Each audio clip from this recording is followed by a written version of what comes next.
to the republic for which it stands, one nation, under God, indivisible, with liberty and justice for all.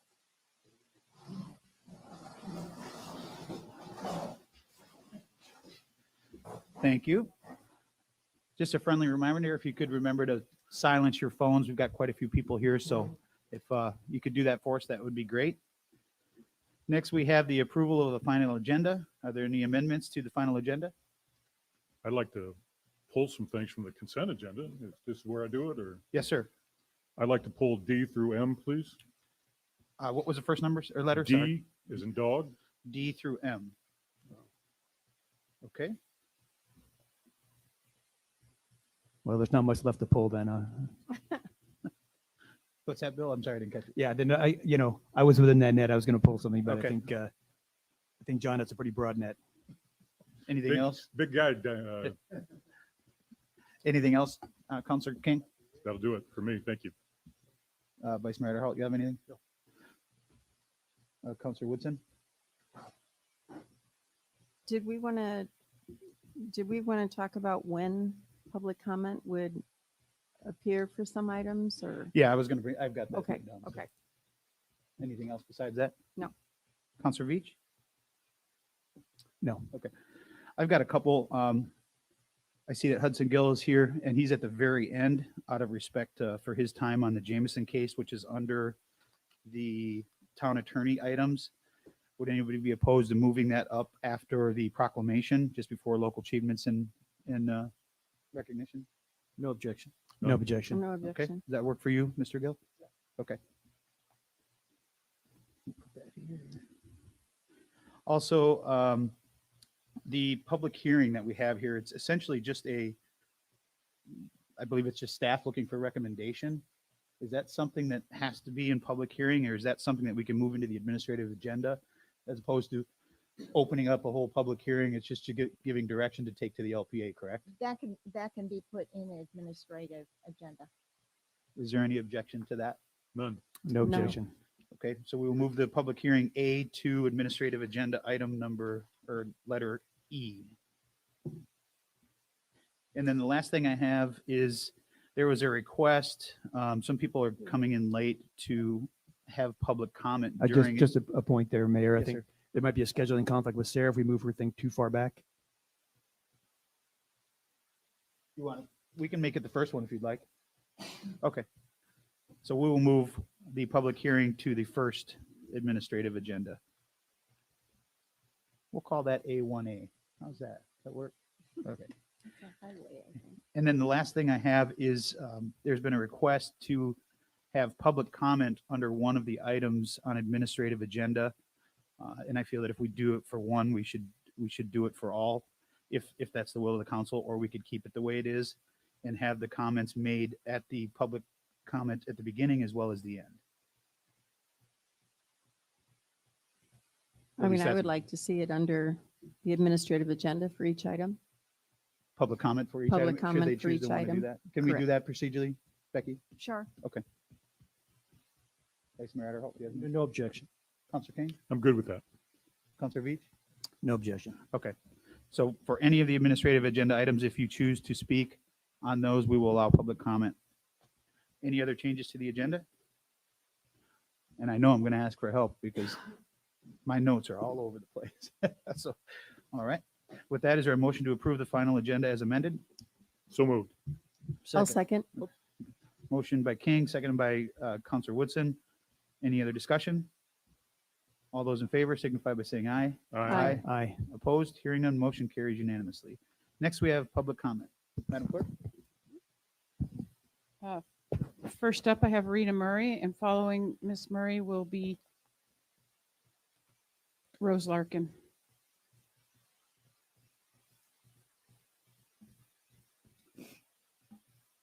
Morning, Rita. Good morning.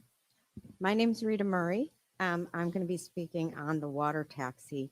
It's a non-agenda item for Curlew and Egret.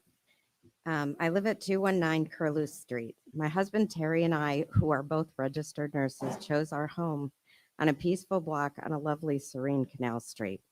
We chose this block as it was zoned as a residential neighborhood, and have always appreciated the low amount of boat traffic on our canal. The canal is not very wide or deep, and we have both witnessed boaters actually hit the docks with their boats when they tried to turn around.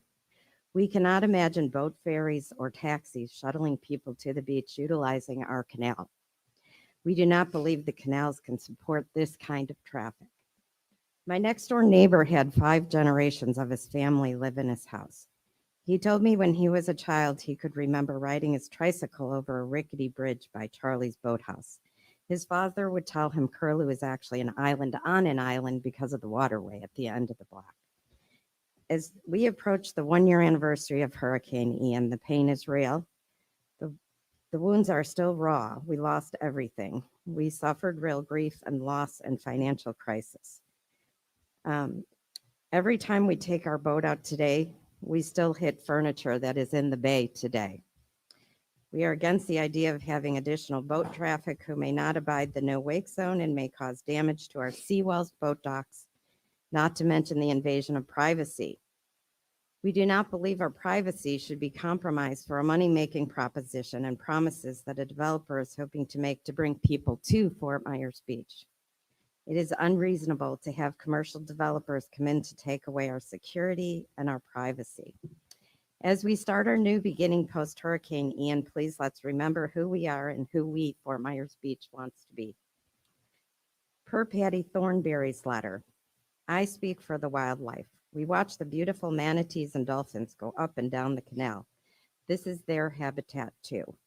The additional traffic will be a hindrance to the environment and their well-being. I ask the people responsible for considering this think what they would do if there were proposed commercial boat traffic coming by their backyards. It is truly unfair that a corporation can come in illegally, take down the mangroves on the weekend in the evening, then turn around and say, we want docks, we want traffic, we want to make a lot of money. These are per Patty Thornberry's letter. She speaks for the wildlife. We watch the beautiful manatees and dolphins go up and down the canal, and this is their habitat too. The additional traffic will be a hindrance to their environment and their well-being. I ask that the people responsible for considering this do think about it. I believe people don't plan to fail. They only fail to plan. As I stand before you, I pray that you consider all things when making this very important decision, because we, the people, the wildlife, nor the environment can afford to get this wrong. I implore you to please get this right. Thank you. Thank you, Rita. Rose Larkin, and after Ms. Larkin is Nadine Genoa. Oh, Rose Larkin's first. You got to be fast.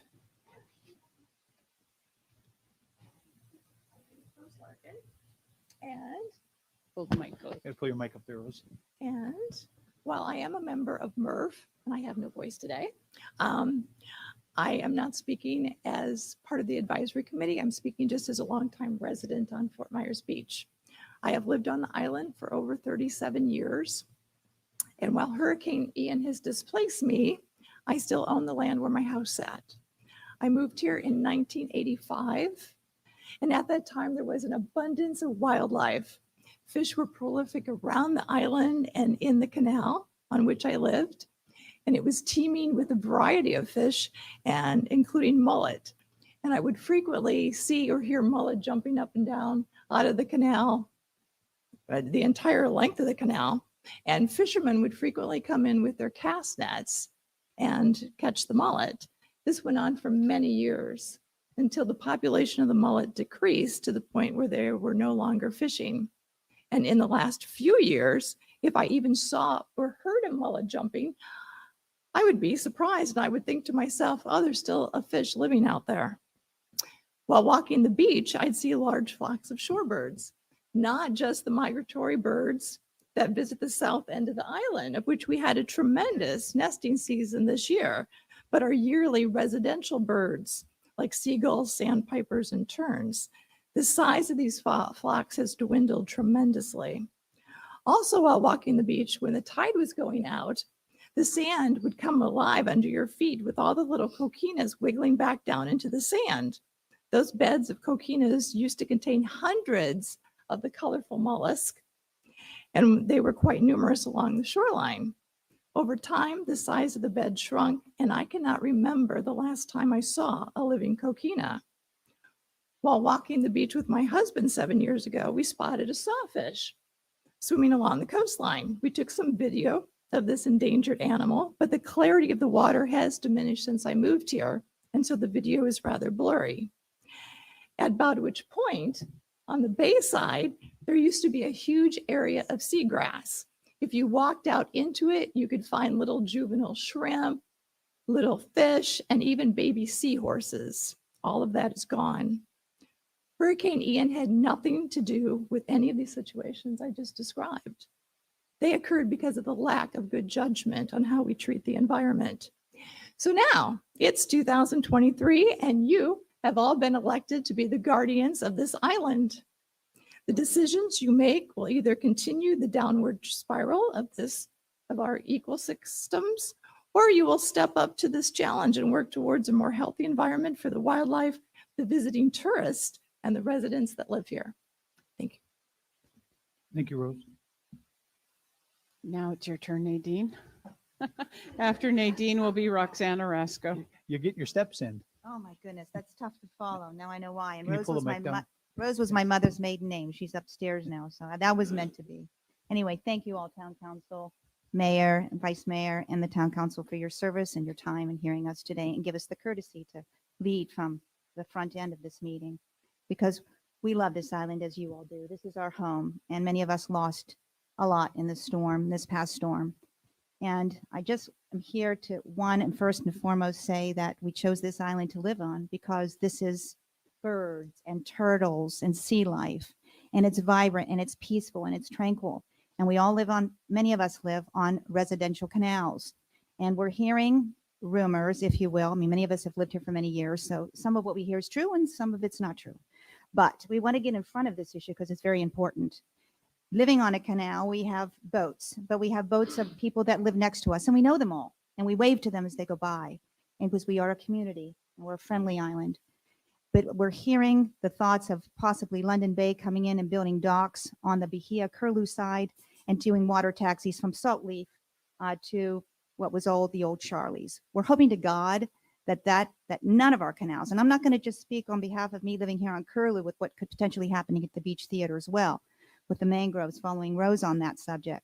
There should not be any dockage at the end of a residential canal, nor should we have to watch strangers that we don't know coming through with God knows what. I'm a senior, and I know we got a lot of new people coming in, and we hope that they keep the values of that would have made this island so unique and so special.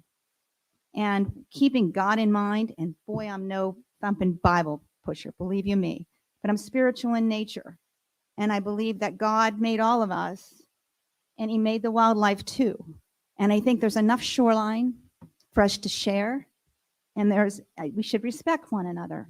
And I'm sure you can find solutions that will help London Bay do what they need to do, and the Beach Theater do what they need to do from a commercial standpoint. And if that means setting up and utilizing marinas that are at each end of this island to bring in some water taxis, I know you got to find solutions. We can't always be complaining. But I think that if you take the access points where there are already marinas and you want to bring in boats that way, that may be an option, but not through the residential canals, and not through our backyards, and not through our front yards. And if you just keep God in mind as you make these hard decisions moving forward, I know you're not going to fail. Oh, and one last thing. I know this is a meeting today to discuss the walkover. Keeping birds and nature in mind. If you do it for one, you got to do it for all. And I have 14 letters in hand here that have already been entered into the public record. These are the people that speak in my neighborhood on Curlew Street. And in every single letter, you're going to find, don't keep nature in mind, keep our wildlife in mind. It's why we moved here. And when you address that walkover, keep that in mind too, because I can't read just one letter here. I got 14. I don't have enough time. So I have to be one voice for all these people. You, by the same token, have to do the same thing. You got one person wanting a walkover, and a lot of other people that probably want to do the same someday. Just keep that in mind. I can't speak Can only speak for all these people as best I can, but I can't pick one letter. That wouldn't be fair. Thank you. Thank you, Nadine. Roxana Rasco, and after Roxana will be John McLean. Good morning. Nice to be here. Just brief comments on the same topics that Rita Murray and Nadine spoke about already, which is the idea of bringing essentially water taxis down residential canals. We're looking at a situation where, of course, all of us have already had so much damage, so much just crisis, of course.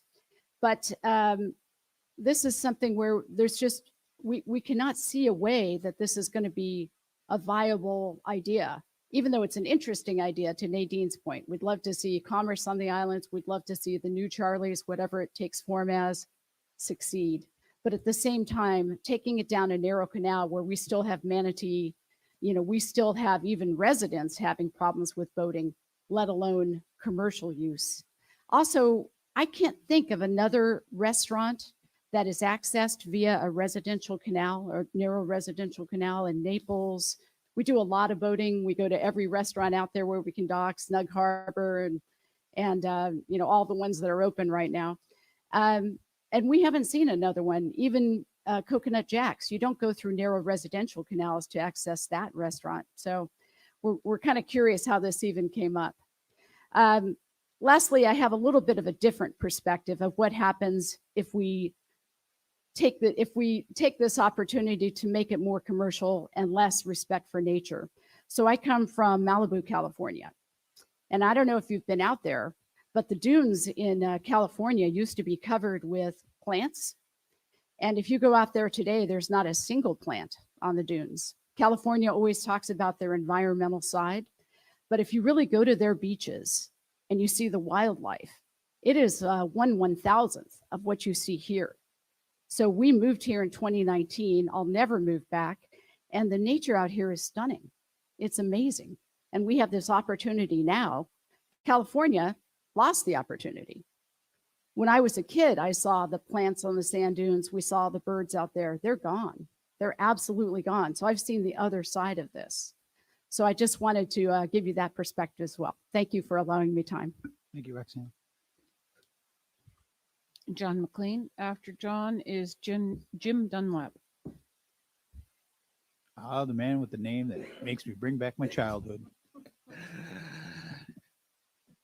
Yippee-ki-yay, Council. Yep, I knew that was coming.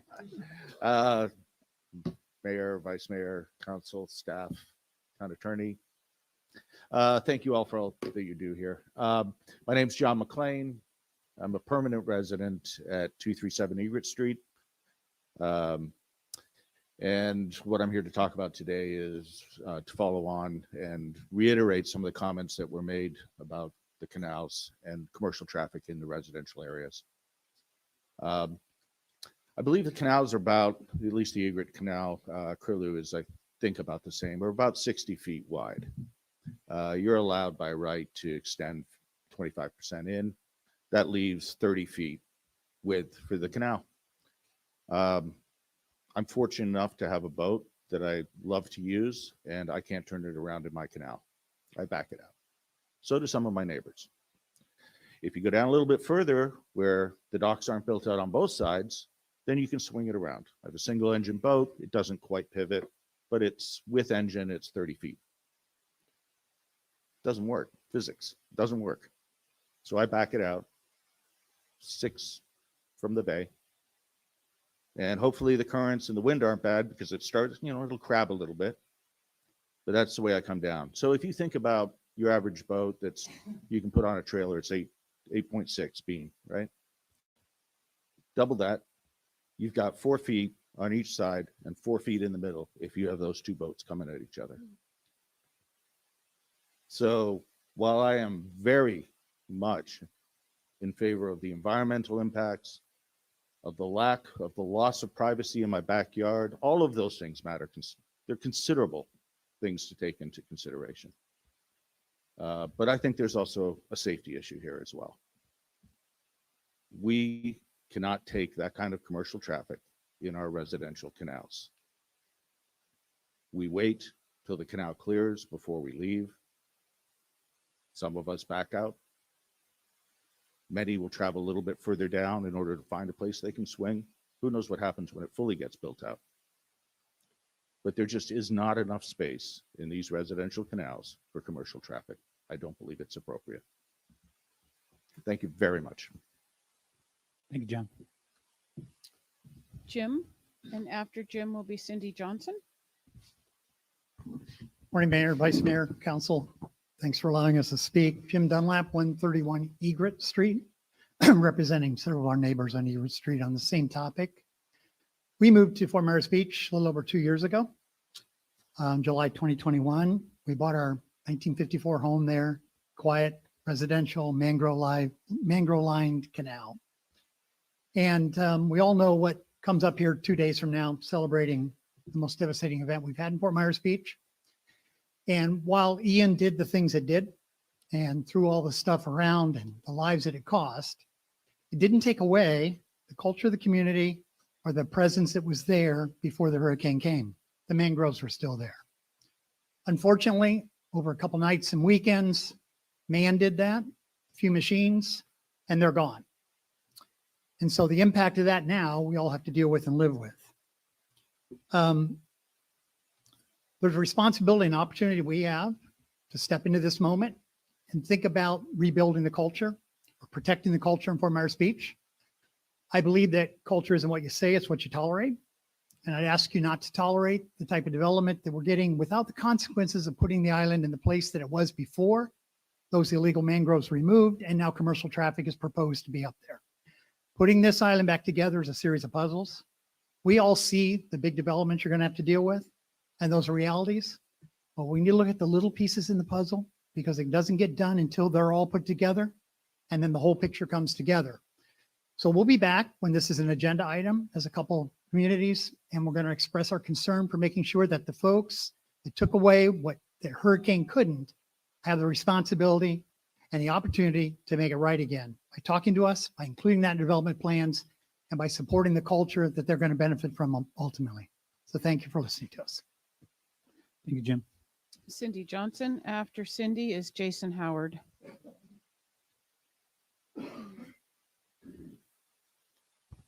Good morning, Cindy Johnson, Seminole Way, and I'm not supposed to talk about the walkover at this time? Dan? Yeah, the council said it was okay to have public comment during the agenda item, Okay, administrative agenda. I have So a if you- few other things to talk about Okay, then. go ahead. So I want to support not having commercial traffic in residential canals. I currently live on a canal, well, they're finished now, but they were hauling the debris on the barges through our canal. And for those of you that don't live on canals, I want to give you something to think about what it's like to live with someone with commercial traffic. That was pretty similar, going up and down commercial residential canals.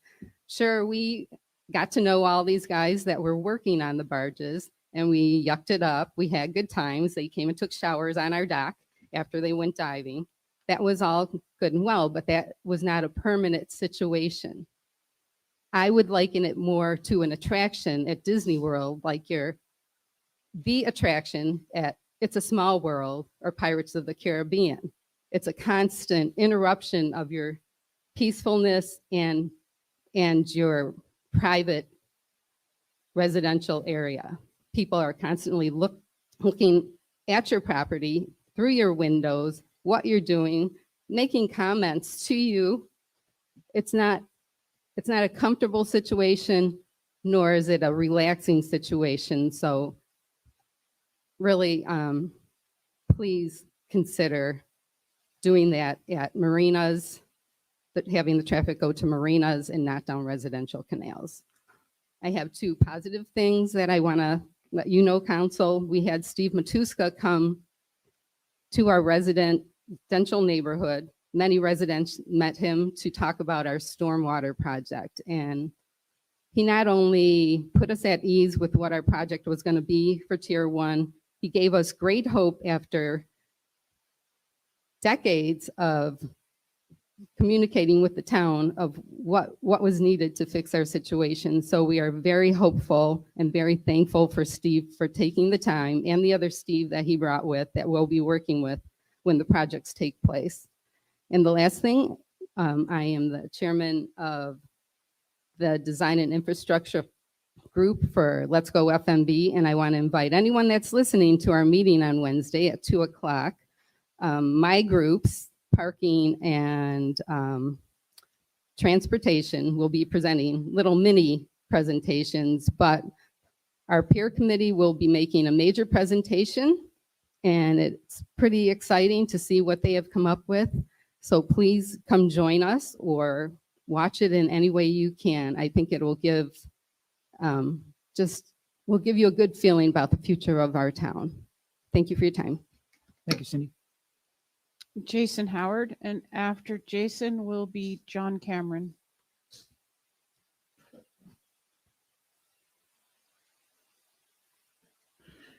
Good morning, council, mayor. I'm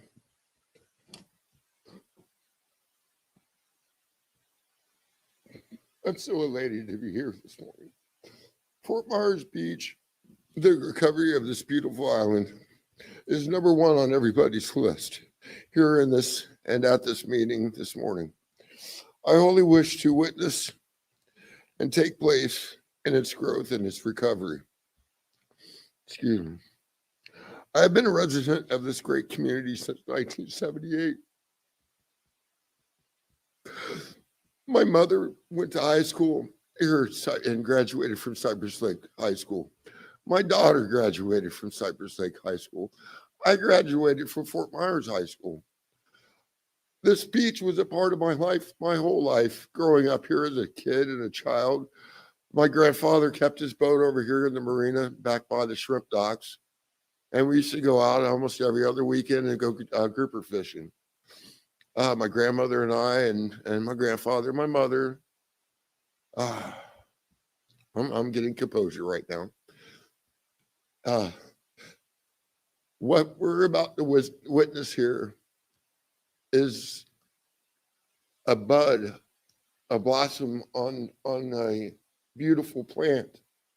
We're getting ready to see the petals unfold into this great bird of paradise that it is. I'd love to see this beautiful island be again what it once was, and then more of. I mean, the potential that is here before us is just amazing and outstanding. I have a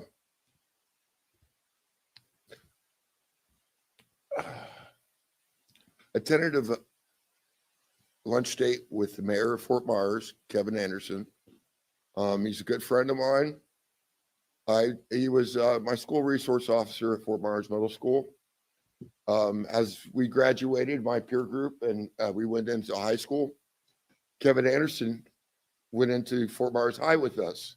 So when we were freshmen, he was also a freshman. So when I get to go see him on the 12th and talk to him about what's going on with Fort Myers and where we're going and where we're bound to wind up eventually, I want to propose the growth of here at Fort Myers Beach and also what can happen, the potential in Fort Myers. A lot of the businesses that were here, my great grandmother and grandfather lived down here in one of the trailer parks years ago. God bless her soul. My great grandmother and grandfather had a lake up in Ohio that was a farm. Then they lived there during the recession years. And that farm, that lake, they made it into a park, a destination. They had mobile homes and trailers that would come in from all around the upper Northeast. And of course, there was fishing and boats and the family. My great grandmother had 9 children. I have a lot of blessed aunts and uncles that all live up in Ohio, and a couple of them reside down here in Fort Myers also. Jason, I need you to wrap it up. You have 3 minutes. Yes, sir. Thanks. I'm very glad and appreciative of being able to get up here. I'd like to see this growth happen. And I'm hoping that maybe possibly we'd be able to get a rental bike facility down here. Again, I know the former bicycle rental had taken their checks and they retired, I'm sure. And I'm hoping to get my foot in the door on the ground floor. Thank you sir. very much. Have a good day. John Cameron. Okay, that's all I have signed up. Is there anyone else that'd like to speak? Yes, sir. Please state your name for the record. Oh, wait till you get up there, Mark. My name's Marty Bartow. I live on Bahia. I've lived on the island for 6 years, and the idea of commercial traffic going down, it's just ridiculous, like everybody said. But I'd like you guys to think outside of the box. Have you ever thought about a tunnel? Think about it, the Big Dig. I don't want to see the whole island look like Panama City with all these overpasses. You guys need to think outside of the box. The solution isn't, one or the other.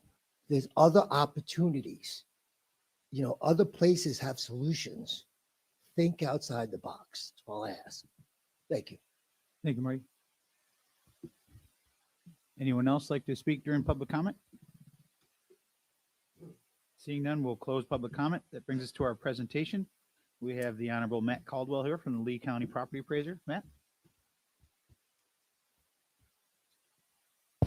All right. Well, thank you very much for inviting me out this morning. I know there's a number of questions that the council members have suggested are on residents' minds. So I figured what I'd do is start with kind of a 10,000 foot overview of our process, try to boil that down to just a couple of minutes, and then open it up to y'all's questions or however you want to handle that, Mayor and Council.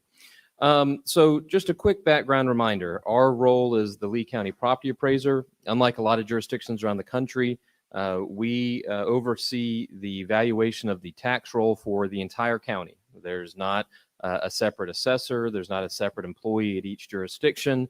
Our responsibility is to determine the value of all the property, all the real estate in Lee County for the tax purposes. That's about 550,000 parcels in Lee County. And we do it annually. There are jurisdictions, many around the country, that don't update their roll but once every 5 or even 10 years. We do it annually. It is based on January 1st, and that's going to be an important thing to remember. For everything else, we talk about how a property is treated in the tax roll and what that means to ultimately the value of the real estate that affects your budget process is based on the condition as of January 1st. So who owns it on January 1st will determine all of the exemptions, homestead, or any of the others that are available to taxpayers. And the condition of the property on January 1st is the way in which it is valued. The only variance from that dynamic are very special circumstances authorized by the legislature, one of which was the refund process that happened last year that affected that roughly 3-month window after the storm for just that year's taxes. But once that period closed, we are back to the regular process. So this year's tax roll, the roll that you're basing your budget process on, is based upon the condition, the circumstances of the real estate here on the beach on January 1st of 2023. A couple of the things to note. I know there are pretty regular questions about how we deal with so much variability in property condition after the storm, what that means. The first test to remember is that you can only be taxed on your improved portion of your real estate if it can be used for the purpose for which it was designed. Now, usually that test comes in from the other direction with a new construction property. It goes on the roll not based upon when the inspector comes and finally gives it a certificate of occupancy. It's the standard that we use is whether it's done, really done. So in the context of a house, if the toilet flushes and the air conditioner works, even if the inspector doesn't make it out there till January 15th, the house was done on January 1st. It could be used for the purpose for which it was designed, and it will go on the roll for that tax year. And I know there's some questions. For example, you've got a pretty major project underway. That'll be the standard by which we evaluate Margaritaville, for example, is where is it at on January 1, regardless of whether or not the CO has been issued at that point. We'll evaluate whether it's completed as a piece of real estate. The inverse is also the case. So obviously you have numerous properties on the island that were uninhabitable on January 1st, many of them still uninhabitable today, and may not be come January 1st, 2024. That is the baseline standard that we will apply throughout the process. And that is not, that factual issue is not something that's subject to any kind of deadlines or timeframes. That's part of the review process. We just went through the trim season. The truth and millage notices went out to taxpayers, and they had about a 3-week period to file an appeal if they disagreed with the value.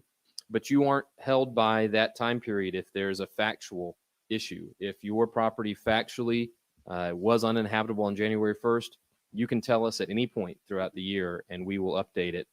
Same as any other material error. If we say that you have a pool, but you don't have a pool, you don't have to sue us. You just have to make sure we know that we have a factual error in the property record, and we're required by law to fix it immediately and then adjust the valuation that follows out of that. See, Matt? Yep. Matt, if I could, I don't want to interrupt you, Yeah. but it can't be used for the purpose that it was designed for. So for a home that's still damaged and it can't be lived in, you're still going to appraise the property value, correct? But just not the structure. Is that how it works? Correct. So there's obviously two primary components to real estate: is the land and then the improvements. In only very few cases do you not have the land any longer. That did come to play in Matt Lachey. Obviously, we had to work with several property owners that quite literally the land was gone. But in most taxpayer circumstances, you are still going to have to pay taxes on the land because the land is still there. It has the value associated with it. The uninhabitability part comes to play with the improved structure. And we will evaluate what that means. You know, uninhabitability is in the eye of the beholder. But obviously, if you have a function of government that says you can't inhabit it, that's a pretty cut and dry piece of evidence. So the fire department or the town or the county has said this is unsafe, and they've said it. We're not going to disagree with that and try to put your improvement on the tax roll. We're gonna defer to that. Outside of that, then it becomes an evaluation of what really the circumstance is, right? And we're going to work through that process like we do in the inverse in a new construction scenario. And Matt, I this is so critical right now for our island. So you just explained it for a home. For a condo, do you take, if the building is not inhabitable, do you still take the value of the land that the condo building is located on, and then take the value of that land and divide it by the number of units? Is that what the people see on their trim notice then when they see value? Correct. So we had to, as best we could, categorize the condition of all the condo buildings on all the islands in particular. We attempted to get as much communication from the management associations, since they're really the central clearinghouse, should be for those of you that live in a condo. Your association manager should really know at some level what's going on with everybody. We tried as best we could. I'm not going to say we got 100%. Frankly, we could have used a little more input from the association managers, but the litmus in the condo context is really just an expansion of what we talked about in the single family context. What's the condition of the building? So if first and foremost a level of government has forbid you from occupying the building because of a public safety issue, even if, you know, as a practical matter, the top floor unit has no hurricane damage, it's perfectly fine from a physical standpoint, but you're still not able to occupy it because the mechanical room has still not been replaced, or there's a safety and ingress egress safety issue. We're going to mark that building down from the tax roll purposes until it can be occupied. Now, at the other end, there's obvious damage. If you see that all the windows have been blown in every single unit, you're also going to mark that off. What does that mean as a practical matter to the tax roll? You're going to see on all the buildings that are marked as uninhabitable, you're going to see a $10 value assigned to those units from the improved side of it, so that the structure is still there. We're still keeping track of the fact that there is a structure to be considered, but the balance of the value that's captured then is an allocation of the land value, because ultimately And just bluntly, in many cases, in both Fort Myers Beach and Sanibel, and especially in the older complexes, you really don't, you don't own a condo unit anymore. You're a one whatever share owner of a couple of acres of land on the Gulf of Mexico. And as an association, you've got to figure out, are you going to rebuild that building, or are you going to do something else? You obviously have that discretion as an association to do something else if you want to. But we want to try to, as fairly and equitably as possible, capture what is the value that remains there. And in those cases, it is the land on a fractional interest basis amongst the property owners. So for a condo owner of a unit, they would, let's say there's 50 people in that building, they would see the value of that, they would see 1/50th of the value of that land as their appraised value if they couldn't use the building at all that year. Is that correct? Correct. That's really helpful. Thank you. Yeah, absolutely. Other questions? Are you done with your presentation? Well, I think we dove into it. Jim got right after I was going to go into condos next, but he beat me to the punch.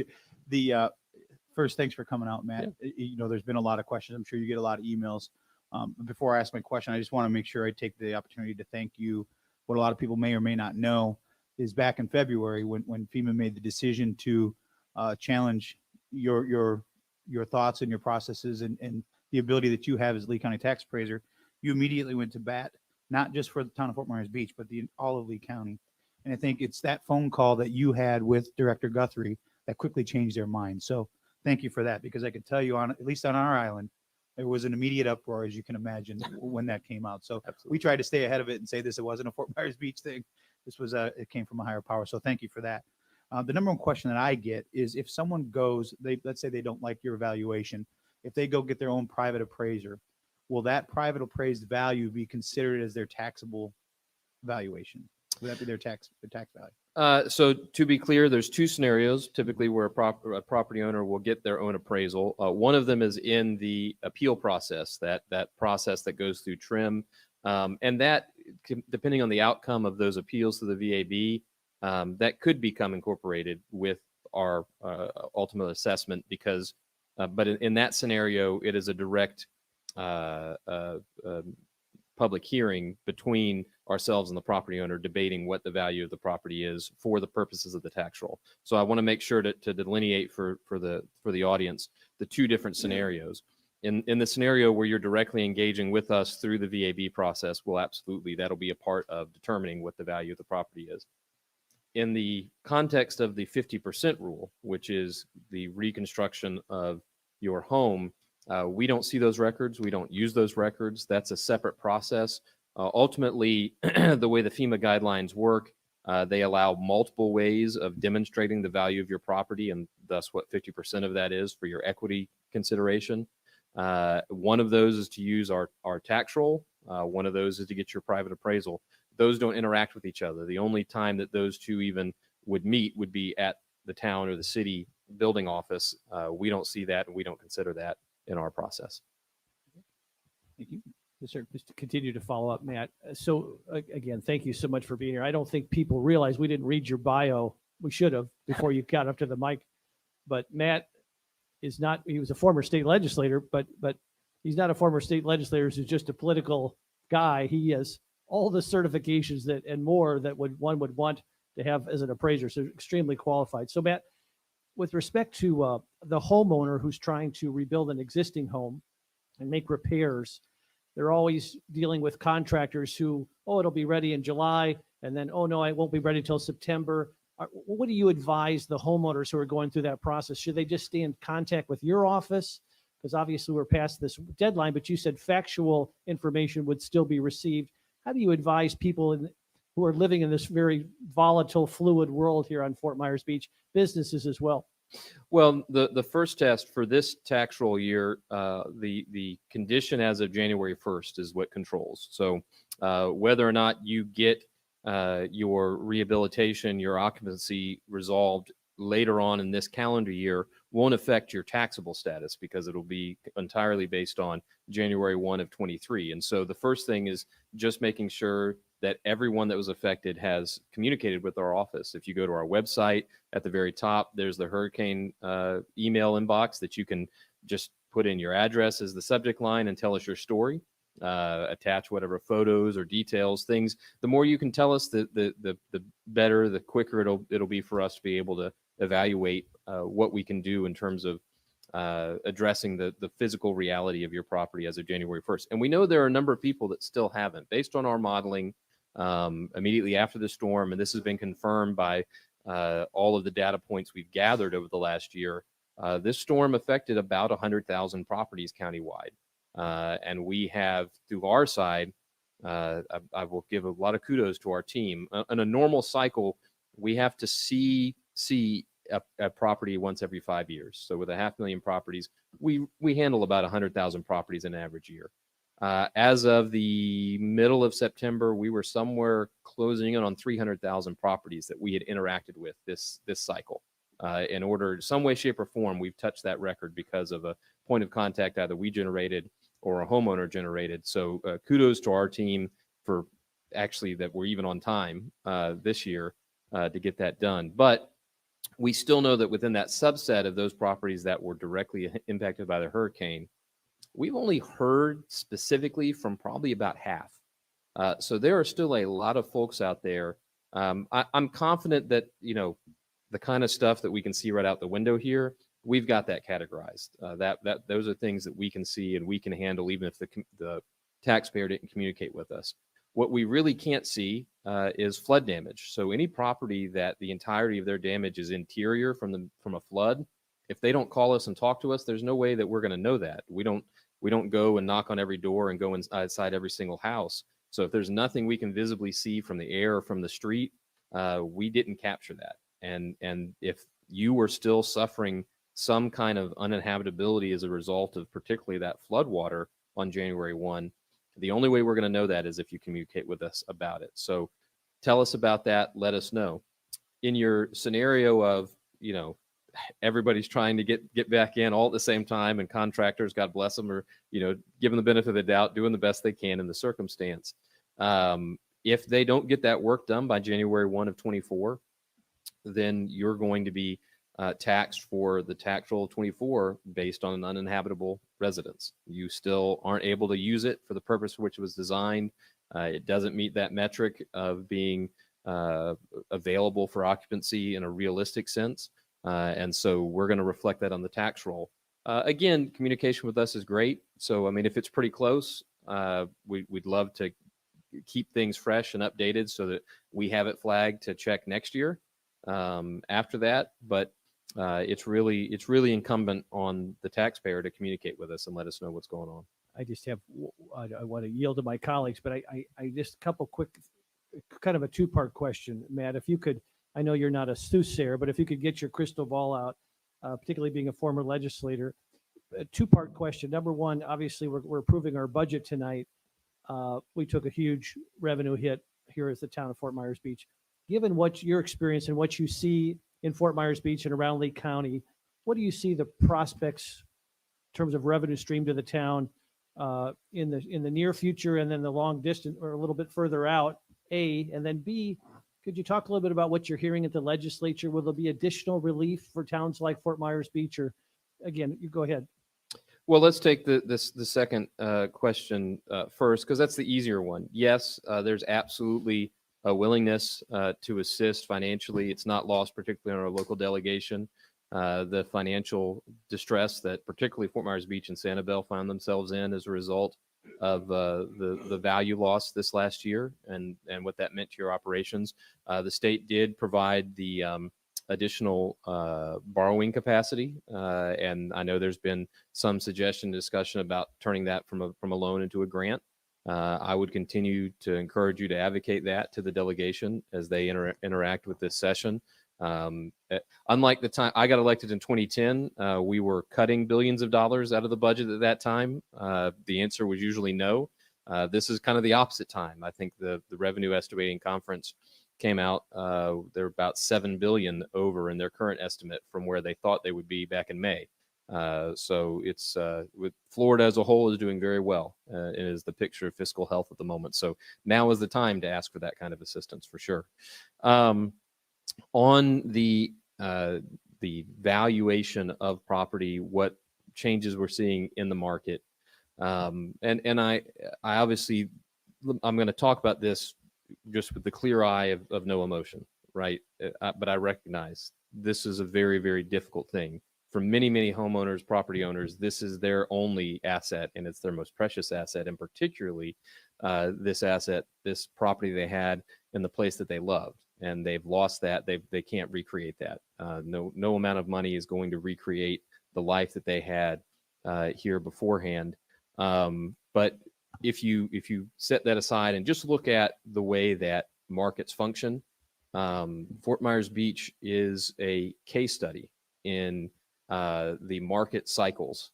So if you're a student of particularly real estate, there's 4 stages of a market, and the beginning, the growth, then a decline, and then revitalization. We've all seen that. We've seen communities, older urban centers that go through those waves of growth, decline, and revitalization. What the storm has done, particularly to most of this island, has taken a natural process that would have gone on for the next 30 years and compressed that into a 3-year time frame. It has taken the reality is we've seen, for example, what's happened on Bonita Beach in the last 10 years. Those of us that have grown up here and lived here, that has gone from being smaller, the old wood frame houses that I love, the kind of stuff as a native that I love to see and love to grow up in. That's transitioned to where the market is, which is high-end 3-story multi-million-dollar mansions on each of those lots. And that market force was going to push into this town no matter what anybody did. But that would have taken decades for that evolution to happen. Now you have all of these properties that have been either completely destroyed or severely impaired, owned by families that for whatever reason, they would have never considered selling that property at any price prior to the storm. That's a different paradigm now. And you have price discovery on property that we came up with a value. That's our job. But these things did not sell. The older houses on single lots up and down the canals and up and down these streets didn't sell with the kind of rapidity that you could say, yeah, this is where it's at. Now you have a once in a lifetime moment where you have tens and hundreds of those properties all available at the same time, vying for interest in the marketplace. And we've got price discovery. And you've seen that now. Red Coconut now is public. What that price point is, it's a pretty eye-popping number. And I think you should expect that to follow suit up and down the island as these properties change hands. And what that means then in just the basic math of your tax roll, Fort Myers Beach will have an incredibly different tax roll, if not in 2024, then by 2025, because of all of this new activity that is pouring in to replace and fill the gaps that were created by the storm. So Matt, just since you brought it up, so if a transaction happens like the Red Coconut, and now of course it's just land, right? There's no house there. When does their valuation set to the sales price? Well, it will happen January 1 of 24. We will, like we do every year, revalue the entire town, and that new sale will be a part of the data set. Now, the way mass appraisal works, it's not a one-to-one. So my prior career as a private practice appraiser, the kind of appraisal you get when you get the private appraisal, you've got your property and you've got individual comps directly compared to it and adjusted specifically for the differences. It's the same theory, but it is not a direct one-to-one. So we take all of the properties that sell in the previous year and we try to boil them down as best we can into their components. In the single family context, how much is it worth, how much is a bathroom worth, how much is a waterfront canal lot worth, and then we combine those back based on the features we know about each of your properties. Red Coconut's a little more complex than a single family house, obviously, but it is indicative of what is many acres of Gulf front land worth on Fort Myers Beach, and will absolutely heavily influence the model's determination of what all the rest of this Gulf front land is worth up and down Estero Boulevard. And another it's a series of questions. Let's kind of go forward to a shiny, hopeful future when people are rebuilding or rebuilt. So I know that you read the trim notice and it says that if you're, that your increase is going to be capped by 3% or 10%, depending on whether or not you're homesteaded. What's the effect of someone who loses their house and rebuilds it on their valuation going forward? Correct. So the statutes contemplate that. You are not forced to lose your homestead protection, particularly the buildup of Save Our Homes. That is the real benefit, even more so over time. And you have essentially 3 years to get back into the home. I think the legislature is going to have to address that. It flows out of the portability statute that gives you 3 years of flexibility to move that Save Our Homes value from one property to another. Again, we'll see how things go. It's going to be a little bit of a challenge between the Constitution and the statutes, but we're getting in the weeds on that. Essentially 3 years to get back in without any impact or penalty. And you can rebuild up to 125% of original. And that is a flexibility, recognizing that for many older homes, you can't rebuild what was there. You're going to have to build up to current code. You're going to have to build up to current standards, current materials. So that's going to result in larger spaces and higher cost. That 125 is for value or for area or? It's for area, but we work with you. Look, our office in particular is not interested in trying to squeeze the taxpayer. So essentially the statute's designed to not penalize you for rebuilding and giving you some flexibility, recognizing that you can't rebuild exactly what you had in 1975, for example. But if you decide that when you do that, you're also going to build brand new features. So now you're going to build an extra garage or an extra bonus room. That does come on at full value. We basically calculate the different pieces and meld them back together and give you a new cap floor from which to move on your Save Our Homes. But the essential thing, particularly in that circumstance, is to talk to us and let us know. So tell us that you intend to maintain that as your homestead, even if you can't live there right now, so that, we are constantly on a pretty regular basis evaluating driver's license registration, voter registration, all of the other details that are pretty widely available about each one of us and where we live and where we do business. And so when we pull those records and see a disconnect between where you claim is your homestead and what the records are telling us, that's when you're going to get flagged for, is this still a qualified homestead? Obviously, we use that for people that move. And in my experience, 95% of people that have a disconnect, they forget. They forget to tell us that they've moved out of state and this isn't their homestead anymore. And so it's a simple cleanup.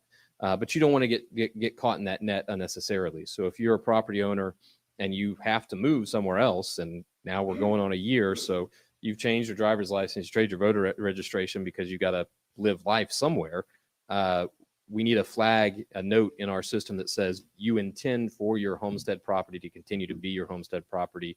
We continue to keep that on the record for as long as we have the flexibility to do so, and then communicate with us about what it is you plan to do. And we can kind of walk you through as you, depending on the ambition of your plan, as you walk through with your contractor and your architect, we can talk to you about what do we view the impact's going to be.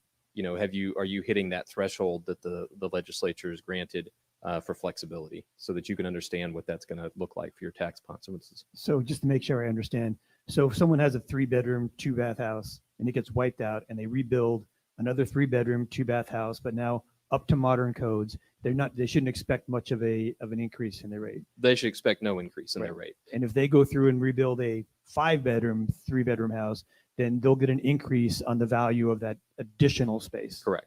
All right. Correct. And if someone sells land and a new buyer comes along and builds on it, then are they set at market rates? Yes. So the new owner is going to get their valuation, their taxable valuation. Obviously, we come up with a just value before any consideration for homestead or long-term ownership. Everybody gets the just value assigned at the beginning of the year based on what the situation is.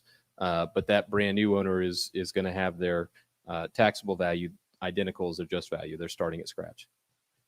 Thank you. Yep. going back, you mentioned Margaritaville specifically when you were doing your presentation. How does it work if they do like a partial opening? I know there's been some discussion that they might do a partial opening. Do you look at it as a property as a whole, or do you look at it, say they get their CO, but they're not going to use their pool or something before they actually open? I believe their goal is to open by the end of the year. And being January 1st is right after that. How do you look at that specific property? Because that's a very large piece of taxable property on our island. Absolutely. It would be, that would be really spec specific. It would be a situation where we ask them to come and talk with us about what they plan to do, how they are going to operate the site. That gets back to that question of, is it done? If it's done and there's no legal or physical restriction on the use of the property, I would say the fact that there's a business decision to use it differently wouldn't impact whether or not it comes on the tax roll. The standard is whether it's physically complete and there's no legal obstacles to its use for the purpose which it's designed. Okay. Are there any other questions for Matt? I just have one more, if you don't mind. And it, up to the council and up to you. This is obviously a very important thing, and having your attention for the brief time that we get is very important to our residents. Would you be opposed, or would council be opposed to, if there are any questions from those that are sitting in the audience, ask a specific question that may relate to their situation that maybe we haven't already asked? Yeah, I would encourage, if folks have a question that might affect other people, that would be great. Yeah. But if it's just your personal situation, maybe Matt, you could chat with people afterwards if you've got a few minutes. Yeah, absolutely. Well, and I know you got a meeting that's going to go for a little while, so afterwards may be longer than I'll be here. Yeah, I don't mean but- afterwards, maybe just outside. You could meet about there. Right But away, yes, yeah. after we get done with this, I'll be glad to chat with anybody out in the lobby. But if there's broad questions, I'm glad to answer them as I well. think that's a great idea, Mr. Mayor. Yeah. You want to have any objection to that? Oh, you got to come, you have to come to the mic. Yep. I think you have to come up. Come on, hey, Marty, just come on up and ask, so it's on, Just so everybody people, can hear it. yeah, so people who are watching Yep. can hear Marty. Yeah. Otherwise, the people online are going to wonder what you're talking about. As a broad question, as far as flood goes, I was supposed to get a recoverable depreciation. And then after 6 months, they denied that because they reclassified my house and said it was a duplex, even though you have it classified as a single family home with an apartment. So how do I go? They wanted me to contact you and change that to get my money, but I didn't know what that would affect any other way, so I haven't done it. So that is a question that's both specific to you, obviously, but also I know it's not unique to the island. I would encourage you to let's talk about that, because historically, just the way that the town evolved prior to incorporation, we have a number of properties that are single family with an apartment. They're not designed as a traditional duplex, obviously, but they are 2-unit. So I'd want to talk through, before we change anything on our record, I'd want to talk through what the real specifics are of, I guess, FEMA is the one that you were interacting with. Yeah, how FEMA interprets that, and make sure we, particularly based on my experience of the 50% rule, what they think a word means and what a professional appraiser think a word mean tend to be two different things. So I don't want to end up creating more confusion than less.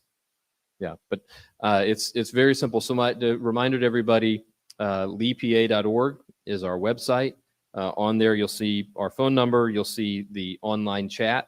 So if you use that chat feature, by the way, you're not talking to an offshore service. You're talking to one of the folks that are in the office that meet you at the front door if you come down and visit us. And you are welcome, if you want to come downtown and make a day of it, you're welcome to come see us on the 4th floor as well of the what we affectionately call the Darth Vader building there on the corner of Fowler and MLK.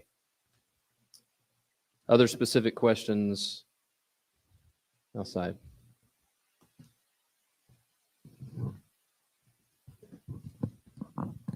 Congratulations, Jerry Kemp, and I'm congratulating Matt. I had a particular question, so maybe a couple clarifications. I called his office on my trim on a Friday. They were very busy, and they said, you can leave a message and we'll get back to you. And this was just a week ago. Excuse me. On Saturday, I get a call from your office. and I didn't have my paperwork with me to note both calls, who they were. But I got a call back on Saturday, and the one lady handled part of my question and then said, but I'm going to have to refer you to another person, and they will give you a call back. Sunday, I get a call from your office, very nice lady who totally clarified what I was looking for. And I thanked her, and she said, that's because of my your leadership, the former appraisal leadership. And I said, I can't believe it. You guys are working Saturday and Sunday. She said, that's what we do. There's a disaster. People need help. We work till 7 at night. We start early in the morning. And I was shocked. So I wanted to congratulate you, number one, and thank you. And I wish that more of the services that we're employing right now would do the same. And I'm going to point something out. With all due respect, our permitting is behind. We have looked at permitting for how long? Okay. We had long extended hours. We had Saturday hours. We're not through the crisis, but now we're back to same old, 4 o'clock, we go home. Saturday, Sunday, we're not here. I commend your office. You took the bull by the horn and did what the people need, not what the workers need. I'm sure they might even, she wasn't grumbling at all. Somehow you have made that work. So thank you. Yes, sir. Thanks, Thank Jerry. you. But I have another There's a question. Yep. The one lady I did talk to said that we have up to 3 years till the end of 2025, December 31st, to begin the project. So you said to be back in your home. What she said was that if you started on December 1st of 2025, then you fall within that 3 years to be able to carry back your homesteading. No. No, thank you very much. I appreciate Well, that. let me give you the Yep. other one, then I'll. Okay, yep. And the second one, which I found amazing, she said you have up to 110%. And you said 125, but she included, like on our property, we had roughly 1,450 square feet. She said we have up to 2,400 square feet because they include the decks, the patios. It's not just the square footage of the house. And to me, and all the people that have lost homes and are trying to rebuild, that's significant. The fact that you can build a 2,000 square foot property and your taxes, because that was my scary part. We pay about 4,500 right now a year. And I'm thinking, God, we rebuild and we put a $600,000 house, and now we're going to we'll be paying 15,000 even though we're homesteaded, and that's not the case. No, thank you. Absolutely. Thank you. No, we have a fantastic team, very willing to dive in and help. We're actually pretty surprised. So we had tens of thousands of customer interactions. We always evaluate the official appeals that are filed. And again, over 500,000 properties. We usually average about 2,000 appeals countywide that are filed. So a pretty de minimis number. We were projecting and preparing for as many as 10,000 this year. We only looks like it's going to end up around 4,000, which we think is pretty good considering all the circumstances. And we suspect we'll resolve most of those because people just, for whatever reason, didn't realize their issue was one we could settle as a matter of factual issues about the property, not a valuation concern. As to the rebuilding and the timeframes, the reality is we're going to stress test these statutes, how they're written and how we interpret it in terms of, for example, starting the clock when the time starts and ends. It's why I kind of said I was going to not get any deeper in the weeds, because there's a few things we're going to I'm going to go ask the legislature to give us some clarity on. But the big take home picture is, if what you had before, you're going to rebuild it, you're not going to be penalized for it. Even if it's not going to be, it's going to rebuild to modern code. So it's not exactly what it was before. And you're going to find our office is going to take it to the limit to the benefit of the taxpayer in every single one of those circumstances, and continue to try to work with the legislature to get some clarity. Again, nobody's really stress tested all these statutes the way they were written, particularly not at this scale. So we're gonna find out together on this journey about where the friction points are. But certainly in terms of the administration of the office, it's going the tie goes to the runner, and as far as I'm concerned, the runner is the taxpayer in all these situations. Yep. Thanks, Matt. Yep. Tie goes to the runner. All right, Mayor, I don't think I can do any better than my team was answering phone calls on Saturdays and Sundays. We only risk going downhill from here. So unless you have other questions, and if people have specific questions, again, I'll hang out in the lobby for a few minutes. I just had one quick one. Someone asked it, just a clarification on what Bill asked you. So if someone has a 2-bedroom, 2-bath condo, obviously can't be expanded. It can't get any bigger. It is what it is. But it gets rebuilt. Say it was a first floor condo, gets built back, but it's all new. That will not have any change in their value. No change in their value. Okay. They just wanted some clarification. So no change in their value. Okay. They will see a new just value based upon the new condition, but in terms of their taxable value, that's determined by their homestead protection. Nothing will change about that. Okay, great. Yeah, what Well, they thank actually you. pay taxes Thank on. you very much for providing quite amount of time for us here to answer these questions. And What we're here for. Really thank you for your team showing us up here today. Thanks to Jerry get- for bringing that up. And I'm guessing January 2nd is going to be a big move-in day. Yeah.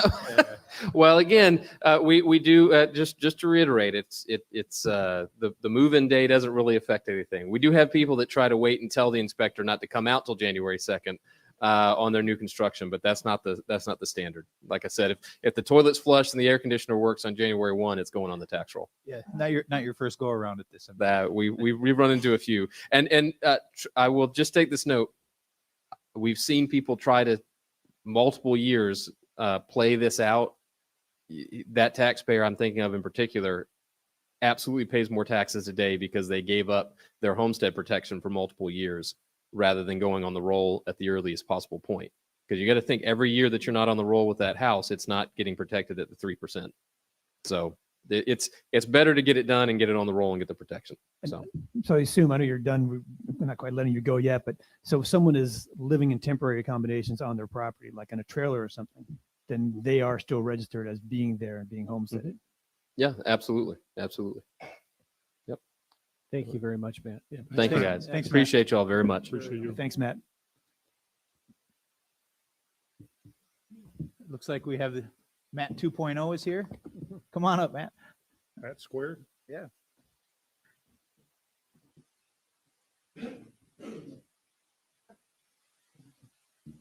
For Thanks those- so much. Appreciate it. Hey, Matt, just for those who didn't, this got on the agenda late. For those who are watching, this is Matt Devitt. He's the chief meteorologist for Wing TV, and really an institution in the Southwest Florida for those who watch weather. And certainly we were watching weather the night of Ian, and Matt was not only a professional and subject matter expertise, exhibited subject matter expertise, but he was a calming voice in a really critical time. So again, Matt, thank you for being here. And Thank you. Again, Matt's going to talk a little bit about his experiences with the Ian, how it was categorized to Cat 4 versus Cat 5, and then things we need to be watching out for because we're still in hurricane season. So thanks for being here, Matt. Thanks so much. And unfortunately, we are, as much as we would love to just wrap it up and call it a season. And thanks again for the opportunity to speak. And I just want to commend this city for everything that you guys have done over the past year, the resiliency and how we will get back every single day to what we know and love. So you guys are doing a fantastic job. Ian was a storm to which during the off season, I did 200 years of data keeping, every category, wind, rain, storm surge. This was the worst, and there's no denying it. The second highest storm surge ever recorded in Southwest Florida history was a hurricane in 1873, and that was 13 feet. We easily had 15 feet here on Fort Myers Beach and confirmed by the National Hurricane Center. So it was number one in storm surge. It was also because, as we know, just a slow, long, drawn out event. It was also the wettest system that we've ever had in Southwest Florida history. We had 27 inches of rain in Charlotte County. It was also, as we know, in terms of Southwest Florida, it was the deadliest. It was the costliest. And we also tied Hurricane Charlie for the strongest wind speeds at landfall of 150. And that has been, it has been a sense of and a source of controversy. And that's why you guys have been kind enough to bring me in. And it's been very debatable. Was it a category 4? Was it a category 5 at landfall? And what I can confirm, and this is directly from the National Hurricane Center as well, is that it was a category 5 off of the Southwest Florida coast. No doubt it was. That is one of only 2 known cases of a category 5, even near Southwest Florida. Another one was an infamous and terrible storm in 1935. And Ian, at its strongest point, was a 160. This one in 1935 was a 185. It actually holds the lowest pressure ever recorded in United States history at landfall of 892 millibars. And Ian was 941 millibars at landfall. So this was, it was a smaller, compact storm, but it was an absolute beast, almost wiped the Florida Keys off the face of the earth. So this was our worst and closest category 5 hurricane since 1935. And that was also the previous deadly hurricane across our state. So how do we know that it was a category 5 offshore? So what we do is we analyze Doppler radar, we analyze ground truth, and then we also use satellites and the hurricane hunters. So through all of those observations, we did confirm that it was a category 5. And then as it was nearing Fort Myers Beach, Sanibel, and Captiva, we were impacted by the eye wall of a category 5. Now, the worst part of the storm is not the eye. That's the calm. That's the quiet, as we know. Worst part of the storm is that eye wall. So we were impacted by a category 5 eye wall. And for a window of time, it was brief that it was a category 5, but at the end of the day, it's, I think we need to not so much focus on the upper category 4, lower category 5. In the grand scheme of things, it's only the difference of about 5 to 10 miles an hour. But if we're going by technicality here, we were impacted by the eye wall, the worst part of the storm, during that 6 hours that it was a category 5. Now, what happened was, and this is what can happen with hurricanes, is it was going through what's called an eye wall replacement. There's so much wind energy and there's so much power that with these hurricanes is they oftentimes will cycle. They'll maximize, they'll weaken a little bit, they'll maximize, and that's actually what's been happening so far this year as well. It's been happening for decades, centuries, and as long as we've had hurricanes on Earth. So what happens is they go through these eye wall replacements, and what happened was it completed that the morning of September 28th. It strengthened into a category 5 as a result. And then what happened was it was starting to go beyond that eye wall replacement cycle and weaken a touch, just a little bit. So the message here is that it went from a 160 at its strongest point that September 28th morning, 160 miles an hour, to 150 at landfall. So how do we know it was 150 at landfall? There's unfortunately, and this was a real struggle for me, is that, as you can imagine, the anemometers that measure the wind, they oftentimes will lose power, or they'll just get completely ripped away or snapped in half.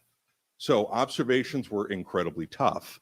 Officially, Fort Myers Beach, and we do not actually have an official observation from Fort Myers Beach. I have to use one from Lover's Key. It was between 100 to 105. Now, let's be real. It was not 100 to 105. That is when the anemometer either lost power or got snapped in half. Sanibel was the same way. Highest official observation I received was near 100. It was not 100 on Sanibel. It was significantly higher. So the highest official gust that I received was 140 miles an hour in South Cape. South Cape, well inland from Fort Myers Beach.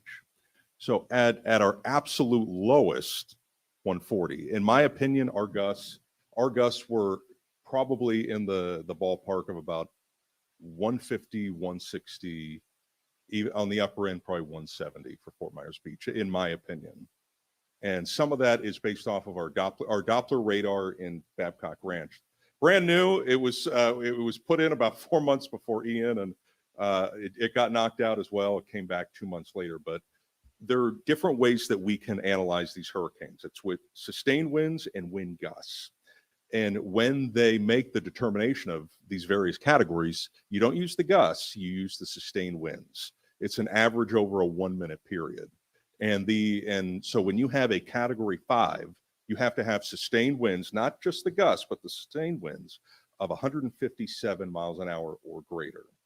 Now, another thing I did deal with during Ian, and you guys may have as well, is the spread of misinformation.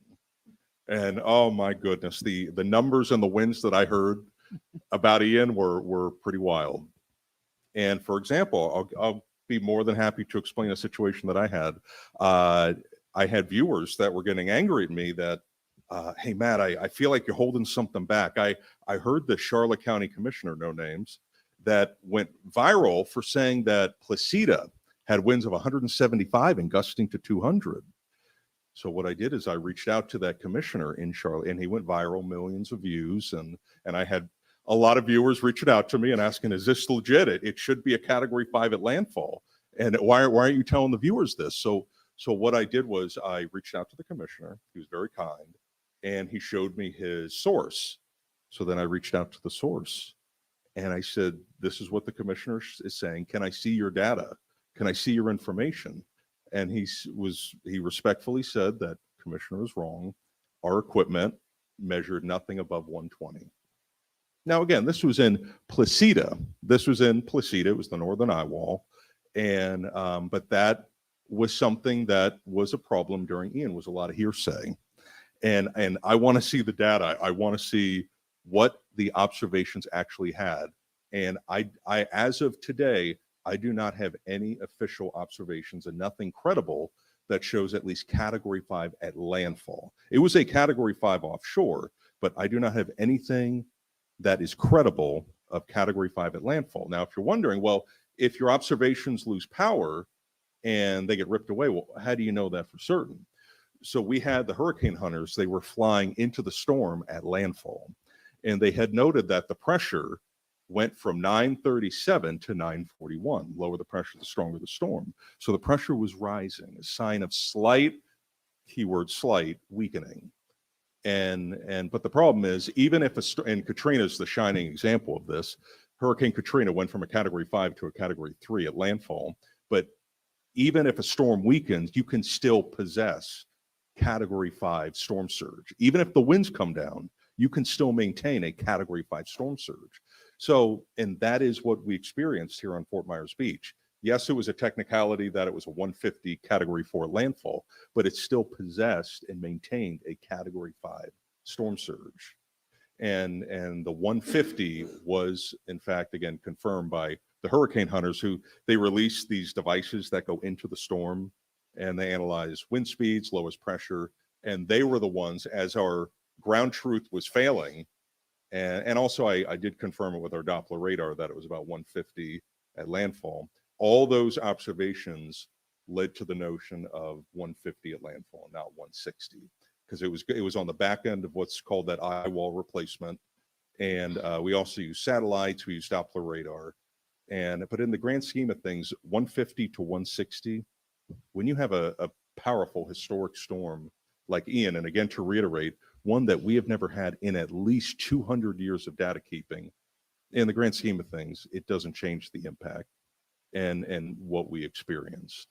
I recently just went on for, I recently just did a story on San Carlos Island. A woman, she was at 7.2 feet of elevation. She had 7.5 feet in her home. So she had about 14.5 feet. San Carlos Island, not even Fort Myers Beach. And she said, Matt, hey, come over here. I want to show you the Charlie line. And she showed me the Charlie comparison. And that one was up to her ankle. This one would have been 2 feet above her head. And you may recall that I had mentioned that Charlie also was 150 at landfall, but Ian was slower. It was bigger. And that's why I just can't stress enough that every storm is different and the impacts that they bring. So now that brings us to this season, unless you have any more questions about that.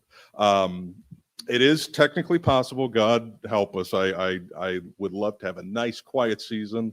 That would be wonderful. I have a newborn and a little baby, so sleep has been hard to come by this year, but in theory, it can happen where we can get hit back to back. If you've lived in Southwest Florida for years, Charlie 2004, Wilma in 2005. So in theory, it can happen. This has been a very interesting season in terms of how I've been relaying it on TV. It's been a boxing weight heavy match between El Nino as well as record warm water temperatures. And El Nino has had a pretty significant impact, not only on what's happening so far with our hurricane season, but also our local weather. Has anybody noticed that our rainy season has not been, now don't take last night for what happened there, but have you noticed that our rainy season hasn't been normal? Well, that has to do with an El Nino influence, weaker high pressure in the Atlantic. Now, when you also have a weaker high pressure in the Atlantic, have you been noticing that recently a lot of our storms have been taking a hard turn north? That's because a weaker high, that causes storms to turn north earlier. If you have a stronger high, it pushes them more west, and that's when they do become sometimes legitimate threats to the state of Florida. Now, that normally doesn't have a gigantic influence on what happens in the Caribbean. And that is what, for the next month, I am going to personally be on alert for and looking at is anything in the Caribbean. And, while other parts of the country are enjoying fall and cooler weather and cold fronts, we cannot be complacent here in October. We have had powerful hurricanes in the past, even during October. Michael, Category 5 in 2018. Wilma, as that made landfall as a 120 Category 3 about a week before Halloween. And heck, we've even had Category 2s a week before Thanksgiving in 1985 with Kate in the Florida Panhandle. So the message here is that we're doing good so far. We dodged a bullet with Idalia. Yes, we had surge. Yes, we had rain. We had impacts, but thankfully not to the caliber of Ian. But hang in there. We got another month to go of the absolute maximum potential impact. And we hope that they all stay away, and I hope that they do too, but we just need to be vigilant, and we need to have a plan just in case. And I'll do my very best to give you as much as a heads up as possible. The way that I am, and as Jim had noted, is when you have so much going on in your life right now, one less thing to worry about is the drama and the extra business with the weather. And I am a very hit it to you straight type of guy, for better, for worse, and that's the way that I will always be, and that's the way that I was with Ian, and that's the way that I'll be with every future storm, because that's what you need. You don't need the extra stuff during an approaching hurricane. But we'll see how things go. But we are starting to transition to the point where we focus our attention on the Caribbean. And the reason why we focus our attention on the Caribbean is it's still warm. Cold fronts are not going to touch it to lower the temperature and lower the power on the fuel. But also, whatever is south of us has the potential to be picked up by now cold fronts that pass by. Florida is oftentimes during the month of October, it is a big month. So we'll hope for the best, prepare for the worst, and that's all I have on my end. Matt, if I could, just briefly, because we still have a big program here, but could you just, having watched you the night of Ian, my wife is a huge fan of yours.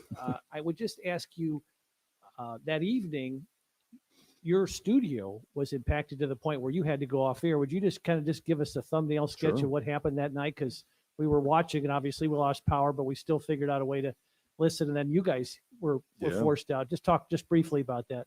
Sure. And the elephant in the room is, why were you in a building next to the Caloosahatchee with an approaching hurricane? And that's a wonderful question. For the record, they were advised, my owners and management, they were advised multiple times. But to their defense, and this was a common theme, I think, with a lot of Southwest Florida residents, is that what's never happened before. And there was almost like a false sense that well, we've never had storm surge like this, it's not going to happen. And I think that false sense of complacency false sense of, it's not going to be as bad as they say, and I will tell you that I think one of the mistakes that was made was a lot of people tried to make comparisons to previous hurricane events.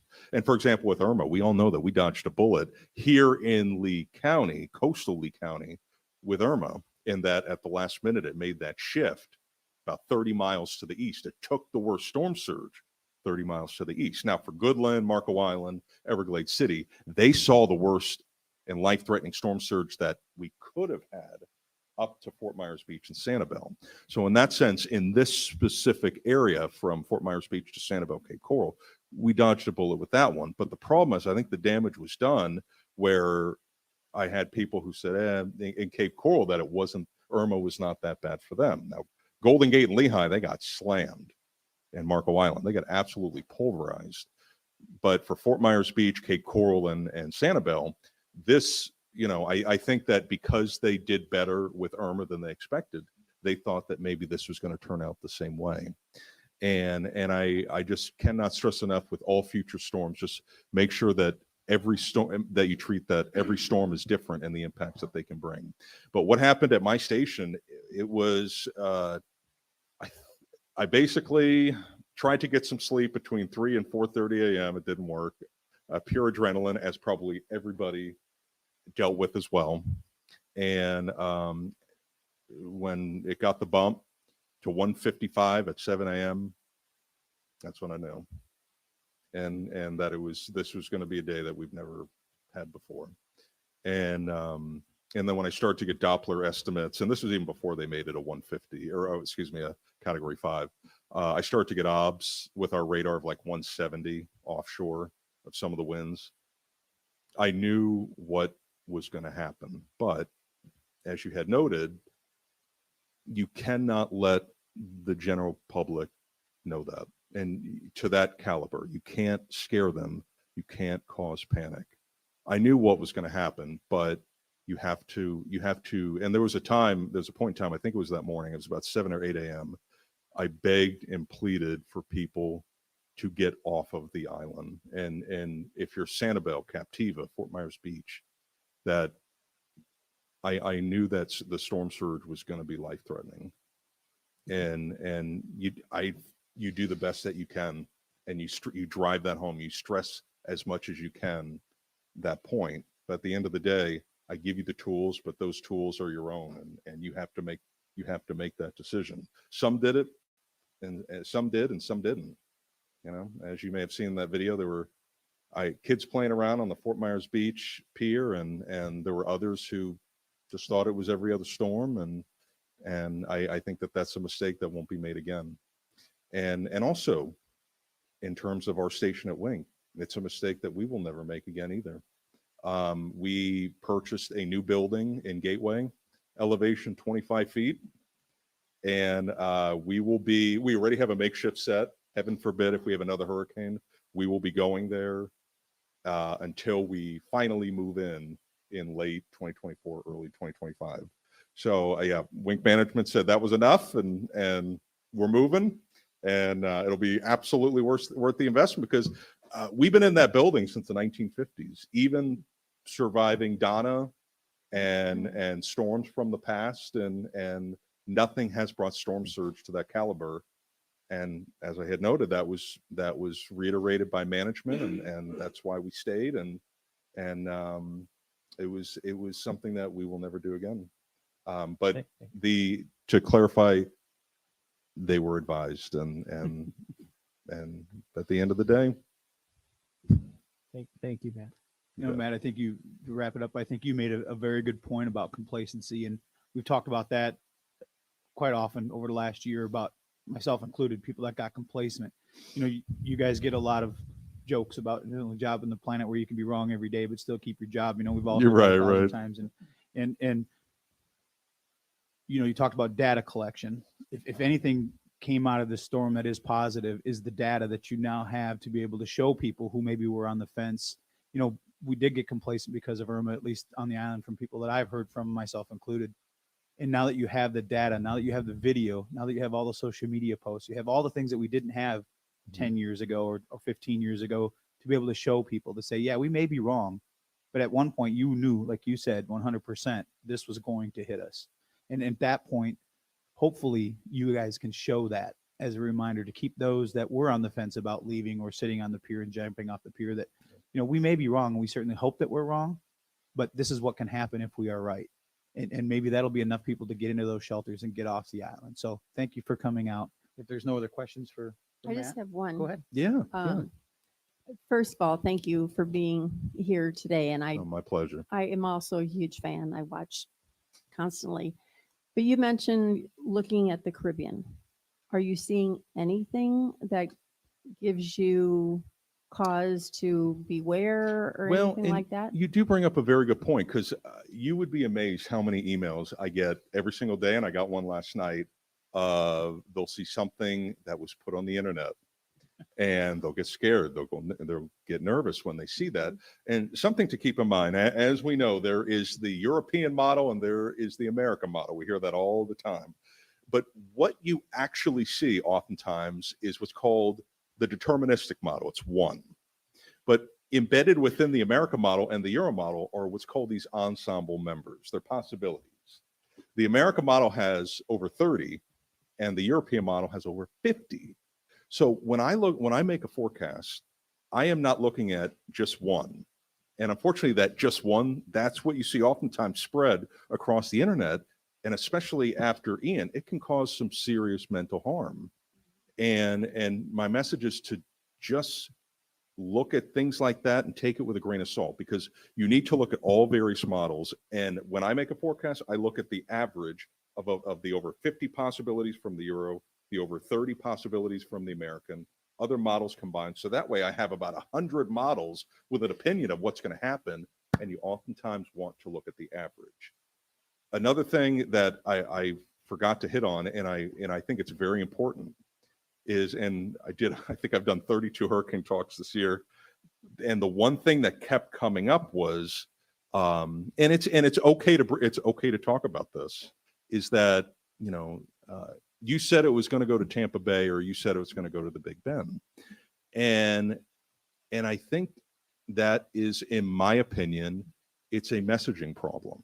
And it's something that I am committed to fix. And that messaging problem is because of the cone. And I'm one of those where if something's not working, I want to fix it. Because the reality of the situation is, as we had started this talk, this was the deadliest hurricane in the state of Florida since 1935. In 1935, they didn't have satellites. They didn't have Doppler radar. You could understand that. In 2022, that is unacceptable. With the type of technology that we have, we know what's coming, how it's coming.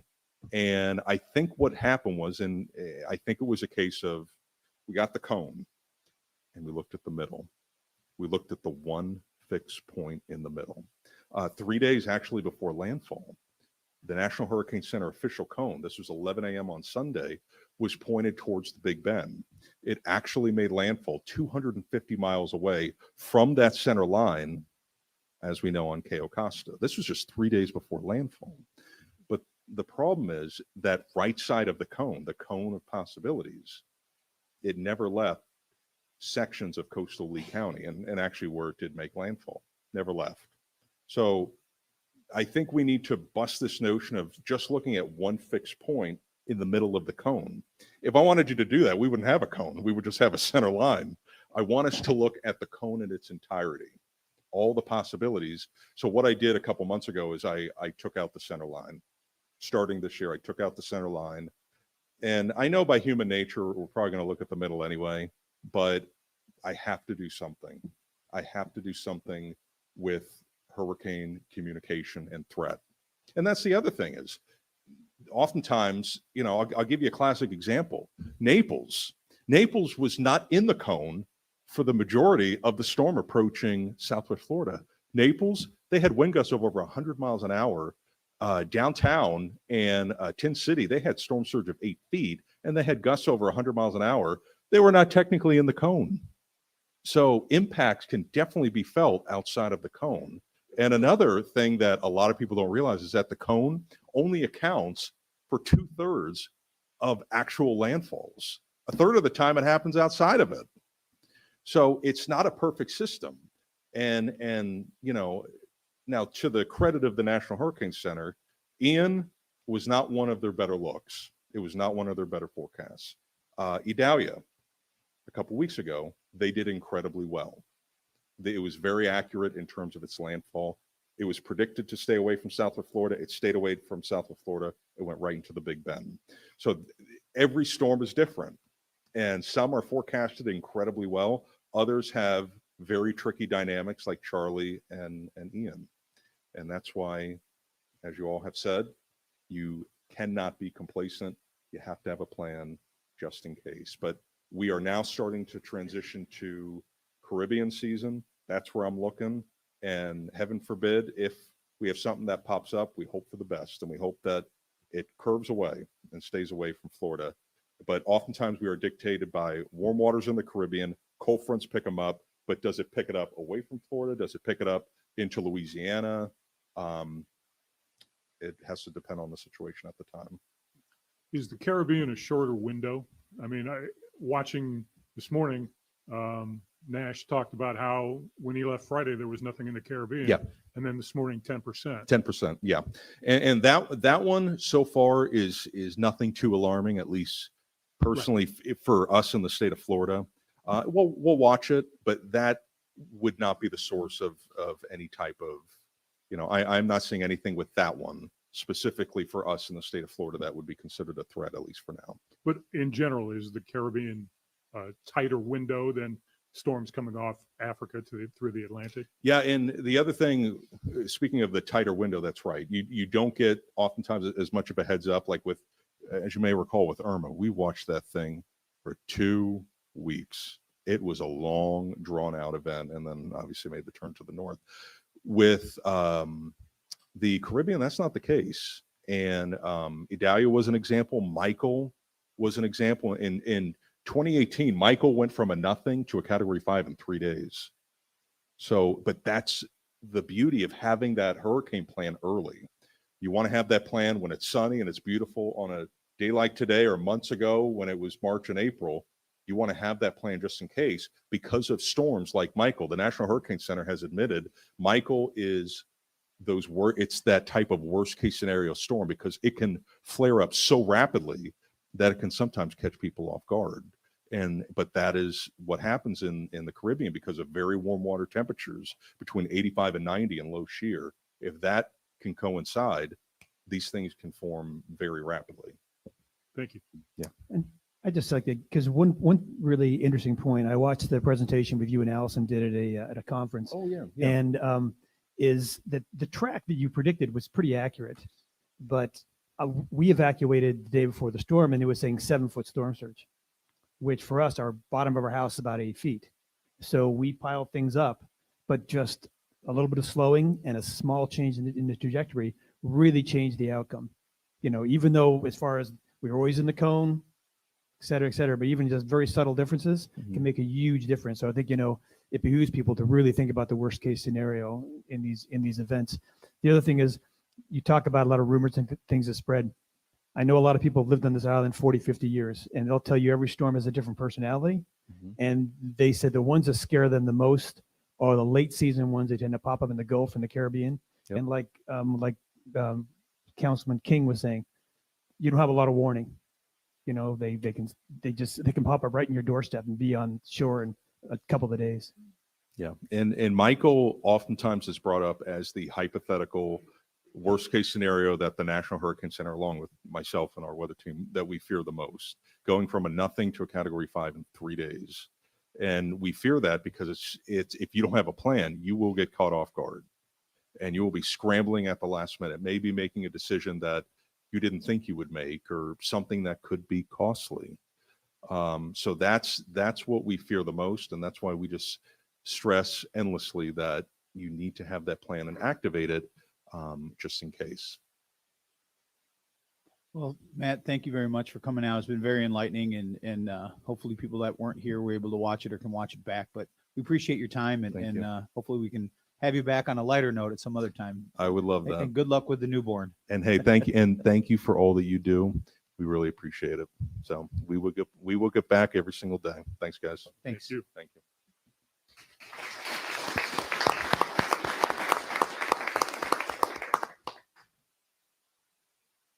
That brings us to our, does anybody need a brief bathroom break before we? Halfway out the door. We'll take a 10-minute break. We'll be back at, say, 10:57.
All right, we're going to call the meeting back to order. It is 10:59. Next, we have a proclamation, Florida Climate Week. Is anyone here to receive the plaque? You must be Allie Desard. All right, let me read this and then we'll give this to you. This event seeks to unite industry leaders, frontline advocates, businesses, and individuals alike to address the urgency of the climate crisis and its impact on our state. Florida Climate Week will focus on solutions to reduce carbon emissions and create more resilient communities. Whereas the Climate Change 2023 Synthesis Report listed a current temperature rise of 1.1 degrees Celsius, leading to constant unnatural weather events, bringing disarray to the planet and its inhabitants, and its reports an increase in weather-related disasters with every rise in temperature level. And whereas Florida and its 825 miles of shoreline and low elevation points of 100 feet above sea level make the state highly susceptible to sea level rise and other natural disasters related to climate change, and the high level of CO2 pollution also threatens to harm Florida's coral reefs and a variety of sea organisms. And whereas Volo Foundation, along with other nonprofit organizations, local, state, and federal partners, elected leaders, news medias, volunteer, and professional associations, is committed to educating Florida citizens and visitors about the climate crisis so they may take action to bring about positive, influential change to protect their families, businesses, and themselves. And whereas the citizens of Florida are encouraged to become more aware of your changing climate and participate in the various programs during Florida Climate Week that will present and discuss solutions by visiting Florida Climate Week. Now therefore be it proclaimed that the Town Council of the Town of Fort Myers Beach, Florida, does hereby proclaim October 2nd through October 8th, 2023 as Florida Climate Week, given under the hand and the seal of the Office of the Mayor on this 25th day of September 2023. Mayor Dan Allers. Allie? Thank you. All right. My name is Allie Dysard, and I'm a climate scientist with the Environmental Defense Fund, but actually grew up here in Fort Myers and Fort Myers Beach. Cypress Lake and Orangewood is where I grew up. So it gives me great excitement to thank and applaud you for your proclamation of Florida Climate Week, October 2nd to the 8th, especially in light of recent events like Hurricane Ian. You are joining dozens of other cities by proclaiming Florida Climate Week, and this is a significant step towards recognizing the urgency of climate action and demonstrating the city's commitment to a sustainable future by addressing one of the most pressing challenges of our time. Florida Climate Week serves as a vital platform for bringing together communities, businesses, and governments to collectively address climate change and its associated impacts, including intensification of hurricanes and extreme heat events. On behalf of the Environmental Defense Fund and the Volo Foundation, I look forward to working alongside the City of Fort Myers Beach to leverage this proclamation as a catalyst for meaningful change. Thank you for your dedication and this opportunity to drive progress towards a more sustainable Fort Myers Beach. Thank you, Allie. It's Thank you, Allie, Allie. right? Yep, Allie. You want to come up and get a picture with the council?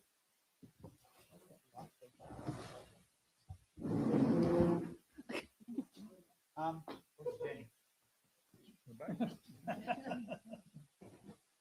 Hide in the dark.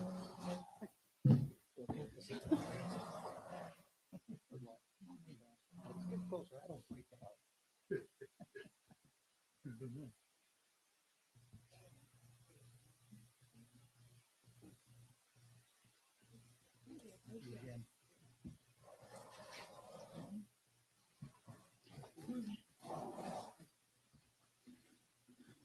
Next, we moved up the proposed Jameson settlement agreement. Mr. Gill? You have approval of minutes?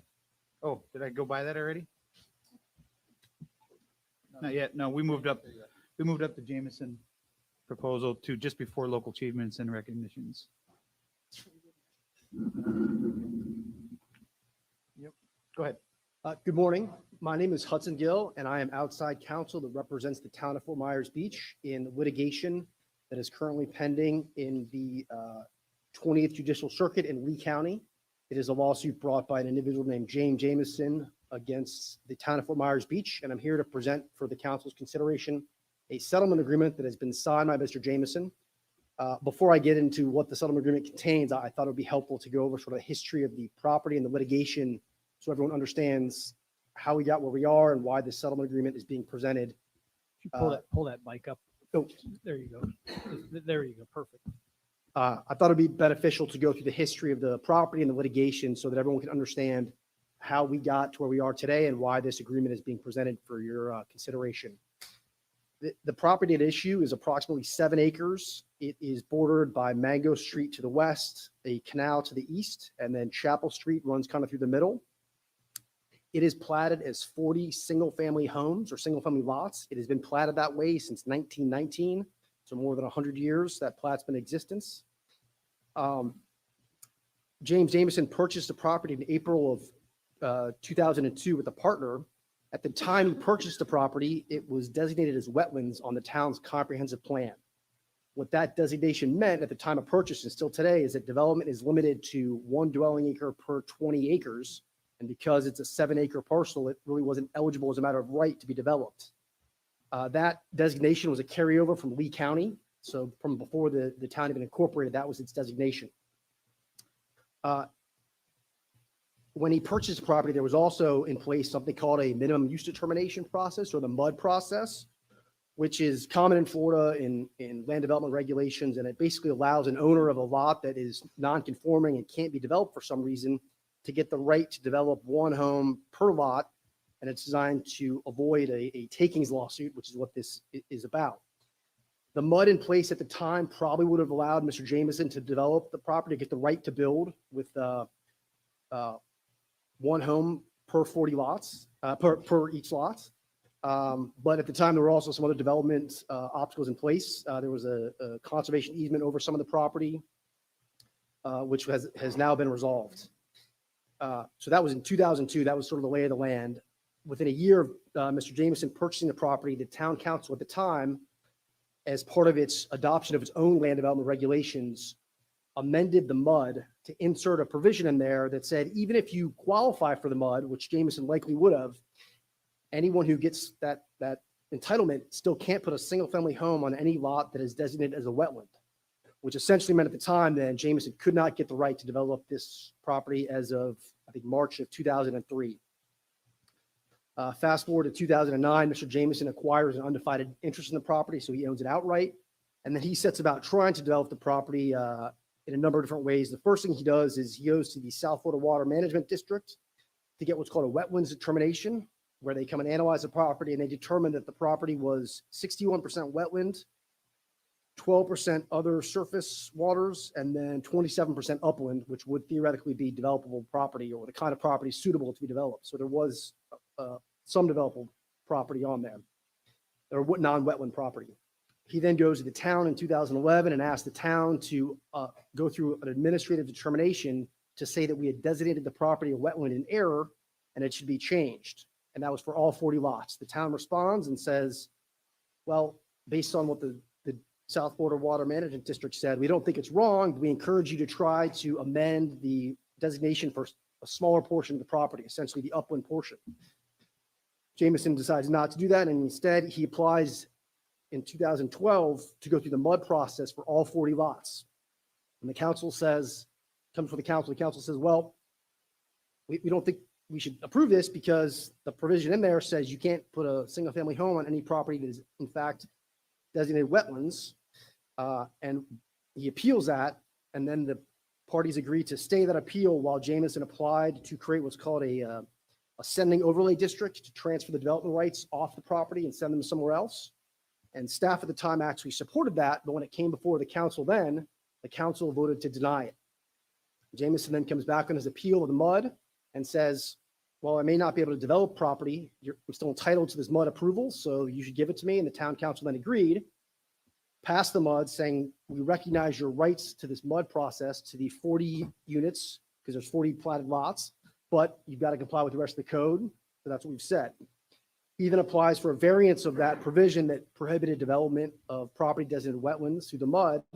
And the town denied that, basically saying that the code doesn't allow a variance of that. He then in 2016 provided a notice letter under the Burt J. Harris Act, which is one of the claims he has here. And as a precursor to filing suit, you have to provide notice to the council of your intention to file suit. And the town attorney at the time looked at that and prepared a response and offered, after conferring individually with the council, to allow the development of 3 of the 40 lots, the 3 lots that had the most uplands on them. Mr. Jameson did not accept that offer and filed suit in 2017. And essentially the claims are, there's 3 claims at issue. There is a taking claim under a Supreme Court decision called Lucas. There's a taking claim under a Supreme Court opinion called the Penn Central decision. And then there's an inordinate burden claim under the Burt-Harris Act. Suit gets filed. We go through a first round of summary judgment motions. The town actually prevails before the trial court judge. And the basic theory was that the trial court accepted was because Jameson hadn't tried to develop anything less than all 40 lots, the claim wasn't ripe. So he needed to do more. It goes up on appeal to the Second District Court of Appeal, and the court reverses and says, nope, I find that Mr. Jameson's claims are ripe. So because of, in part, that 3 of 40 lots offer, and directs it to go back down for further consideration by the trial court. The town then, and the attorneys really interpreted that, okay, the issue is whether this 3 of 40 lots constitutes a taking. There's another round of summary judgment, and the town again prevails before the trial court judge, who says, I find that allowing development of 3 of 40 lots isn't a taking, isn't an inordinate burden. The town wins. Mr. Jameson again appeals to the Second District Court of Appeal, and we are reversed a second time by the appellate court. And that's the Jameson 2 decision. And there is some definitely concerning language in that decision from the town's perspective. Number one, the court questioned whether that 3 of 40 lots offer was binding on the town. And so directed us to, that would be part of what's at issue at trial, which whether that's even enforceable. And if it's not, the issue would be, well, there's really no development rights with the property, which is problematic from the town's perspective.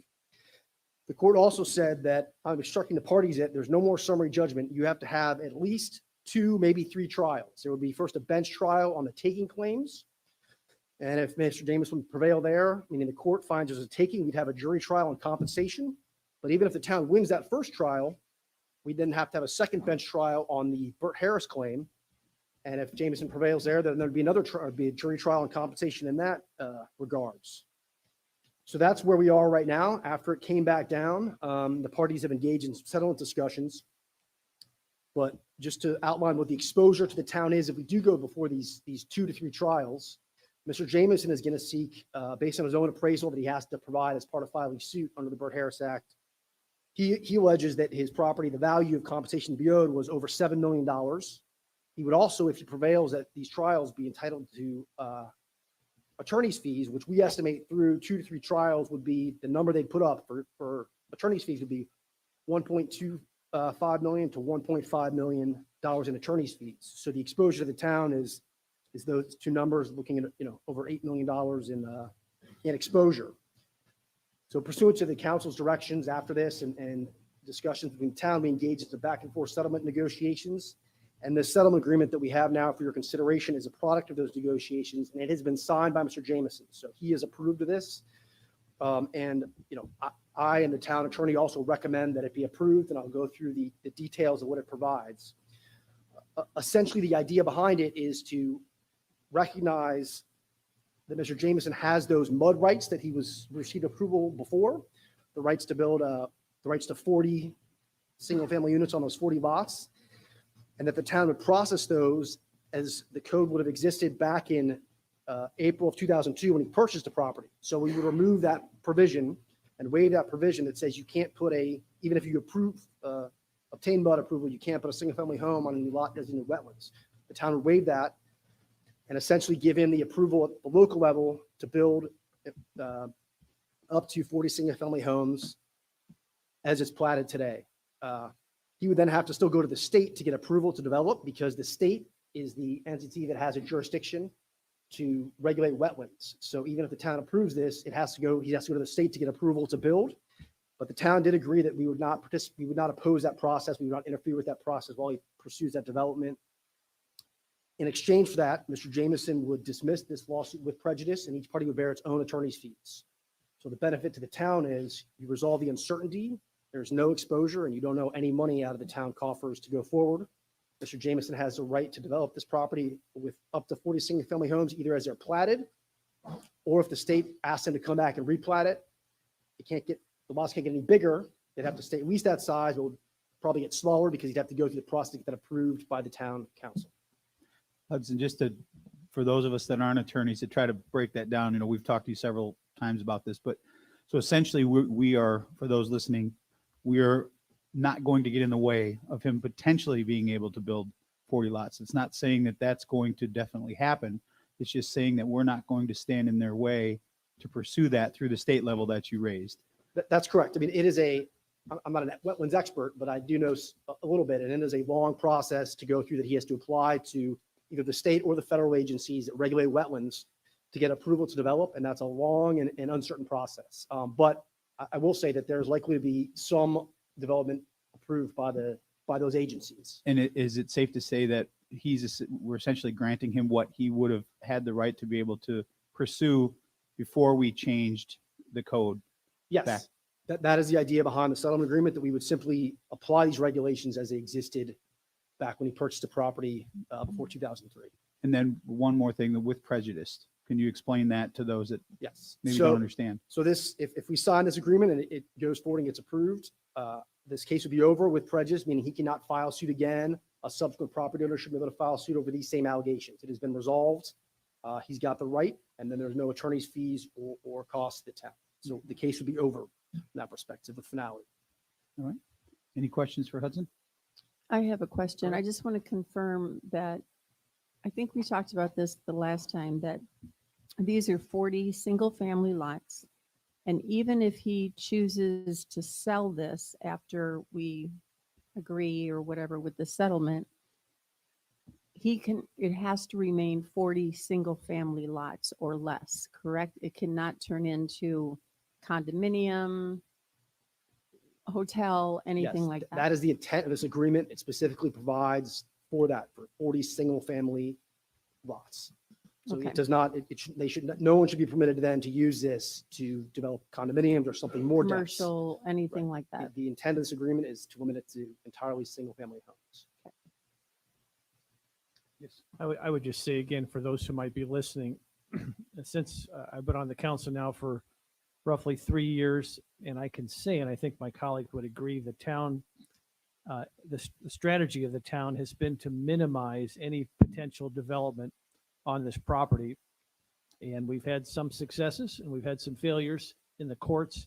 But as I understand it today, the advice of counsel, and it's, I think correctly, the exposure to the town, the litigation risk to the town is no longer in our favor, and the settlement therefore would be in the public interest. Is that a fair characterization? It is. I mean, the Jamison 2 decision, which is publicly available to anyone to read, has some very concerning language from the town.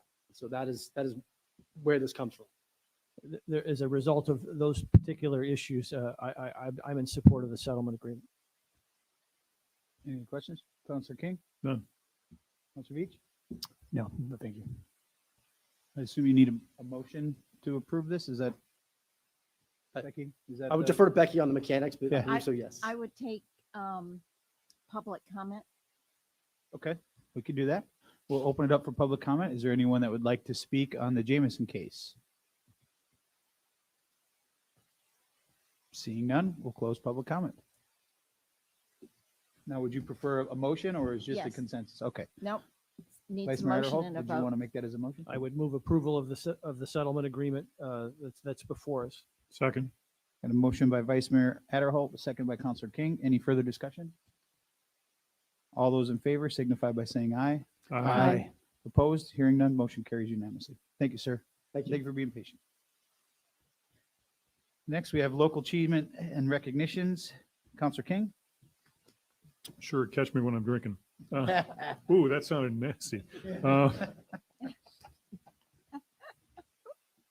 I just want to thank all the volunteers who prepped, primed, and painted, I'm sorry, can't even read my writing, the wavy wall in Times Square. Thanks to Beach Talk Radio for their coordination of this and the fundraising to make this happen. Thanks especially to Tony Bone of Anthony Bone Painting for his time and his hard work and his expertise in making this happen. In talking to Tony, he grew up on the beach. He worked for his dad, and that was something I could relate to as I grew up in the Donut King. Tony mentioned he did have a disagreement at one point with his dad about pay, and that stunned me because I never got paid. I Sounds did like you get need to yelled be at better for at eating a agreeing. donut because I was eating at the profits, but Tony, thank you for all your hard work and all your efforts, and you did a great job, and we appreciate it. That's it. Vice Mayor Adderholt? Just very briefly, Mr. Mayor, there's a remembrance ceremony at 9 o'clock on Thursday for the 1 year anniversary of Hurricane Ian. And the mayor, the town staff, and all of our team, vendors, contractors, et cetera, have done a great job on the park. I just wanted to say that for those, and I know I speak for everybody up here at the council, who understand that as wonderful as the opening of the park is, there's one little piece that's still missing, and I just want people to know that it's not forgotten, and that's the Veterans Memorial. I've been in touch with our town manager and our director of operations, and we have a plan to have a memorial for our veterans. It's going to contain a quote from John F. Kennedy and Ronald Reagan that honors our veterans. It's going to be on a piece of stone that will be the design work will be done by an artist who's from Sanibel, who actually did the work on the Vietnam Memorial, the person who put all the names on the Vietnam Memorial. And so that's going to take more time than obviously before this Thursday. But I just wanted folks that it had an understandable concern about the veterans piece of the park, that is coming, and that'll be a nice piece to that overall puzzle. So that's all I have, Mr. Mayor. Thank you. Councilor Wilson? Well, I just want to reiterate what was already said about our wavy wall and Bayside Park and everything that our town staff has done. There are a lot of things going on Thursday, and I certainly don't want them.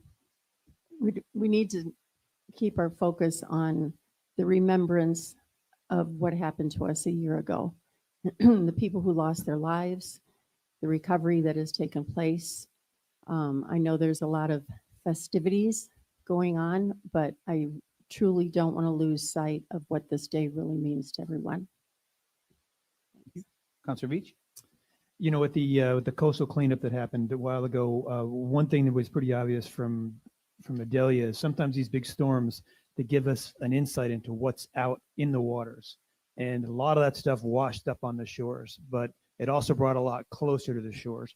So I'm hearing a lot of reports of pretty heavy debris out in the water. The clarity is not so great now. So I just encourage people to be careful out there, because there are things that you can get scratches, and that can lead to all kinds of nasty infections and whatnot. And as far as the events coming up on Thursday, there's a couple that I think also are noteworthy. I know that someone in the Pacific Island tradition is proposing a paddle out at 6 o'clock around sunset. The idea is if you're interested, just bring your paddleboard or your kayak to be in your kayak by 6 o'clock, and people are going to paddle out and make a ring, have a little memorial around sunset. I think it's a very, very touching way to remember people from the Hawaiian tradition. Well, all mine have been covered, so I won't reiterate them all again. So again, thank you to everybody that just spoke up here. Every one of those were on my list. So again, I won't reiterate. So we'll move on to advisory committee items, reports, and appointments. Ms. Anita?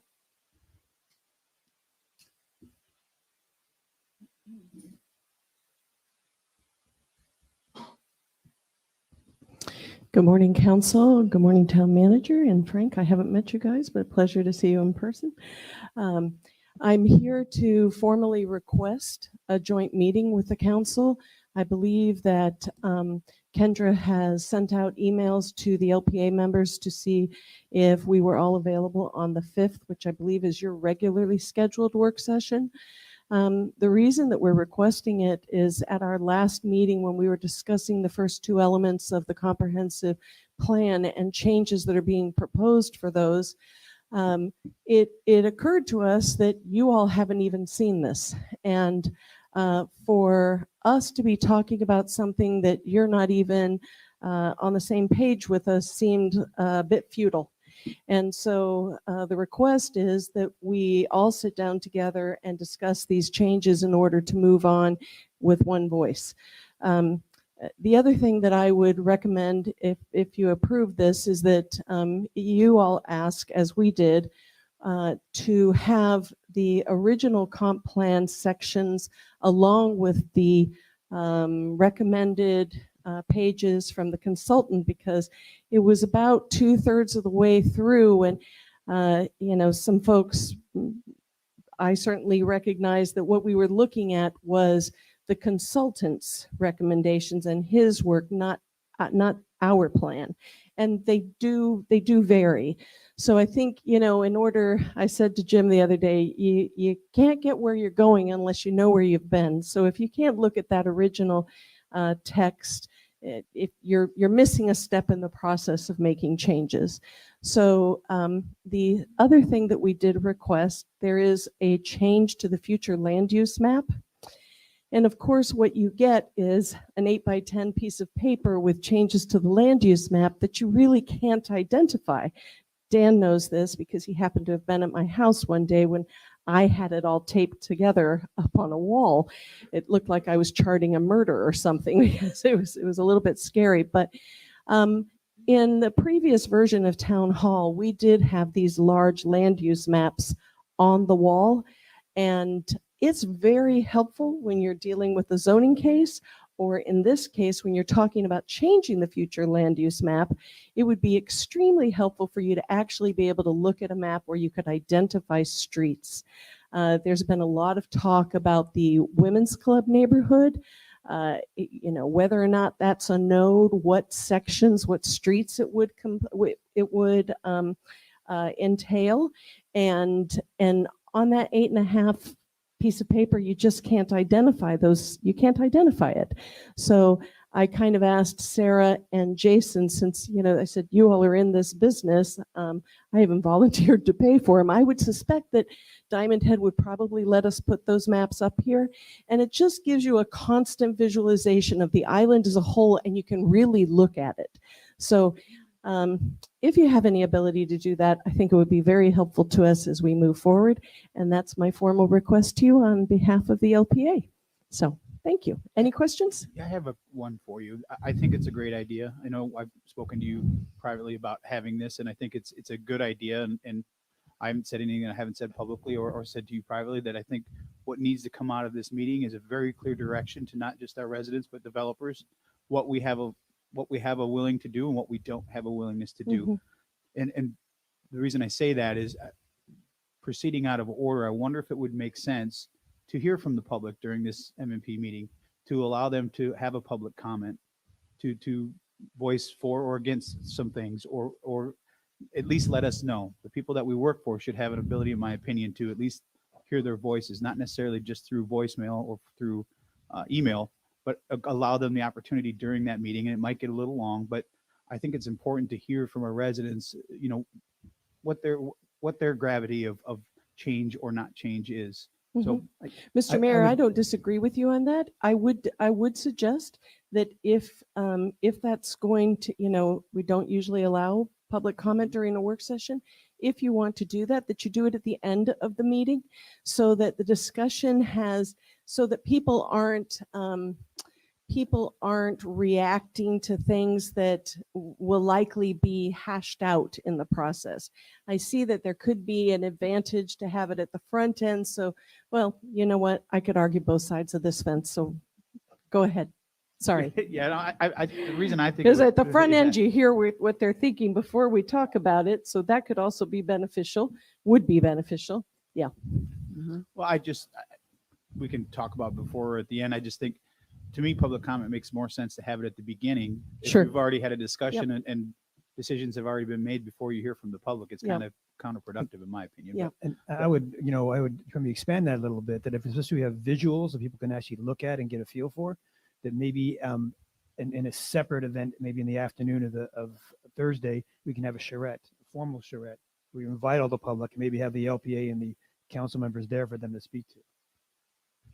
So instead of people coming up to coming up and speaking in the microphone in a formal affair, there's visuals, and they can casually meet with people and talk and express their feelings. Those visualizations are extremely important when you're talking about changing land uses on people's property. And especially when it's something as dynamic as our current situation is. So, I would hate for something to be lost on an 8.5 piece of paper.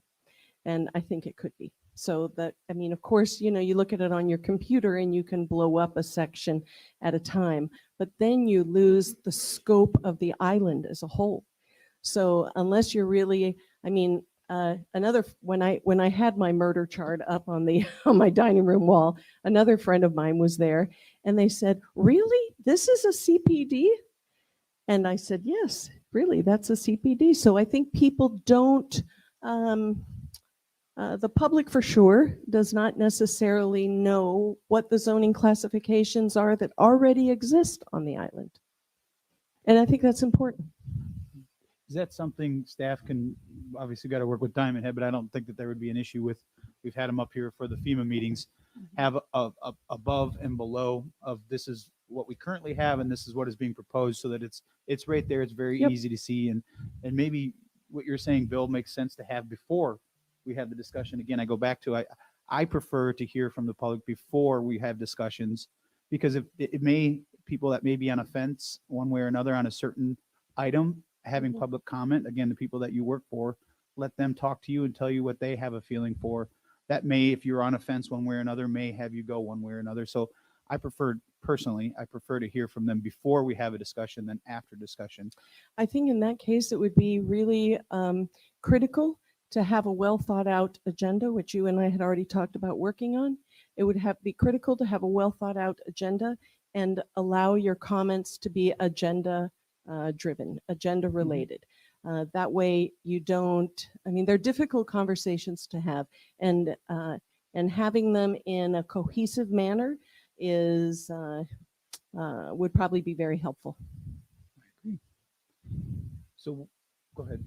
No, I was say something. no, I was just going to say that, this has definitely been a long time coming, and in some cases a long time overdue. So whatever we have to do to be ready for this for October 5th, and I totally agree with the public comment. And I too would rather hear before, because this has been, It makes more sense, doesn't it? yeah, it's been it does. bubbling, overflow bubbling, and it's time. Yeah, I agree with you.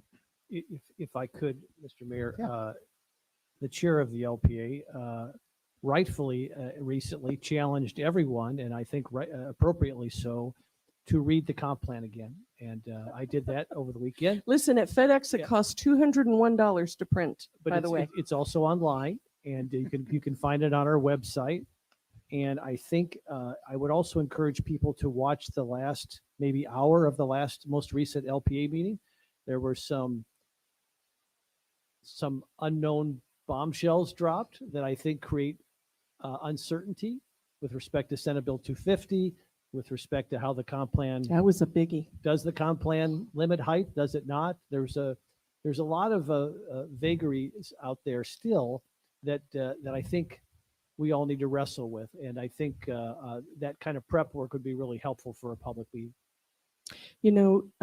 We have a fantastic community development staff, very well versed, very professional, intelligent folks who love our island like we do, and they're very helpful. But I tell you, Becky, that Senate Bill 250 was like boom! It was like the bomb went off, and everyone seemed surprised that nobody had a clue what it was, but we didn't. The comprehensive plan, is the proverbial how do you eat an elephant one bite at a time, and even if you simply read the sections for the future land use map and housing and density, if you read and the overall goals start at the beginning, it would lay out something for you that I think is pivotal right now. I mean, we have this golden ticket to really actualize the goals of that plan.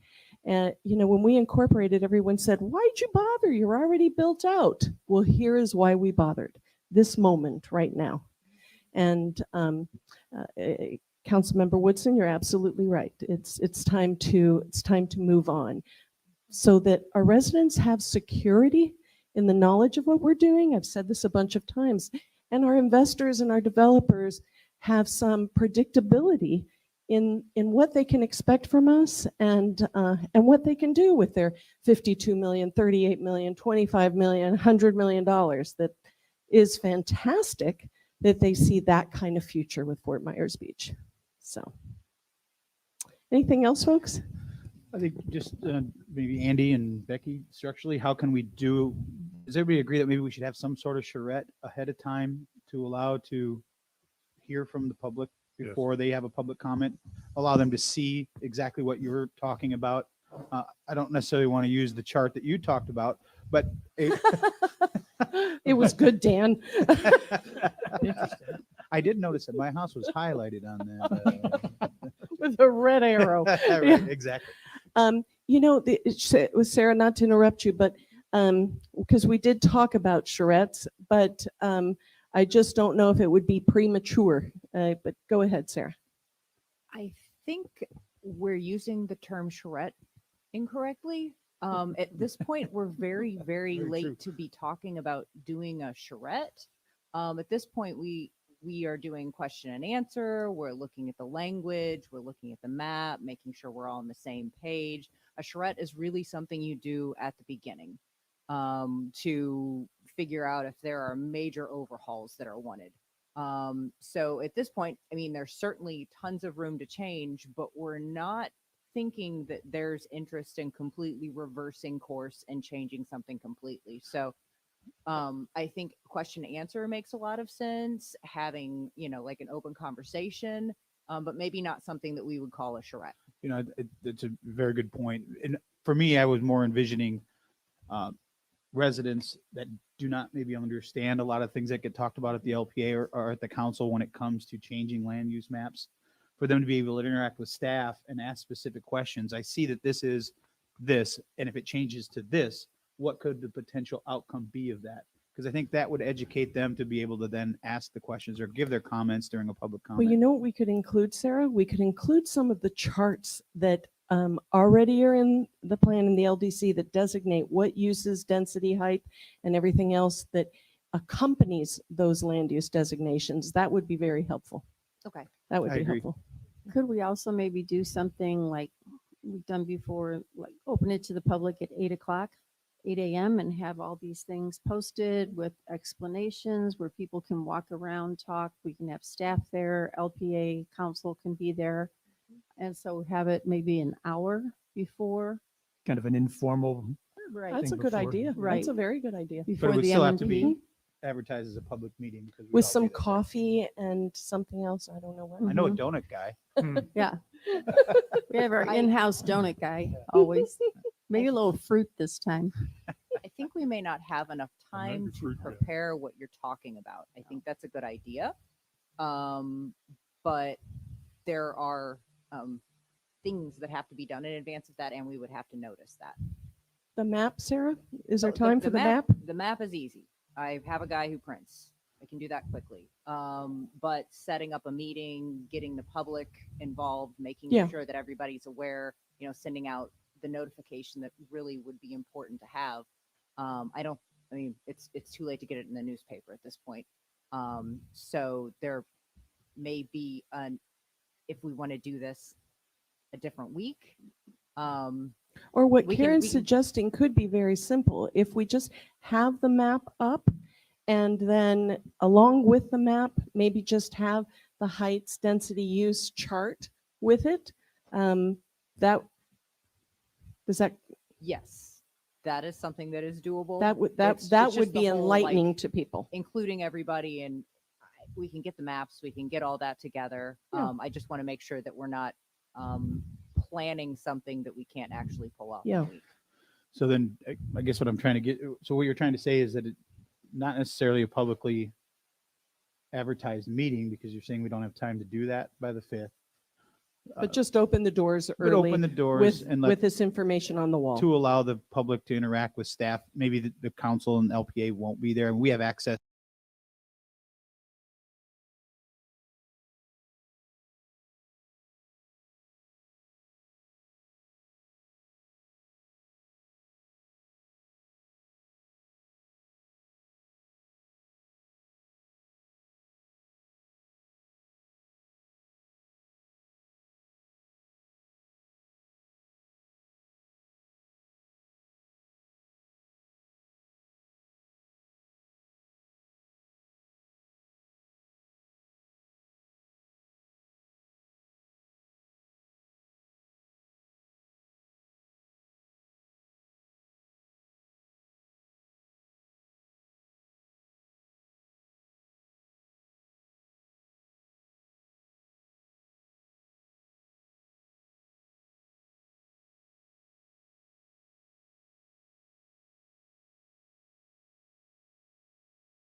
The meeting back to order. You ready, Jacob? All right. We're back. We're going to call the meeting back to order at 11:48. Miss Anita, where you left off? So I was just asking Sarah if my suggestion created a little bit of a nightmare, and Sarah has time constraints on the 5th, and you all have quite a few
All right. We're gonna try to call this meeting to order again at 11:54, and let's hope sweet baby Jesus Let's is hope that- watching. And 3 times the charm. Go ahead. So Anita. ultimately, we're requesting this joint meeting. It looks like your work session that is scheduled on the 5th has a couple of very important other issues. Sarah has a time constraint. Karen just raised the issue of whether or not it could happen on the 2nd. You know, I think time is of the essence. And so, because, you know, it could be the following week at the LPA meeting. I don't know. But time is of the essence. So I guess you'll I have think to. maybe that makes the most sense, Anita, is to have it at the LPA meeting, have a joint meeting, then that would give enough time to then advertise. Does that work better for you, Sarah? Mhm. That would And- actually work very And that, well. that date is, what is that date? It's just the next. The 10th, The 10th. is it Tuesday? So it's 5 days later. Tuesday, the 10th. I would Okay. support that. Yeah, I think that makes sense. Dawn That could be the Sudduth only was thing a- then on the agenda, or is there already things on the LPA agenda for that day? And we were coming back to talk about that. Amy, we'll check.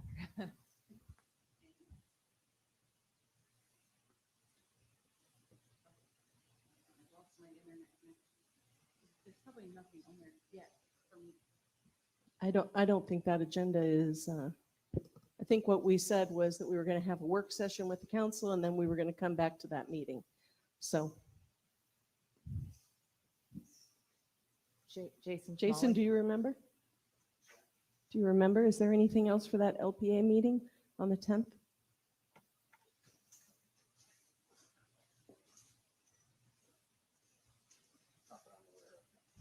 Jason says not that he's aware of, so maybe that works out. But Jason, would you pull up the schedule that I sent, the Excel sheet? And just But see since what you is all supposed have to be on such there? a long day, you work this out and let us know. And So we'll be have it there. on that day. We'll do, one way or another, we'll do it on that day if that works for everyone. The 10th works well for me, Jeff. Does it, work. does it work for you? Yeah, it works for me. Okay, so Okay. whether it's before or after, that's the only thing. Perfect. We'll work So that it'll be logistically on the out. 10th. Our joint meeting will be on the 10th. Yes. And we'll have all of our show and tell materials. And That's as soon as we fantastic. have the dates and or the time, yeah. It'll be on the Thank you 10th. very much. All I right. appreciate the time. Thanks, Anita. Good luck all day long today.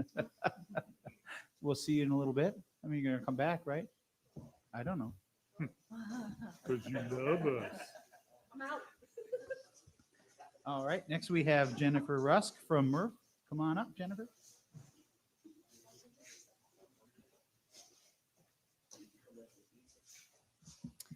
I wanted to say good morning, but I think I'm now saying good afternoon. Nope, you got 3 minutes. You're good. Oh, okay. Good morning. Good morning, Town Council. Good morning, Mayor, Vice Mayor, Amy Baker. Good morning. Good morning, Becky. Good morning, Town Manager. Good morning to everybody. I'm Jennifer Rusk representing Murph, and I've got 2 motions to bring to your attention. Number 1 is issue of commercialization of residential canals. This motion was approved 7-0.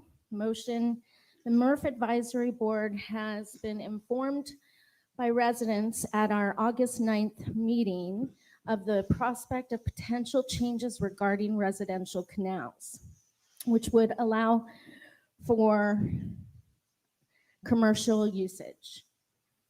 Murph shares the residents' property owners' concerns that such commercial traffic would negatively affect and degrade the owner's property, have deleterious effects to the ecosystem, harm wildlife, especially manatees, and increase erosion.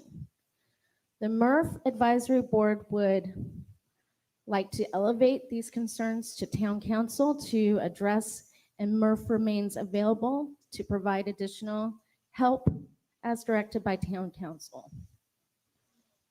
The support with this 7-0 is in a similar case, the Town Council elected to avoid intruding on a residential canal, and the environmental consideration presented by property owners in their decision to dismiss the idea of constructing a mooring field upland facility, which would introduce commercial mooring field boat traffic that would encroach on the residents of Tropical Shores Way.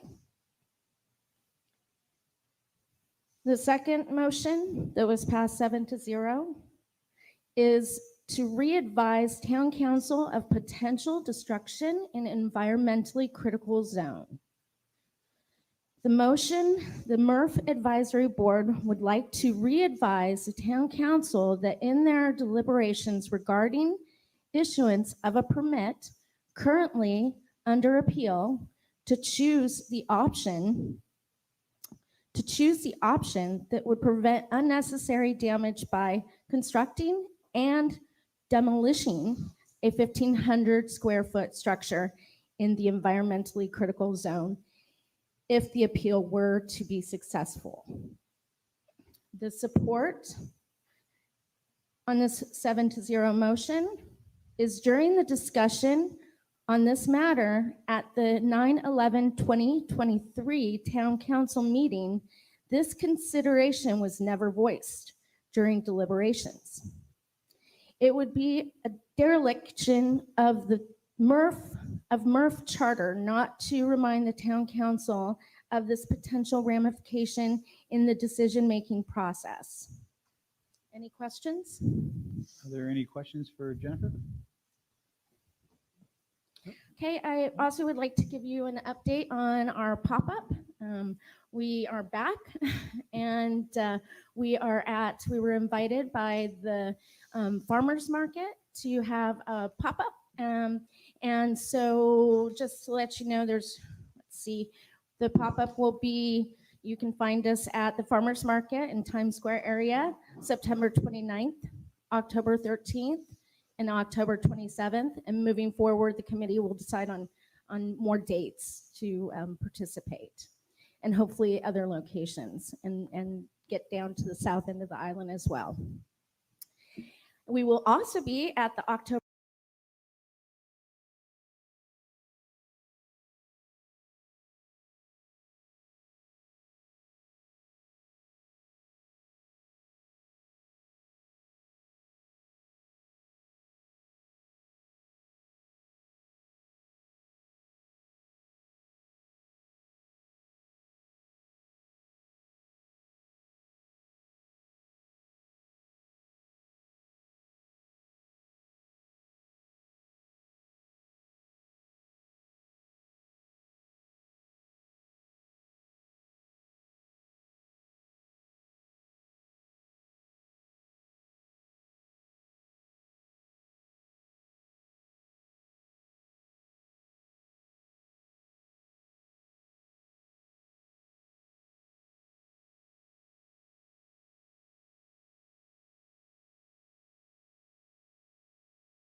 The DOs are going to the joint session.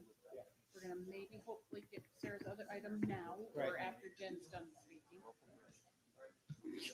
October 10th is Good? ready? Okay. We're ready, which is the LTA meeting. All right, we are going to try this again. It's 12:05. Take it away, Jennifer. Finish up. We were Okay, so just an update with the Murph pop-up that we will be at farmers markets on the dates of September 29th, October 13th, and October 27th, as well as Bay Oaks October 20th for the kids' spooky night. Should be really fun. I hope I get this word right. Also, Cocoloba chapter, Native Plant Society, this is very exciting to me, and it should be for all of you, is donating plants to Murph for us to be able to get Fort Myers Beach green again, and we'll be handing these plants out to residents of Fort Myers Beach. So just come to our pop-up and we'll give you a plant. That's to great. Get going. And I agree. I believe one of the council members a couple months ago said it's depressing, and it is. We need greenery. We need healthy greenery, native greenery. So thank you to Cocoloba chapter, and they will be also accepting donations to help us get our Fort Myers Beach green again. And that is all for today. Thank you. Thank you, Jennifer. Thank you, Jennifer. We were just informed that Sarah has to leave a little early, so we're going to, if it's okay with the council, proceed out of order a little bit and move her, what was the public hearing, and then went into the A1A agenda item about the provide input regarding downtown zoning district requirements of the view and open space requirements. Is there any objection to, I know it's a little out of order, but in the sake of trying to get it done, there are people that came specifically for this item. No objection? None. None. Go ahead, Sarah. Good morning. I'm not sure if you want me to do sort of a whole presentation explanation, or if, you read the staff report and you just wanted to take it from there. What would be your preference? I read the staff report, but does anybody need a full presentation? I don't think we need to do a full presentation. Okay, perfect. So really, I'm here because I want to find out what you want from staff. We're just not clear on if you're requesting a code change and what that might look like. So please discuss and advise. Well, I think just to give a little background as to what, there was an issue, if I'm understanding it correctly, with the interpretation of what a view corridor would be. And it's staff's interpretation that it would be from the ground to the sky versus. So actually that's a misrepresentation of the issue. Okay. So the downtown zoning district requires that 70% of the lot frontage has a building between 0 and 10 feet. It's different distances depending on what part of the zoning district they're in, like where within the downtown zoning district they're located. However, so that's 70% of the lot has to have a building at the front. There's an exception that's allowed specifically for properties between Estero Boulevard and the Gulf of Mexico. And that is, you can decrease that frontage requirement all the way down to 35%. So any place between 70 and 35%. However, in exchange, the code says, so I'll just read it. The required building frontage percentage may be reduced to 35% for properties between Estero Boulevard and the Gulf of Mexico, provided that the open space thus created allows open views to the Gulf of Mexico. So the issue is, it says that whatever portion of the property that doesn't have a building at that front area, if you decrease it anywhere from 70 down to 35%, you have to provide that as open space. And then it also has to provide an open view. So open space is defined in other places in the code. So open space is areas of preserved indigenous plant communities, beaches, archaeological and historical sites, including any area that contains evidence of past human activity, protected trees, landscaping of parking and vehicle use areas, and perimeter buffers. But it's not a place that a building can be. So we were asked to reinterpret this code section that the area below a building could be used as open view.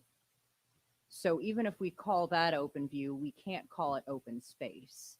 So that can't meet both of those requirements. So if there's interest in changing this exception, we would have to change the code. We can't reinterpret it. And that would be a global change across the entire downtown zoning district then. For any properties that are between Estero and the beach, yes. And if it isn't changed, is there a path that an applicant could come in and ask for this specific change if it was needed to make their project workable? Is there an avenue for them to be able to ask for variance or deviation? Or? They could ask for a variance from the code requirements. I mean, that's a setback requirement, and they could ask to deviate from that. And I mean, I think the thing that's important to point out is this is an exception. So this isn't required of them. It's just an option so that they can change their layout. Questions for Sarah? I guess I wonder, is it better to make things more clear? Is it better to change the code rather than having to go through this deviation process, the exception process, even though there might be an avenue for it? Because what always happen is staff goes by what's in there and they recommend not approving. And then if we listen to everything and we go around, so, I mean, isn't it cleaner to, as long as we're going to have code changes, probably, isn't it cleaner to change it? So I guess the bigger question is, do you not care about preserving that portion of the code? Currently, there are only 2 places in the code that supports clear views to the water. Although the comprehensive plan talks about it quite a bit, the code only really gives you a way to do that in 2 ways. It's through this section with the downtown district and through preserving rights of way that end at the beach. So I guess the question is intent. Do you intend to preserve these open view corridors to the water, or is that not something that council is interested in maintaining? Go ahead, Vice Mayor.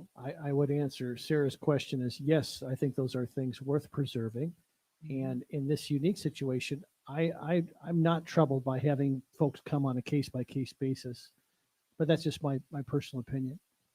Yeah, I struggle a little bit with making global changes to something so critical. You know, you look at other properties that pop into my mind that would fit this criteria and what could potentially try to think about the adverse effects of a decision you make now globally versus allowing that process. I'm all for having a process to be able to come in and ask for something that you want that is outside of what is required, but to just do it globally, I'm a little hesitant to do that. But John, I believe this was something you brought up. I'd like to, or you asked to have specifically put on the agenda. Yeah. I guess I think I would at this point agree with you, Mayor, that if it's not, if I'm trying to word it correctly, but yeah, I don't want to create another issue when we have avenues to address it. Does that make sense? Yeah, and I think if Sarah, the way Sarah put it, it's like, I think we all want to reserve the right for those view corridors. I mean, that's something we've talked about for a long, long time. So whatever process that is, that we have an option for that, I think that's what we need to go with. Councilor Beach, you have any input? Well, yeah, I'm kind of a little torn by the whole, view corridors through private property on certain properties. So we're like saying if you live on the Gulf, then you have to maintain a view corridor. But if you're not on the Gulf, then you don't. If you have a back bay view or some other thing, I think it's a little, concerning. And also when I was hearing Sarah talk about that some of these you could do, it'd still have open space, it'd be like some vegetation and this kind of thing. Well, if you're sitting in a car and there's a row of bushes, you don't have a view anyway. Yeah, I think it's important to point out though that again, this is just specifically, you're talking about just the downtown zoning district, not the entire island of properties between Estero and the Gulf of Mexico.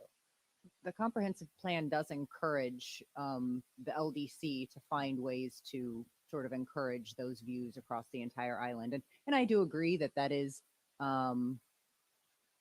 pretty subjective to think that the beach is more a valuable view than the bay. However, that is sort of the reason many people have moved here.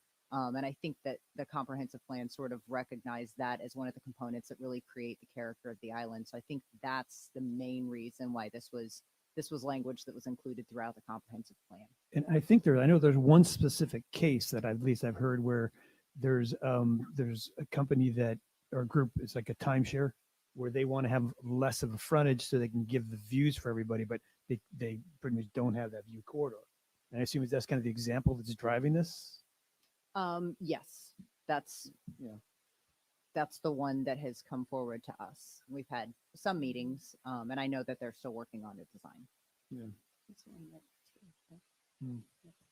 Yeah, I don't know. To me, it's I guess stepping back, I don't really see. I know that when you're really in the downtown, the heart of the downtown area, and I know that the downtown area ends right next door, right on our future land use map, that I can see you want to get things up to the street so you don't have a parking lot in front of a business. It's more sidewalk friendly. I'm just not sure if, it just seems like to encourage someone to build right up against the road. I don't know if that's really beneficial for anybody's view when you get away from the heart of downtown. It depends on your view of design. I mean, that's a common feature in a lot of downtown districts to sort of build that fabric where you sort of feel like you have sort of the enclosure, you have the architectural features up against the road. It slows down traffic. I mean, it depends on if you care about that design concept. But that was the design concept that was brought forward with the current comp plan and LDC. Yeah.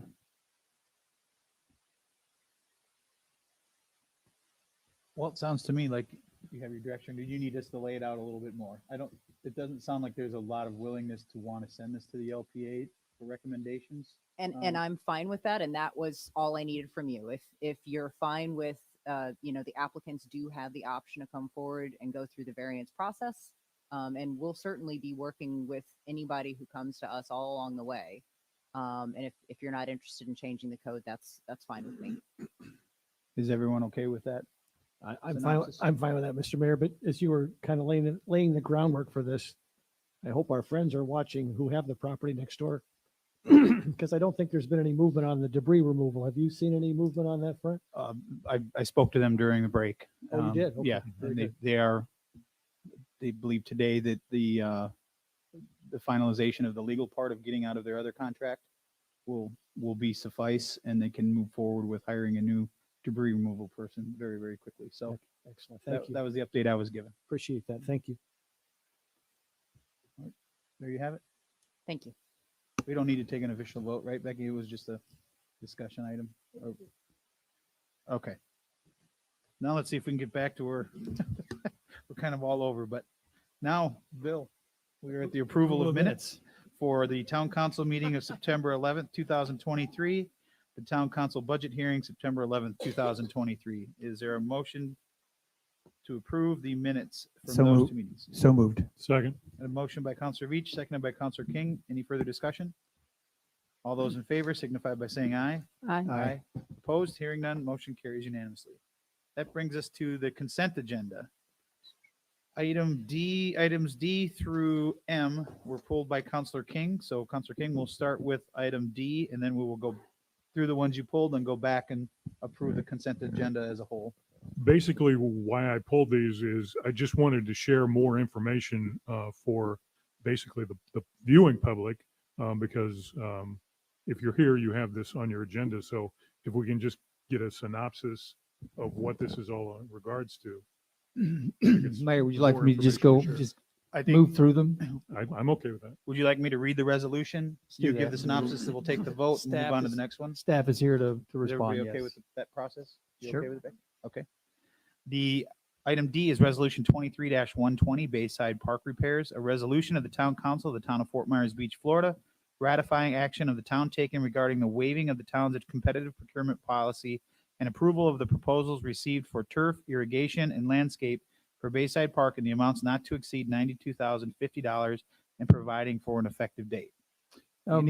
Mayor and council, under the extended local state of emergency with Hurricane Ian, we're allowed to make certain purchases and do certain things. And with the impending date of the 1-year anniversary coming, we move forward with that. And just so happens that we also, during this time of the construction, the governor and Mrs. DeSantis are providing with $500,000 grant through the Florida Volunteer Florida program. So that covers this type of expenditure, plus other expenditures that we put in there as well.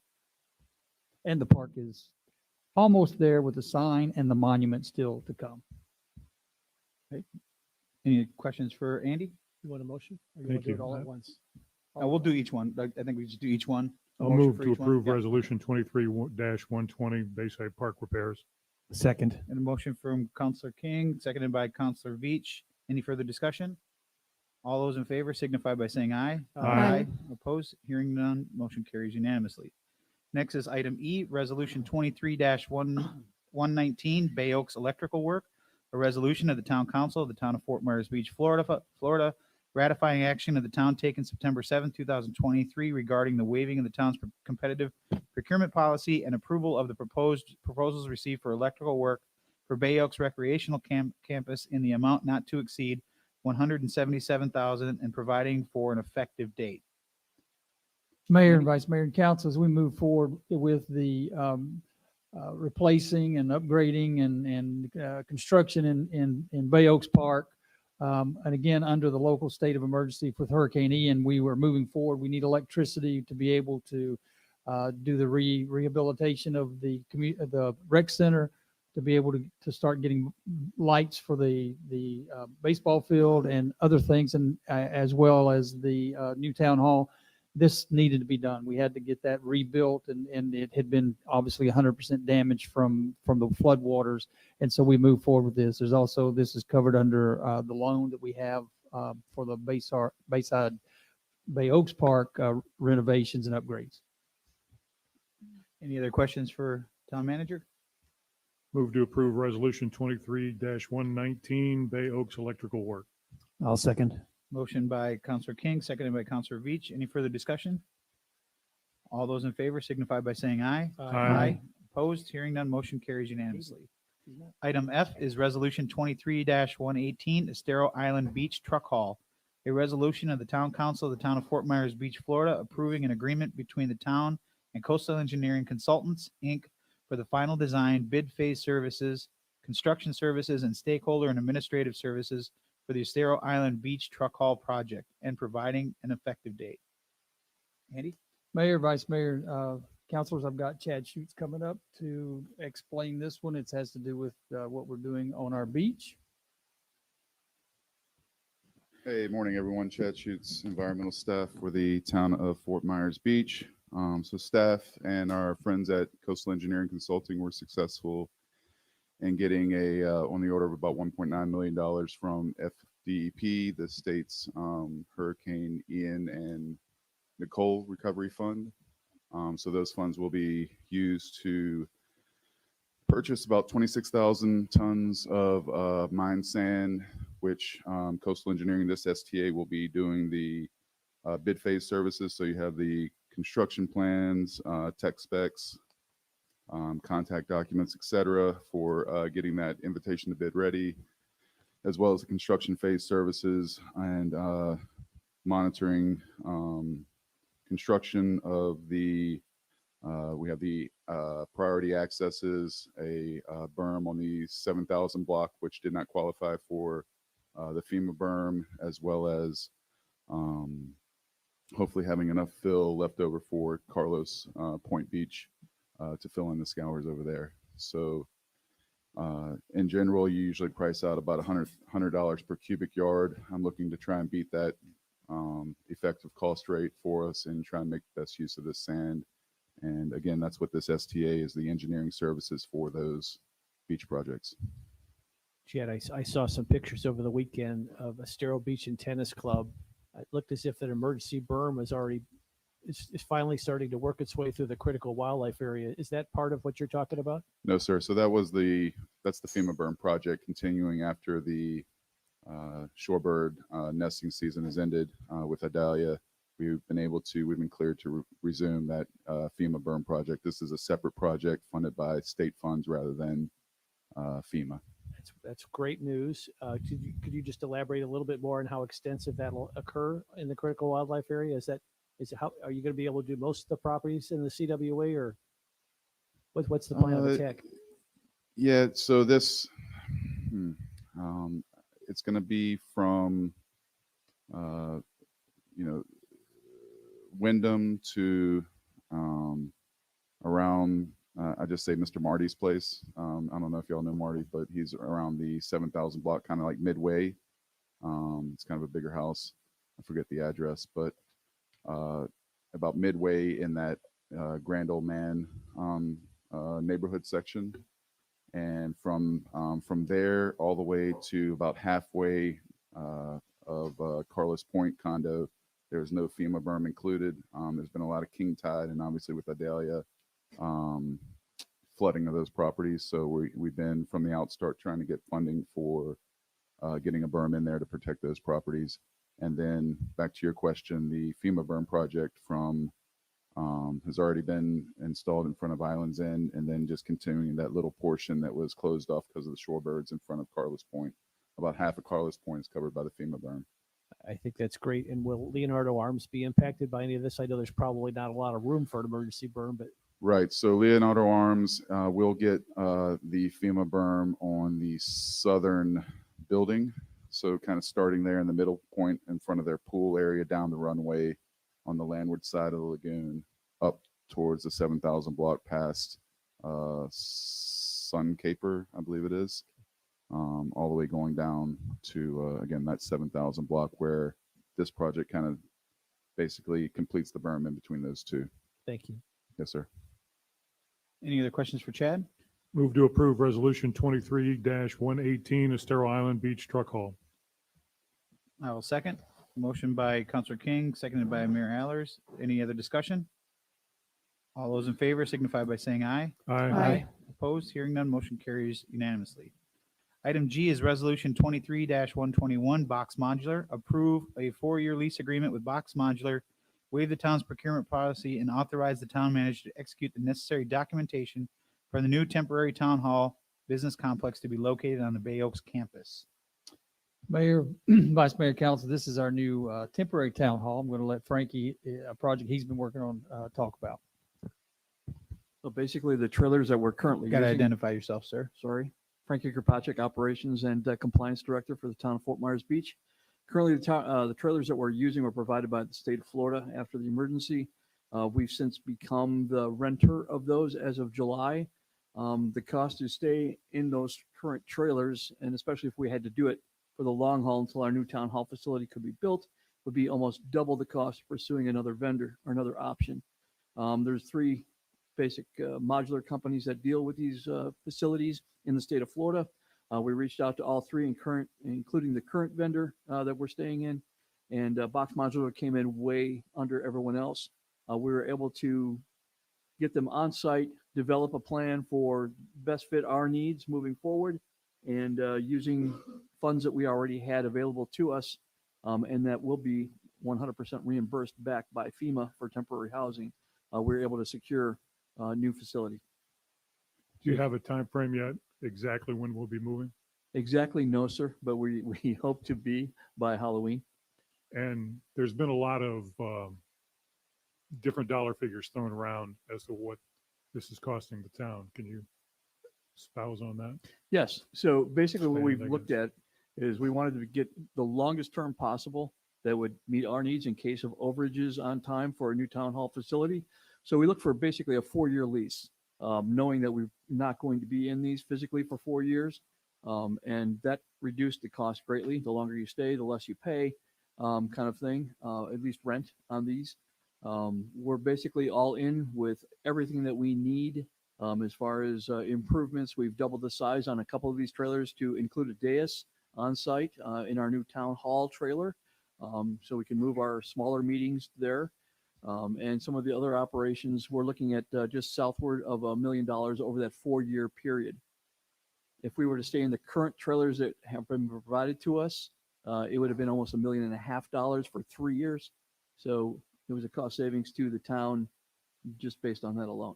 And the current ones we're in are not in the best shape. The current ones we're in probably won't make it to the end of this year, let alone the end of 3 years.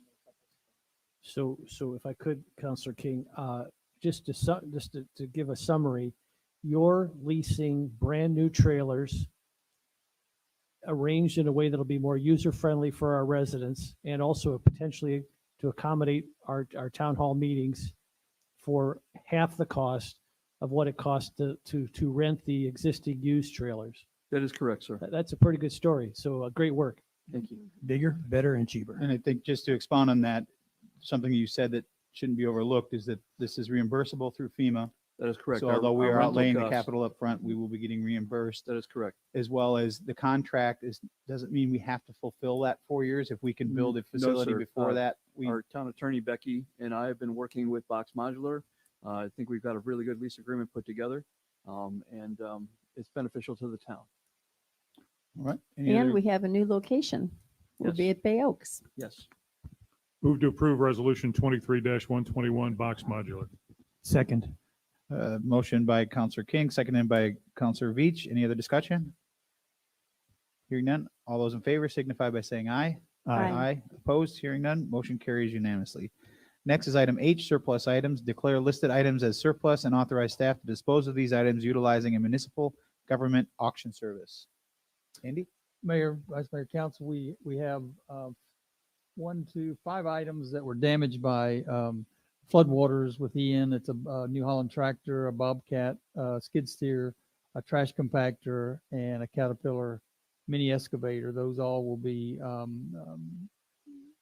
salvaged and tried to sell them on govdeals.com or through a Royal Auction Group, whichever is better. And also a 2014 F-150 that is just broken down and is no longer of use to us. So we are going to scrap those or sell them actually and get something for them. Any questions for the town manager? Move to approve the surplus items. Second. And a motion by Counselor King, seconded by Counselor Veach. Any other discussion? All those in favor signify by saying aye. Aye. Here, opposed? Hearing none, motion carries unanimously. Next is item I. Authorize the town manager to renew and execute an agreement in amount of $45,000 with the town's state lobbyist, Ronald L. Book, PA. Thank you, Mayor. Just asking to extend this for 1 year. That gives me time to review our wants and needs and desires for lobbyists and how we want to proceed going forward. If you ever, once you get into this type of thing changing, you have to put out an RFQ and do some research there potentially. So there's just some things we wanted to do to be able to just keep moving on. We've got some things coming up in October that are very important. I'll be going to Tallahassee, and Ron's working very closely with us to get some appropriations and some funding and forgiveness on some of the money we've gotten. So this would help keep moving that along. So if I may ask, what happens if we can bring this to a close earlier? Are we able to get out of that contract, or how does that work? Yes, we should have a 30-day notice clauses in all these contracts. Yes, ma'am. And including the next two that we're going to discuss. Okay. And I will say, up until before the storm, I don't think any of us really had any background on Mr. Book or working with Mr. Book. But over the last year, I've worked with he and his office at great length up in Tallahassee and by phone. And he has, in my opinion, served his weight in gold for this amount of money that we're paying him. So I fully support this. Always willing to look at other things down the road, but I think this is in our best interest of the town to continue on with Mr. Book and his services. Move to approve Letter I, lobbyist rental little book, PA contract renewal. Second. Got a motion by Counselor King, seconded by Counselor Veach. Any further discussion? Hearing none. All those in favor signify by saying aye. Aye. Aye. Opposed? Hearing none. Motion carries unanimously. Next is RFQ-20-22-AD, ongoing professional services renewal number 1 of 2. Authorize the town manager to execute renewal number 1 of 2 to the firms contracted under RFQ-20-22-AD, ongoing miscellaneous professional services. Andy? Mayor, Vice Mayor, and Council, under the RFQ that you read out, we reached out for professional services, engineering, and certain things that help us day to day to get things accomplished. This is to renew that, and this also gives me, after 5 months now, be able to start reviewing these. There's also a 30-day notice you can get out of these agreements as well, but we just need to keep them on board during a transition that I'm about to make, and this will help us with a smoother transition. Any questions for the town manager? Move to approve RFQ-20-22-AD, ongoing professional services renewal number 1 of 2. Is there a second? Second. Got a motion by Counselor King, seconded by Counselor Veach. Any further discussion? Hearing none. All those in favor signify by saying aye. Aye. Opposed? Hearing none. Motion carries unanimously. Item K, RFQ-20-22-AD, ongoing professional services. Approve 2 supplemental task authorizations for fiscal year 24 exceeding $25,000 for professional services for community development in the areas of planning, zoning, and building services, and authorize the town manager to execute the required documents. Andy? Mayor and Council, this is for Axis. This is Sarah. She serves a great purpose for us. It also allows me some time to, as I move forward in the next 30, 45 days, about continuity moving forward. And hopefully at some point, I've spoken with Sarah about it, and I know Keith and I have talked about it too, about having an in-house planner. So I'm working some of those things out too, and then I'll discuss more about that in during my comments in a few minutes. But this just helps us keep going with our daily business and brings her back in October and for the meetings we're going to have. And again, another clause is in there if we have to get out of it. Any questions for the town manager? I just want to make one clarification, as I think it's helpful.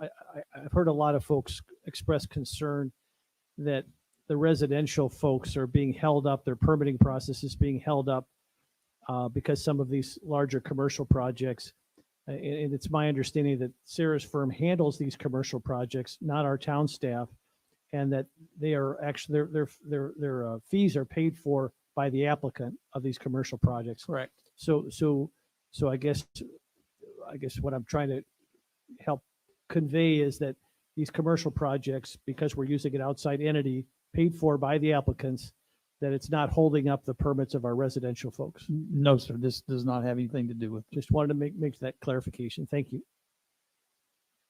Any other questions? Move to approve RFQ-20-22-AD, ongoing professional services. Second. Got a motion by Counselor King, seconded by Counselor Veach. Any further discussion? All those in favor signify by saying aye. Aye. Opposed? Hearing none, motion carries unanimously. Next is item L, 5-year flock safety agreement. Authorize the town manager to execute a 5-year agreement with Flock Safety to continue license plate reader services for the town for an additional term with increased cost savings. Mayor, I'm going to let Jason address this one.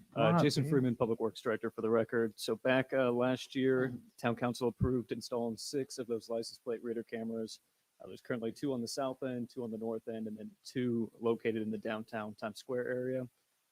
Flock Safety reached out to me and offered a discount if we would commit for 5 years to signing an agreement. It's just an annual fee that we pay to get those cameras connected and in sync with the sheriff's office and their online system there. So I just wanted to bring that before you to see. It does require a 5-year commitment, but there is a savings there of, let's see, I believe it would be total cost savings of $15,000 over the 5 years if we do commit to the 5 years. Otherwise, those cameras will be $18,000 annually. Questions for Jason? Move to approve 5-year flock safety agreement. Second. We got a motion and a second. And I just wanted to give a quick personal experience with these to let people know exactly how they work. Shortly after the storm, and we were able to traverse around a little bit, my wife and I and my daughter took a trip out to Sanibel.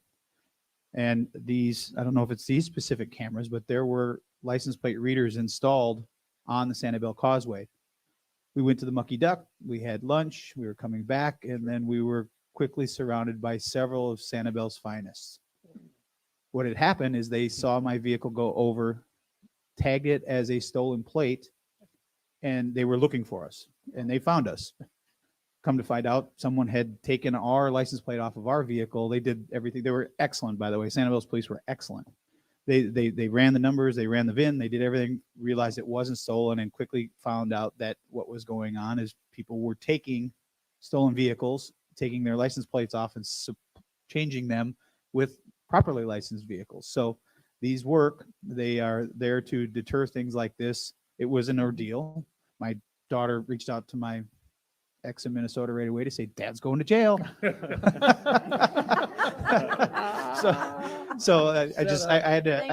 had to, yeah. Sound like a setup. Yeah, exactly. Before the second deputy showed up, I was already getting a message saying, what's going on?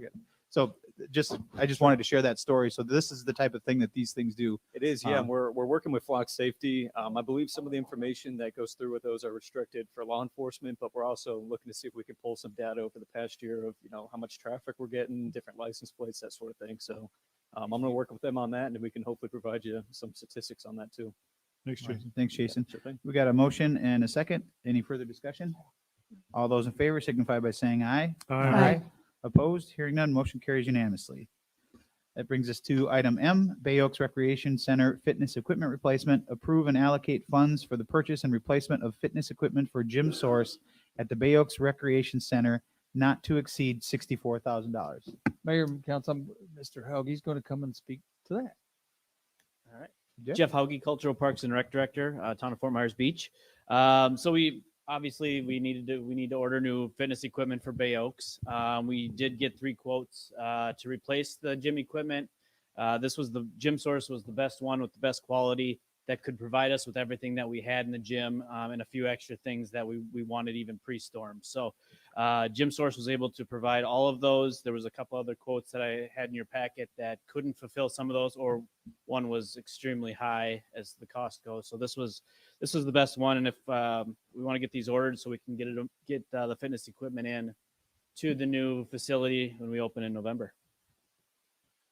Any questions for Jeff? Move to approve Bay Oaks Recreation Center fitness equipment replacement. Second. Got a motion by Counselor King, seconded by Counselor Veach. Any further discussion? All those in favor signify by saying aye. Aye. Opposed? Hearing none, motion carries unanimously. If you'll just indulge me for a minute, thank you for letting me go through this. I thought this was a lot just to be blanketed and approved without discussion. So thank you. No problem. That brings us to the remainder of the consent agenda. Item A, Resolution 23-13, 23-113, 23-114, extending local state of emergency, Hurricane Ian. Resolution 23-109, 23-110, 23-111, extending the declaration of state of local emergency, Hurricane Idalia. And item C, Town Comprehensive Emergency Management Plan official adoption. Is there a motion to approve the remainder of the consent agenda? So moved. Is there a second? Second. Got a motion by Counselor Woodson, seconded by Counselor Veach. Any further discussion? All those in favor signify by saying aye. Aye. Opposed? Hearing none, motion carries unanimously. We no longer have public hearing. That was taken care of earlier. That brings us to administrative agenda item A, town radios, public safety Motorola radio purchase.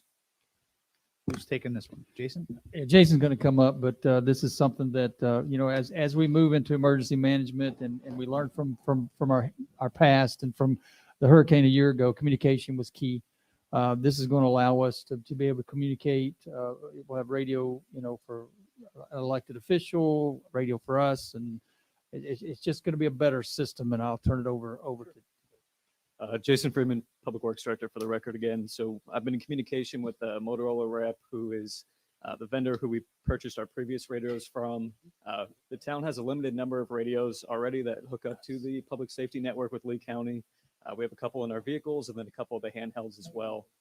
During the hurricane, we did lose a couple of those handhelds, so we're looking at replacing those. But then also, with conversations with the representatives off of the state contract, they did recommend some improvements to the radios as well. So we did get quotes for both the N50 and the N70. The N50s are more of a basic radio that can talk just to each other, and then the N70s offer that LTE cellular service on top of it for an extended range.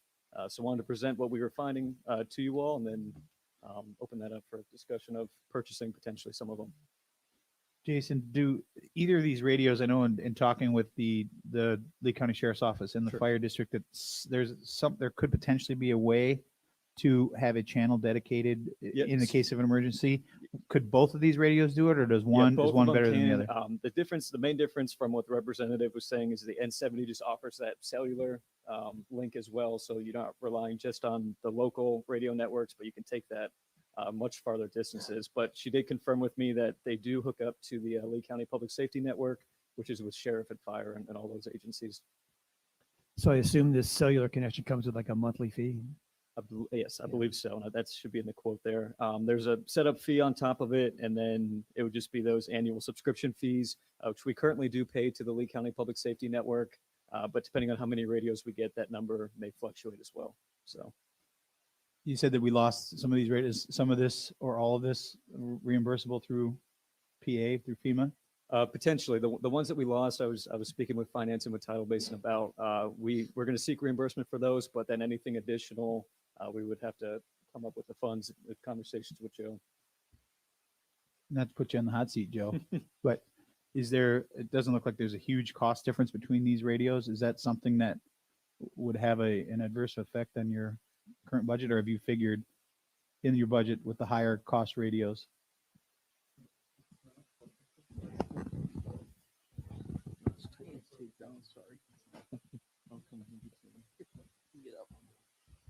It's not budgeted specifically, but we can certainly work with it and bring a budget amendment if we need to.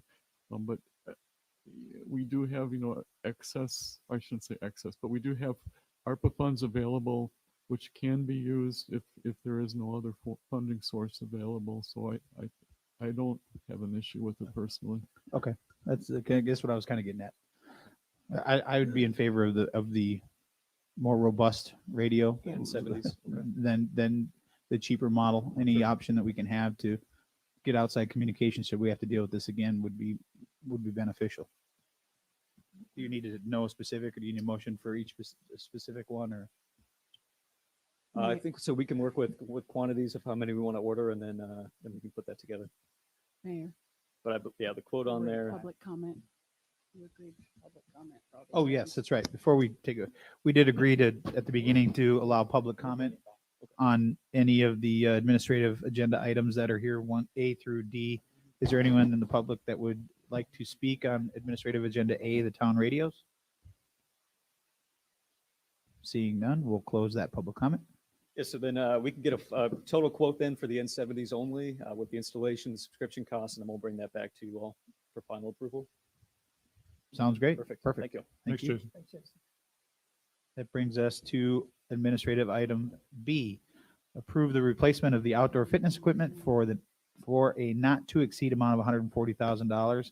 Approve the purchase of the National Fitness Court outdoor equipment. Excuse me, Mayor. There was no motion and second and a vote on that last item? Oh, well, they said they were going to bring it back. So do we have to take a motion to table it and bring it back? Oh. I would table it, yes. Okay. I'll move. Hold we- that thought. We table the discussion on town radios. I'll second. A motion by Counselor Veach to table the discussion to get the final numbers, seconded by Counselor Woodson. Any further discussion? All those in favor signify by saying aye. Aye. Opposed? That motion carries unanimously. Go ahead, Jeff. All right. Again, Jeff Hauge, Cultural Parks and Rec Director, Town of Fort Myers Beach. We have proposed and want to approve the National Fitness Court that we had already designed pre-Ian. It was about ready to go in. We already have the pad. We did unfortunately lose all of the equipment to the hurricane. and are looking at getting that back in that front parcel at Bay Oaks. We already have the one-way lane coming in by the pool there. We were just asking for funds not to exceed the amount of 140,000. They are giving us a grant that we had before with an additional $10,000 on top of that. But this would get our equipment back and installed. We do have some insurance money that we can use for this as well. So how much is the grant? Is it 30, 40? 30 plus the 10 we Yeah, did not receive the 40,000. first time, so 40. Yeah. Jeff, just a question for you, because I had heard conversation that before when we were doing this, we didn't have any shade or we didn't have any shade flags, Yeah. whatever those things are. Is that included in this 140 as well, or would that be additional? That would be additional. We are working with the company though. We can either go outside of this company and do it, or they have their own kind of shade structure that comes in. But that is part of the process and part of the thing to do as a shade structure on top. It is part of the plan? Yes. It is part of our plan to put shade cells over Shade that. sales, that's the word I was trying to think of. So we're Thank you. actively looking at quotes and getting those for that equipment. And how much insurance do we get from this? You don't remember it? A lot. Wasn't a lot. 40? And is 40,000 any, maybe? is any of this Yeah, just under 40,000, probably something like that. for the insurance, you mean? Or For the insurance, yeah. So we're 80,000 between the insurance and the grants? Correct. And is anything else on this reimbursable from FEMA? I don't believe so. Because it wasn't installed, I guess. It wasn't. Right. It was under our contents and not the actual structure. Okay. Any other questions for Jeff? Now, originally, the whole thing was kind of paid for by a grant, right? Or did we, or just a I similar wasn't deal part of it. originally? Maybe Jason can come up. I wasn't part of the initial one. That wasn't in my scope of work at the time. So Jason, I think, was more involved with that. So I'll let him speak on the past one. Yeah, so it was a little bit before my time as well, but we did do some research and it looks like we paid with park impact fees. We can get that total amount there. I think we might have attached the old resolution to it. If memory serves me right, it was the through a grant, the equipment was covered, but not the installation or the setup work that the town had to do to receive the equipment. Right. So we were in the middle of preparing. We just poured that concrete slab there on that front parcel. I think everyone's probably seen it at this point. And then we were actually gearing to have that installed at the beginning of October, but that was right, unfortunately before Ian hit. There was a small grant. NFC is offering the original grant amount of 30,000 with additional 10. So there's a grant out there. So we'll be pursuing that. But yeah, I believe the difference after the grant was paid with park impact fees back a couple of years ago.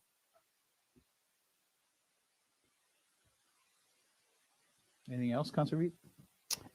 No, I'm not sure if I really think this is, I guess, a priority for our spending right now. If a lot of this money is going to come from, come from our regular funds, our general fund.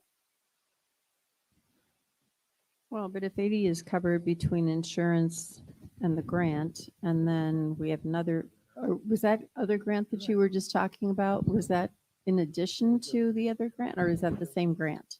So we have a total of 80 between grant and insurance? Yes, correct. So a total of 80, so it's 60 at this point that's out of pocket. Correct.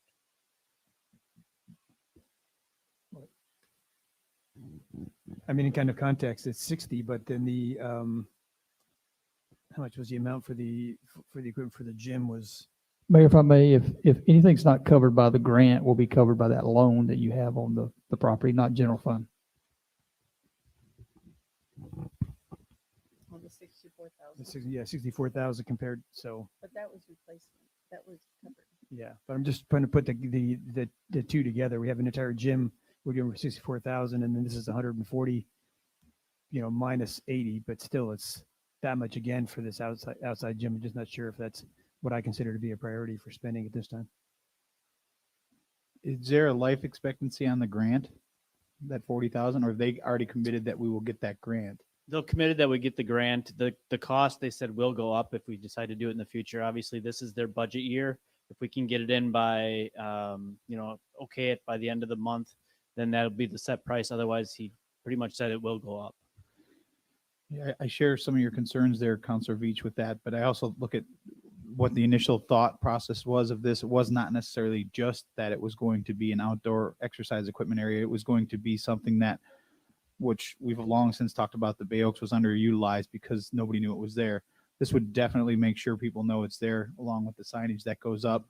And that was a lot of the catalyst to try to push this forward before the storm hit. So I would be in support of moving this along to get that done, to help the bigger goal of drawing attention, as well as, I know it's hard to tell, but I could have probably afforded to do a pull-up or two.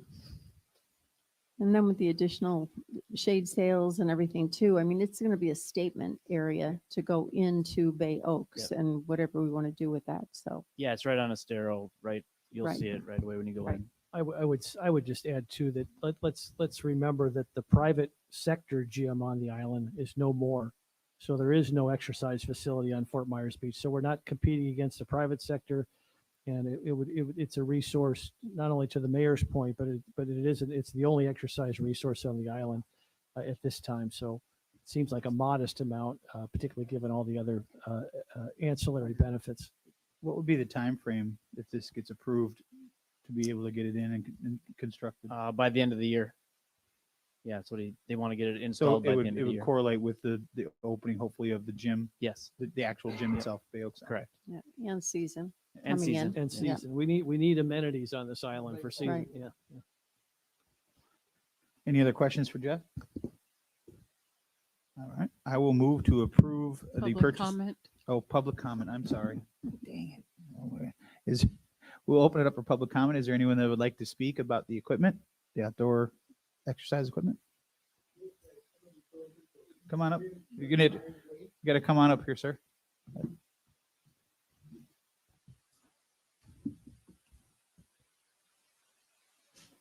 Please identify yourself for the record. Marty Bartow. I'm just laughing. You say exercise opportunities. That's why we all come here.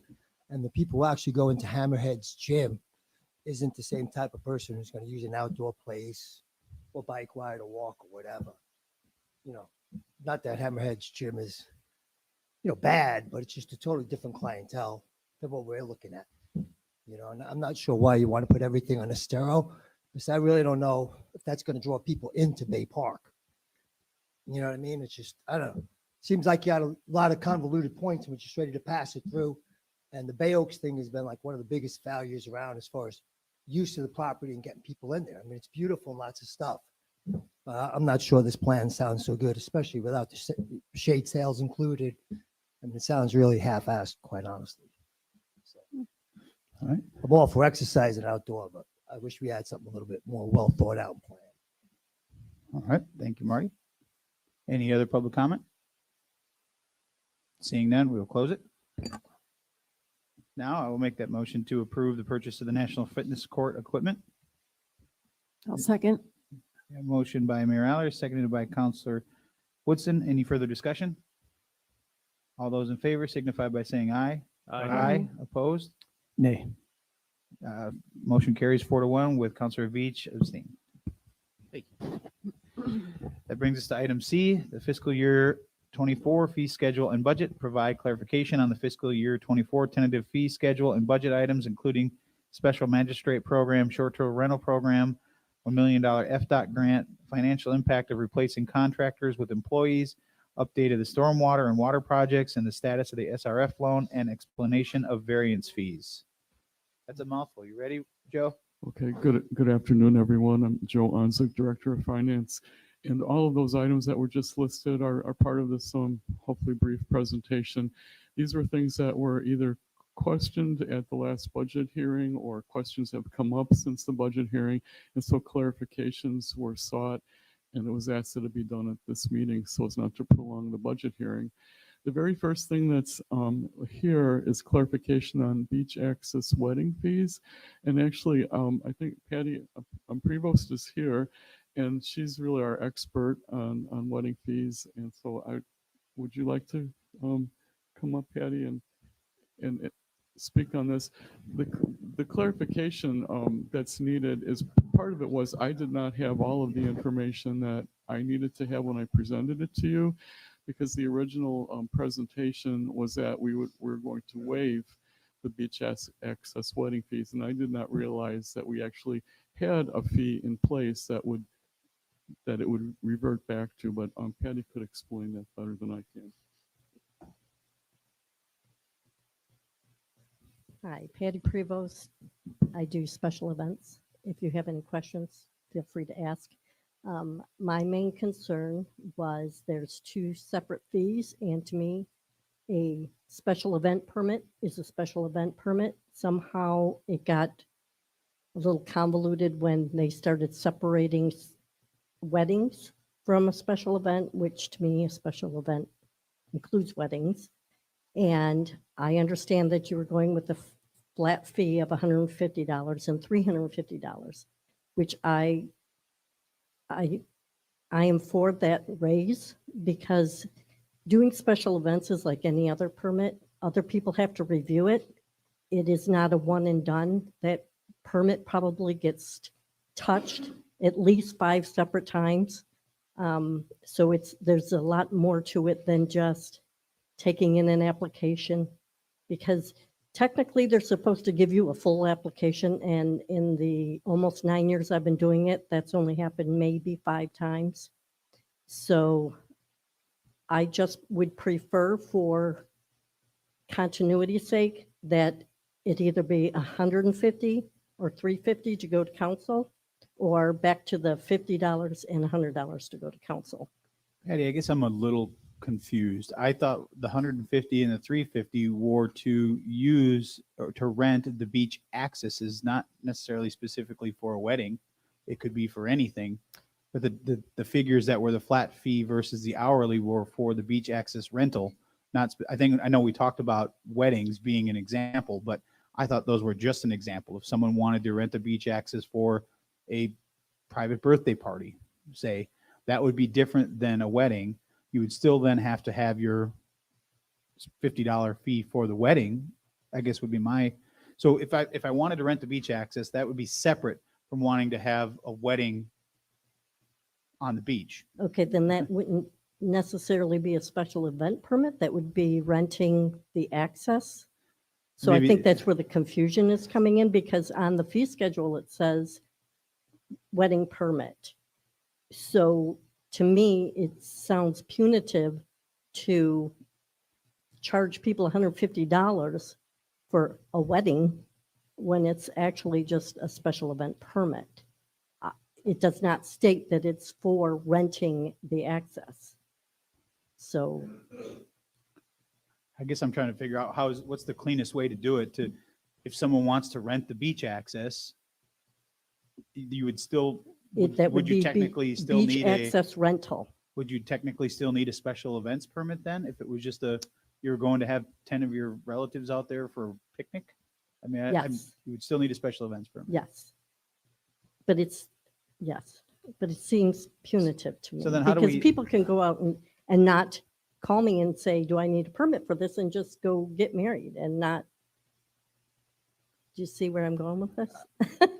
Am I I'm making just trying any to sense? correlate it how it's, whether it's Bayside Park, whether it's Mound House, is there a separate fee if someone wants to rent just the property?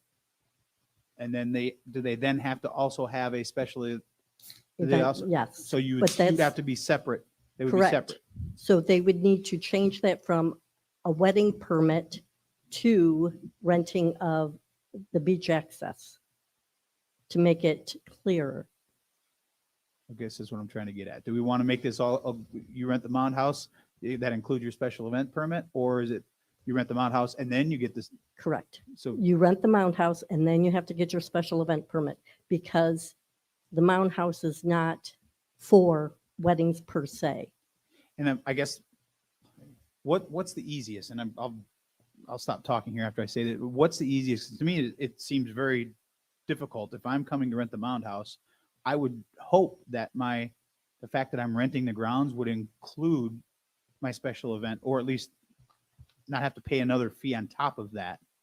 if that makes sense. So It if I'm does. paying, we'll just make up a number, $1,000 to rent a piece of the town's property, I would think, I guess from the outside looking in, I would think that that would include the cost to cover the special event that I was going to have on the property that I'm renting and not have to do a separate special events application process. Historically, that's how we've always done it. They are two separate issues. But you can include that in the fee to rent Mound House, or it all started because of Newton Park. You could get a permit for $50, a special event permit for $50, but then Allison was having a difficult time getting people to rent Newton Park, because why should they rent Newton Park when they can just get a special event permit for $50? So that's where it all started, but now Newton Park no longer exists. Yeah. So, yeah. So I'm confused on the beach access part versus like when you rent Mound House, you're renting a building, you're renting grounds. You rent Bayside Park, you're renting an area. Correct. Beach access, are you just renting just to walk down to the beach? I mean, I don't get what beach access is, because we don't have Newton Park anymore. Correct. Until that's rebuilt or whatever it does. So, I mean, to me, it's like renting, the special events room at Margaritaville. That's going to be a separate cost in addition to a permit, correct?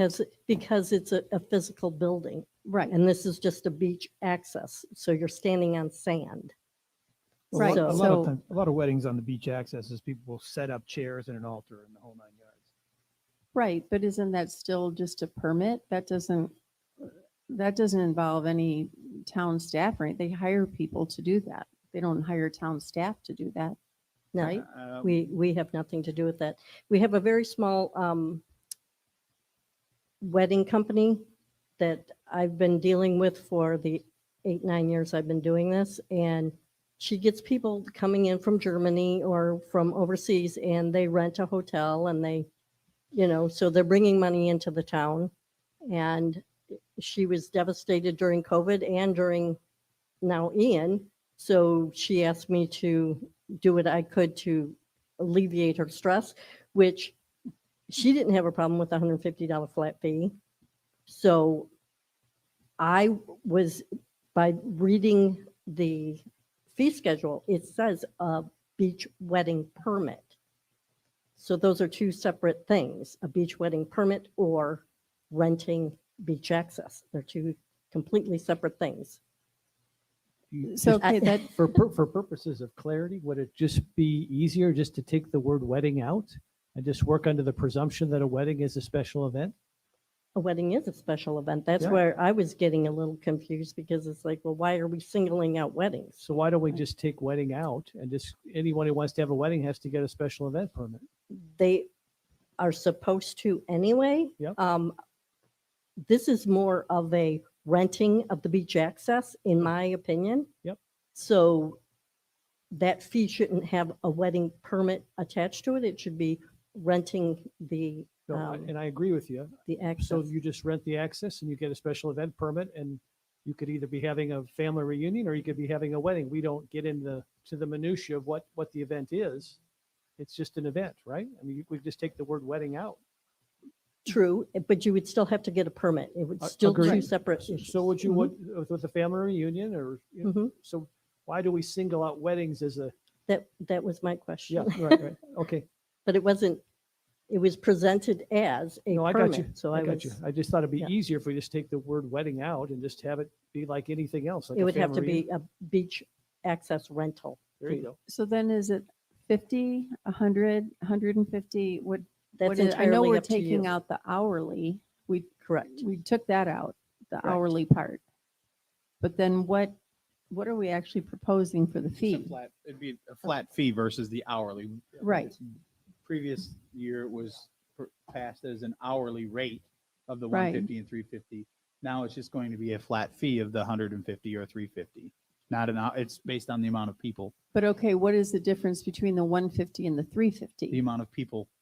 That's 10 Well, or more. actually, 11 or 10 more. or 11 or more. Right. Okay. so that's for the rental of the access. correct? Exactly. Okay. I think we're all talking the same language now when it comes to that. Okay. Eliminate the word. I just wanted to I'm make still, sure. and maybe this will be a discussion for another day, but I'm still struggling. And one thing that drives me nuts, and I hate to use the permitting word, but this to me reminds me a lot of the permitting. When we were dealing with the demolition permits, when you went to click on demolition permits, there was 2 other links you had to click to actually get your demolition permit. And by simply just combining that to one click, are we doing that so that when they click on, they want to rent Newton Park, that there's a link on there that says you also have to then do the special events permit? Or can we maybe make it a little easier? We already assume that if they're renting something, they're going to have a special event. But does a person that doesn't know how the town of Fort Myers Beach works, if they go click on, I'm going to rent Mound House, is there anything in that application or that process that tells them that they have to get a special event permit? Not to my knowledge. They're two That's separate my things. concerning part. I think that's a great idea, Mr. Mayor. And we could maybe further that in another day, but I like think, that yeah, idea. I think to help you as well as the people that are going to do it, try to get it, if there's a way we can work through it after this budget cycle to get it all under one umbrella so that if I'm renting this, that includes they still have to fill out the paperwork, but it's all encompassing with that one click. One-stop shop. One stop, yeah. So when someone gets when someone gets one of these permits, what does that get them? Do they have exclusive use for that beach access during the time they're there? Or if it was Newton Park, do they have exclusive use to the park? Or is it just, they're just allowed to have an activity there? They're allowed to have an activity there, and they do have pretty much exclusive use of that for that time period. I'm just getting kind of back to time. So, if it does mean, if they could close off a beach access and the public can't use it, then it seems like every hour that would be down. They don't close off the access at all. They And- have to be on the side of the access because they have to keep it open. Okay. And so, okay, and it's the same with like Newton Park. They don't control the entire park. It's still open to the public and they have portions of it? I can't speak about Newton Park. That's under Jeff. Well, we won't know until we build it back. So it's, Yes. we'll have that discussion when we build that There back. I there think. is no Newton Park right Yeah. now, so. But that might become more of an issue down the road, that if someone wants an event, that if they're going to be at Newton Park for a day as opposed to an hour, that's more of an impact. Well, Allison always used to, if they were renting Newton Park, she took care of the special event permit also, that side of it. Do you have a comment on this, Jeff? I do. Well, just the Mound House portion and the Newton portion. When someone comes in and wants to rent Mound House, or when it was Newton, they would rent, like if it was Mound House, we'd close it off for the event because we only have a certain amount of people that can be on there. We wanted to make a good experience for them, so we'd close that off for the time that they rented it. And we are working. I believe Adam is working with our attorneys to have a new rental agreement because we really don't have a solid rental agreement. So we'll throw that in there. And whether it involves the special events permit, because there's things that are asked with noise, that kind of thing. So if it includes that, that's fine. But I know that's how Mound House works. They rent the facility, and then included in that is the permit. Perfect. We have clarification, I think, now, or have we muddied the waters for you, Joe? No, I think that helps. So then, just so I'm clear, just to reiterate, so what we're settling on is that we're going to remove the word wedding, and it'll just be beach access rental. And actually, the word permit too. So it'll be beach access rental will be the fee of either 150 or 350 flat fee, depending on the number of people. Okay. You got so it. thank you. All right. So I'll skip through these. Okay, then the other point of clarification was regarding the special magistrate fee of $250. And this, again, I did not know everything about this or enough to present it accurately. So the special magistrate fee of $250 that was proposed on the fee schedule, it's the recommended fee to request of the special magistrate. So it's not a fee that we necessarily charge. It's a fee that we would ask of the special magistrate to order as reimbursement to the town for its cost of preparing. And this is only specific to code enforcement cases, so it has nothing to do with parking or anything else. It's just code Well, enforcement. let's make that clear, Joe. So according to your PowerPoint that you set out, if somebody comes in to contest their parking fee, they're not charged the $250 magistrate fee. Is that correct? That's correct. This is nothing to do with I code think there was a enforcement. lot of confusion There based upon was. the last magistrate hearing, so that's helpful. Oh, Yeah. okay. Not, Sorry. not from you, but from at the hearing itself, there was a lot of concern expressed about someone coming in to contest a parking ticket, Oh. having to spend $250 additional dollars as an administrative fee. But it sounds like that's not the case. Becky's That's got not what was something. intended. Okay, on code enforcement as opposed to parking fees, Yes, those are brought by the town, yes. not by the person who is. Okay.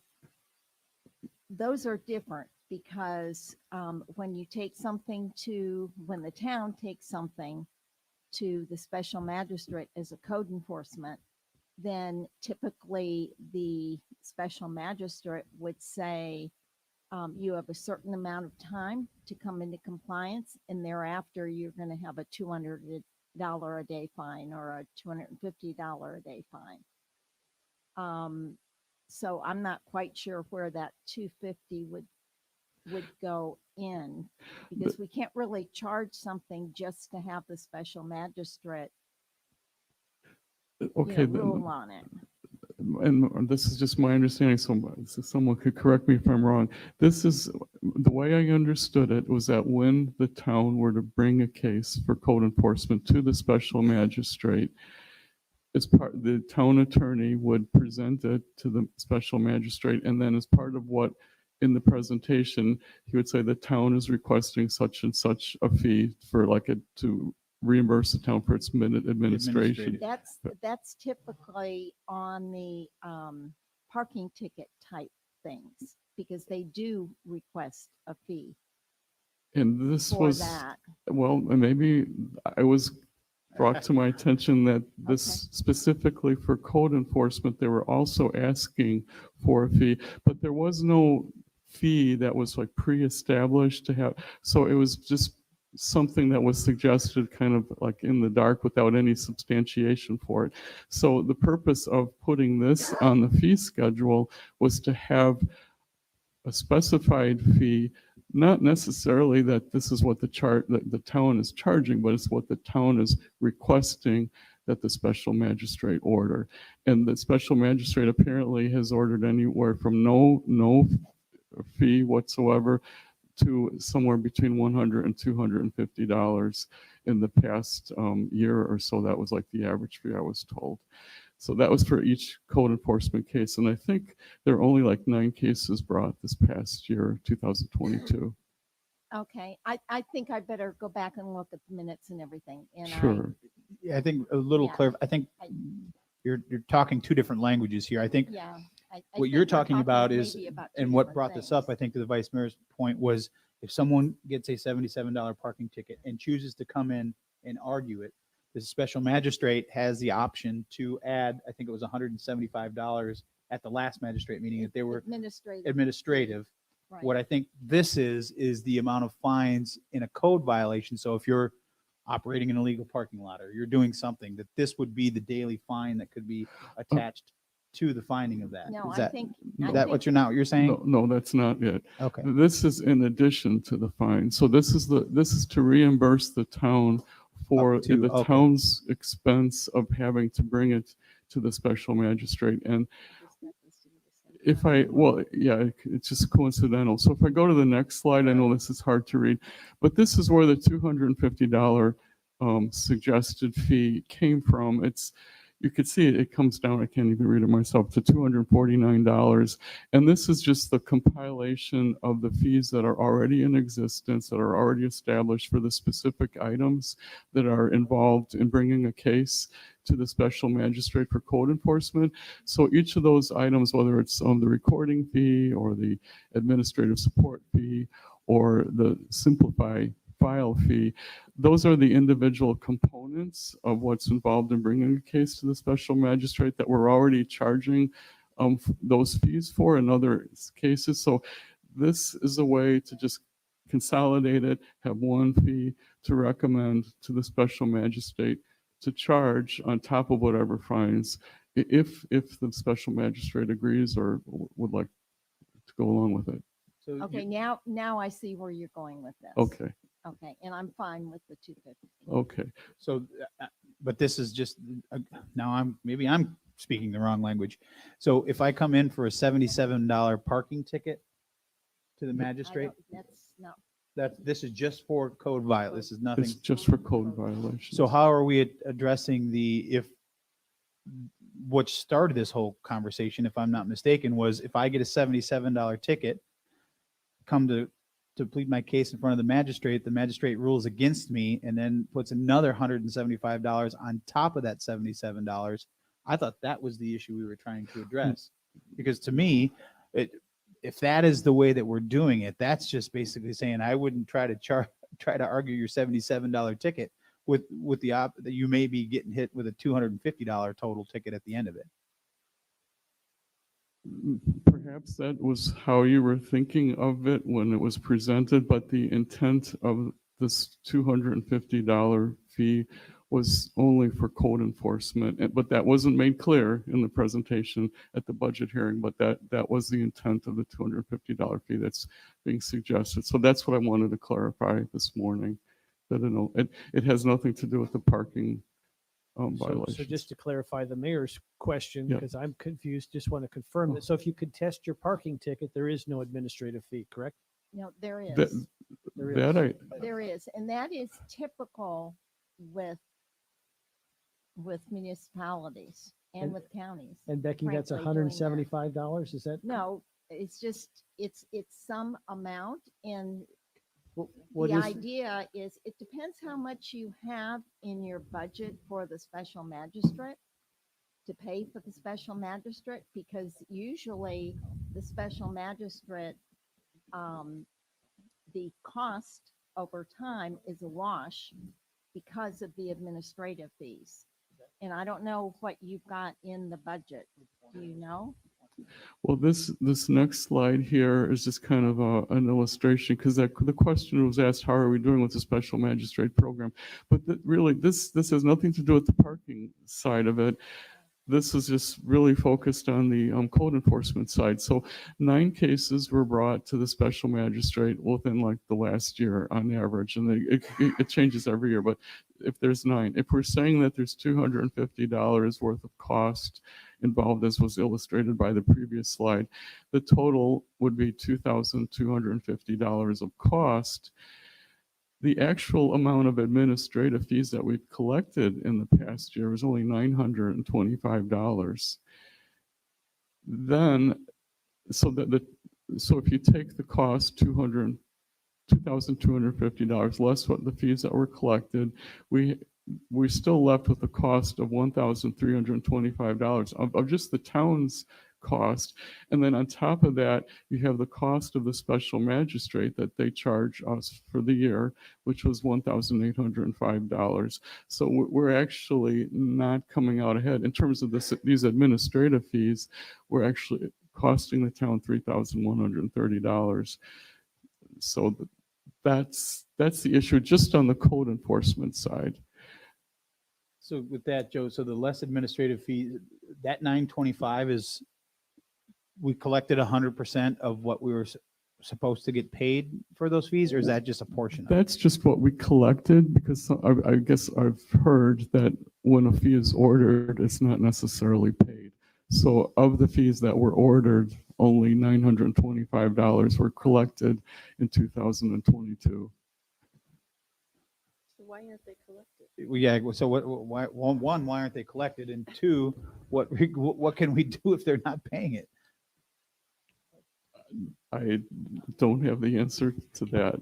In past practices, you typically turn those over to collection agencies. So are you send letters yourself and try to follow up, and it's just a process. It's hard to get blood from turnips sometimes. But if they ever show back up to special magistrate, then that's part of the record as well. Got it. I would just suggest, in the interest of time, since we have a new town attorney, we have a new town manager, that we just go ahead and move forward today. But I do think it's worth, particularly as we're advertising to hire a new magistrate, that the town attorney works with the new magistrate to set up some real procedures that are transparent, and we can have a better sense of where we're at, and maybe revisit this in a month or two. Sounds like a good idea. Good suggestion. So then, would that mean that we would be pulling this off of the fee schedule? We can or- leave it as is and then reform Okay. it later. Okay, and just again, this is just a suggested fee to ask the special magistrates to order. Okay. All right. Now we have the allocation of short-term rental fee income to workforce housing. And I think it was left pretty clear at the last budget hearing that it was, at least the resolution that was passed included language that would indicate that the allocation to workforce housing would be that which was remaining after the cost of the program was covered. So I think that language is clear. It was in the resolution that was passed at that time. But I think what's come up since then is I don't know that it was necessarily clear with people that the cost of enforcement was also included. And that, go to the next slide here. So if you add the cost of enforcement, which was the 45,000, that really took up about almost half of the revenue that's would be coming in that we're budgeting to come in for next year. So basically that leaves almost $1,000 left remaining for workforce housing once you cover all the costs of operating the program, including enforcement. So I just wanted to make sure that that was clear, that that's what we're talking about, that we're talking about also covering the cost of enforcement. And if you disagree with that, then please make that clear so we can clarify the language in the resolution. I'm certainly okay. I thought from the very beginning when these fees were imposed, it was there to cover the cost of the program specifically. And that's what the fee was there for, nothing more, nothing less. I guess I have some confusion around this because what is the real cost of enforcement? I thought you told me that nobody really knows, and now we've come up with a figure, but these people are already on staff and we're paying them. So only then out of the $300, $3 goes to workforce housing, correct? For the $100,000 that is budgeted for next year in terms of revenue, any dollar over that would go to workforce housing. But what I thought you told me was out of the $300 that Yeah. we're charging, Yes. 297 goes to the cost to administer the program.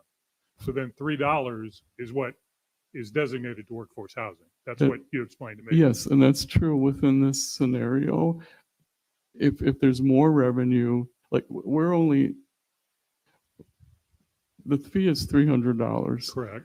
We're budgeted $100,000 revenue for next year. So within this $100,000 collection of revenue, we have $99,000 worth of cost, which would leave about $1,000 left. So now next year, let's say we have $200,000 worth of revenue. So then we still only have the $99,000 worth of cost. So then at that point, the $101,000 would go into workforce housing.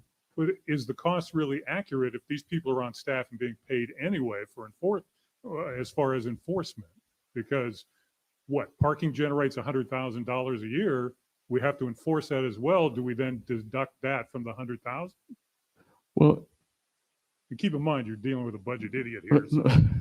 It's not that we deduct it from the revenue. It's just the question was asked, and that's why this was put together. What is the cost? And so when I first But you didn't know what the actual cost was. You were guesstimating, is what I thought you told me. But then he went and did research. Okay, Right. that Yeah, but is now what we I do told you at the time that we met, because I did not know what the cost of enforcement was. I didn't know if it was possible. And then since then, it was asked by another council member, what is the cost of enforcement? And that I better find out by the budget hearing because that question was going to ask. So I went to the staff and I asked, what do they think the cost of enforcement is? How many hours do you spend on it? What do you think? So this is how we were able to come up with the figure by working with the staff in terms of like what percentage of that person's time would be spent on enforcement. And that's how we came up with the $45,000 cost. So that's the percentage of their total cost as an employee spent on enforcement of the short-term rental program. Which you also told me was 25 out of 40 hours, which Yes. I thought was kind of high. That's what I was told, and that's what this was based on. But, So, go ahead. so I'm just thinking, so, all right, so we have the budget at 100,000 this year. Yes. As more rentals come on board, Yes. that amount will go up. Would that also increase the cost of the enforcement personnel because they possibly could be spending more time enforcing it? Well, theoretically, it's possible, but I mean, that is not what. But that's not figured into this. No, it's not. You don't know what the It numbers can't are. be because we don't know. But So I would think that the more properties that are being rented, the more time you have to put into enforcement and the more clerical time you need to administer it. I mean, because a lot of that's just proportional to the number, right? If we had no short-term rentals, then it wouldn't cost us anything for enforcement, presumptively for those ones that are not there. Well, you're absolutely right. I mean, I'm not trying to say this is like a set in stone figure. I'm sure it could be adjusted. This was the best I could come up with in this scenario to answer the questions I was asked. But it is consistent with the story I read when last time the state was talking about doing some short-term rental law, and they were talking to different municipalities, and people said that the cost of administering, including enforcing these programs, were $300 to $500 per unit per year. So what you're saying is consistent with what some other municipalities are saying. Well, that's good to know. Could I say something real quick? Sure. Okay, it is typical for municipalities that have a lot of short-term rentals to do a calculation every year.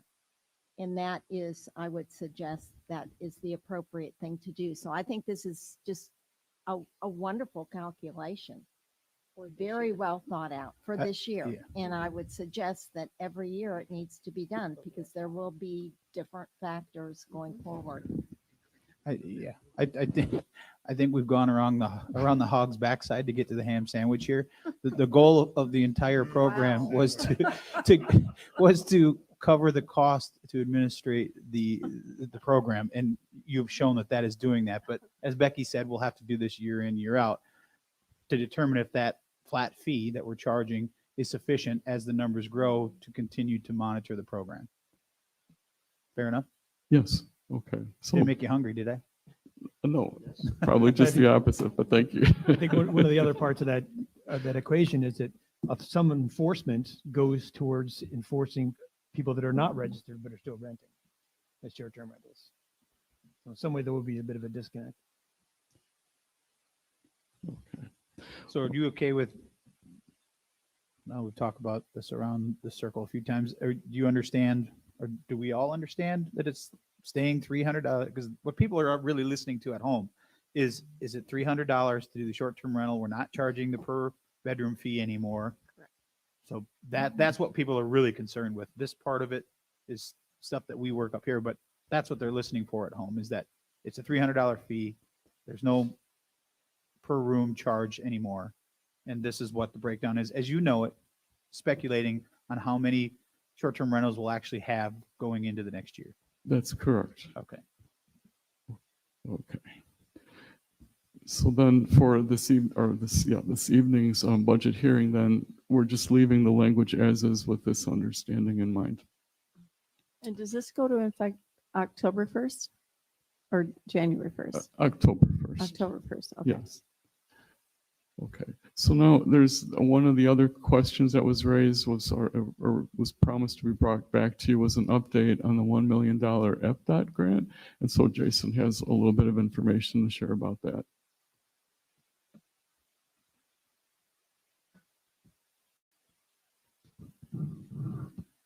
Jason Freeman, Public Works Director for the record again. Was going through some of our notes here. We were in coordination with FDOT last month, and I do have a quick little update.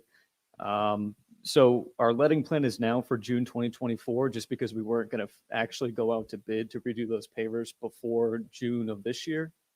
So they pushed us back to that next fiscal year. So there's a couple items that we are going to work on getting in order if this is something that we still want to pursue before May 1st of 2024. We'll work on, they require final signed and sealed plans, specs and estimates for the pavers and any work that's going to be done in Times Square. Because everything has to get reviewed not only by our town staff, and also by the FDOT and the LAP agency contacts as well. And we'll need to execute a LAP agreement, which is the local agency program. Is everyone familiar with what LAP is? No. Okay, so I'll give a little brief introduction here. It works in coordination with MPO, which I know Councilor King is familiar with, the planning organization, but it's basically a way that we can use some federal funding and different funding sources from federal, state, and the county to work on some improvement projects, including we executed or the town got LAP certified a couple of years ago to put in the traffic signal at Old San Carlos in Estero, which I think everyone's familiar with. So it basically just provides a different way to get some funding for some projects that qualify. And this is one of those projects that has been in conversation, I believe, for a couple of years now. I just started looking into it within the past year. But if this is something that we still want to pursue, like I said, there's just a couple of things that we'll have to get in order before May 1st of 2024 if we want to hit that bidding in June of next year. And that just includes getting a final signed and sealed plans, executing an agreement with FDOT that's pre-approved by their towns or by their staff as well, and then putting together a construction bid package so that can all get reviewed before it's time to bid all that out. So as far as I understand, this project's still in the queue.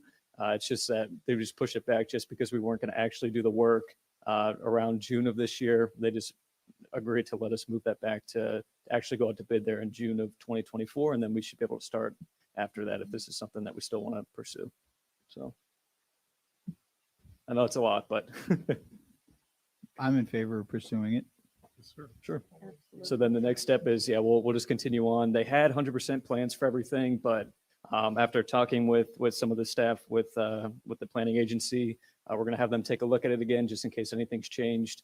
I know some of those plans with Times Square had, matching some of the hardscape, especially, matching the pergolas to the restaurants and everything, just because those buildings, unfortunately, are not there anymore. So we'll take an internal look first at anything that might have to get changed, work with everybody on that, and then we'll get everything ready to go by May 1st of next year. So this was just for the hardscape. This didn't include none of this funding could be used for infrastructure. This was for the pavers specifically. Specifically, yeah. I believe there was pursuit of a couple different funding sources for other things in Times Square too. I believe there's some appropriation requests, and I think the lobbyist was involved on some of that. I wasn't too involved with that. That was a little bit before my time. But as far as this one is just a LAP agreement itself for those pavers. So the town would have to put up the money for the difference of it, but the request originally was for $1 million to put in for those pavers to get replaced. Now, in doing the work, is there still a lot of utility work to be done underground? So that's something else that we're in coordination with. Originally, back in the plans for a couple of years ago, was to do some stormwater and water improvements in the Times Square area, which historically does require a lot of coordination, just because the merchants down there made a lot of existing businesses. That was planned for this year, but due to the hurricane, we're reevaluating that as well. But that is another consideration, that before we do want to put those pavers in, if the town does want to pursue any, utility improvements, stormwater, water, anything like that, this would more than likely be the time to do that before, we put in those pavers again. So that's definitely something for consideration as well. All right. Any other questions for Jason? Perfect. Thank you. Thank you, sir.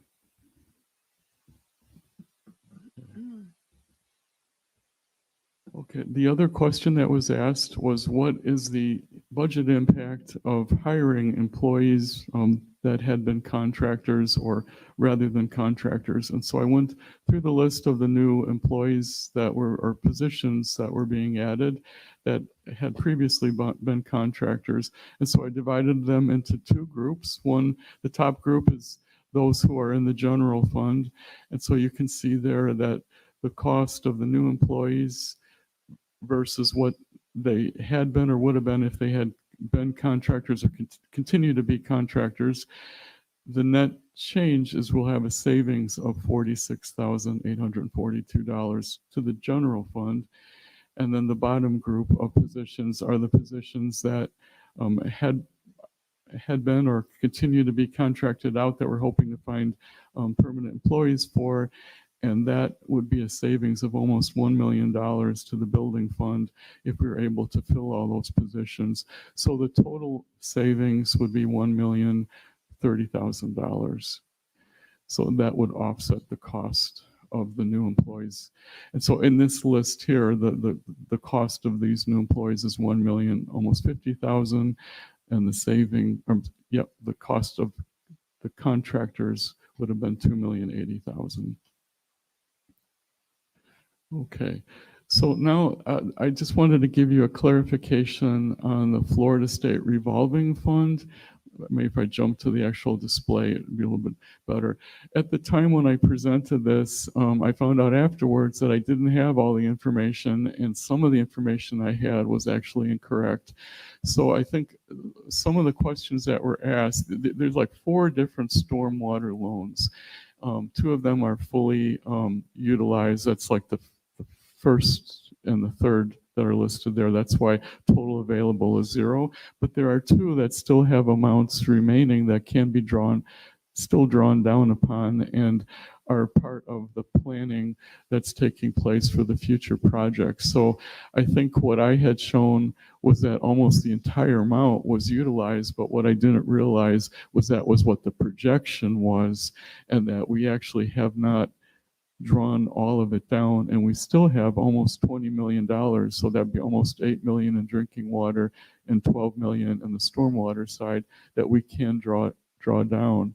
And so this is just more of a clarification, a correction, and that's what's highlighted there in the middle on that total available. And then also the other thing I discovered was that the amortization schedules from which I derived the annual payments from were incorrect. For the first and the third loans there, the amortization schedules that we had were for 20-year loans, when in fact they were actually 30-year loans. So by obtaining the correct amortization schedules, that obviously it's by moving from 20-year to 30-year, that reduces the payment. So now we're looking at a total payments, the last column highlighted in yellow, is less than $3 million, whereas last budget hearing I showed almost $3.5 million worth of payments. So this is the corrected debt schedule for the Florida State Revolving Fund. And then I also was able to work with the consultants who help us with this information so it reconciles to what they have.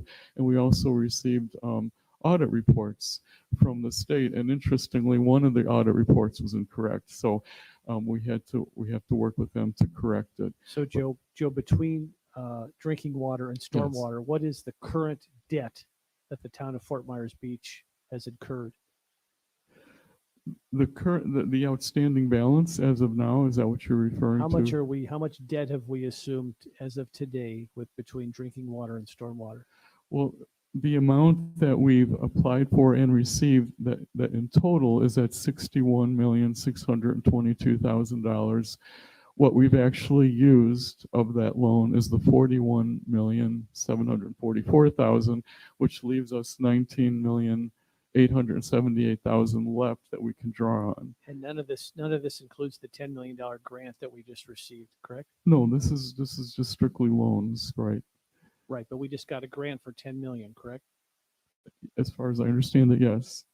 Okay, so that's not been factored into this. No, this is just state revolving loan. I got it. Right. So this has nothing to do with grants or any other funding source. Right, but there was a lot of confusion the last time you were here, because obviously we have one of the things we've done in the last few years, we've separated our utility fund from our general fund. There's no Yes. subsidies anymore. It's in essence firewalled off from the general fund by design. And we then had a rate increase to make sure we were properly funding our drinking water and our stormwater system. And that was, we did a rate study to assess the appropriate rate increase to meet those obligations. So this should be a self-sustaining entity apart from the budget and the general fund. Is that how you see it? Yes, but Okay. this is not the whole picture of I those got you. funds. I Okay. got you. Like we're getting there, but I think it's an important piece of that puzzle. And that's where people get confused. Yeah. Okay, yes, this is strictly focused on the debt side, which is what I was required to do by state statute as part of the budget presentation. Gotcha. Very good. Okay. Okay. But I know other questions were asked for an update on the stormwater and water projects, and that's why Steve is here.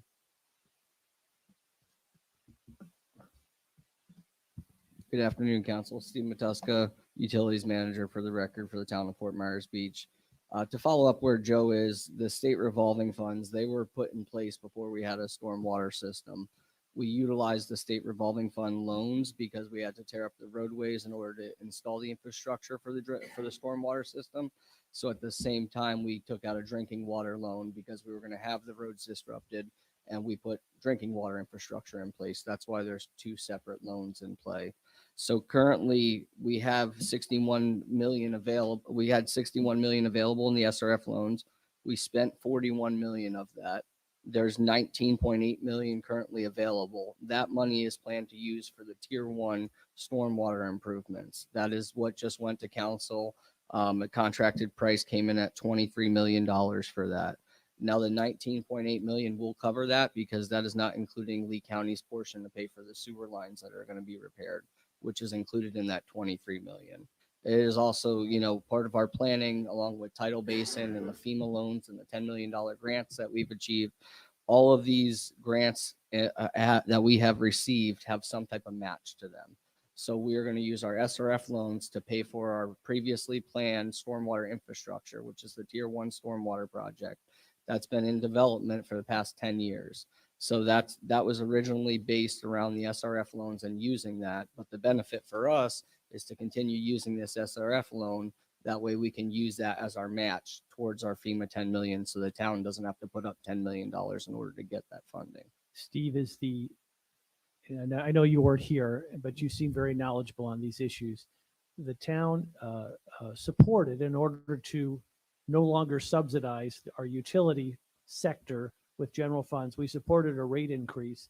Is that rate increase sufficient to debt service this obligation? Yes. So what I have reviewed as far as the rate increases, along with the rate increases this year coming across, is that we will be able to self-sustain both of these departments. They are individual departments.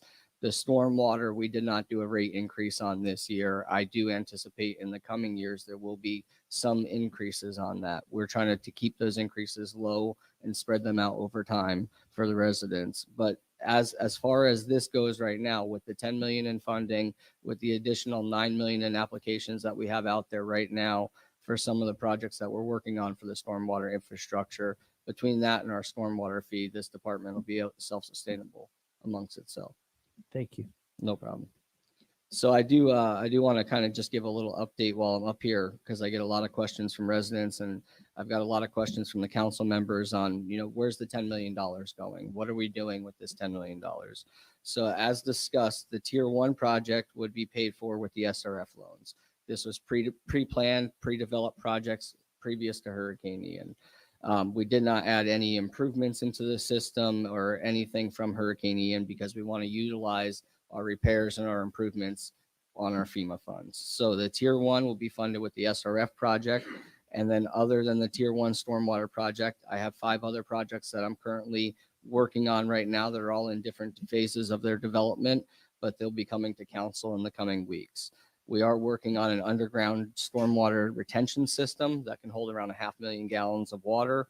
We are on a barrier island, so there's not many places you can move water to. We saw it with Hurricane Idalia, that the tides have been really high, the back bay is flooding the street.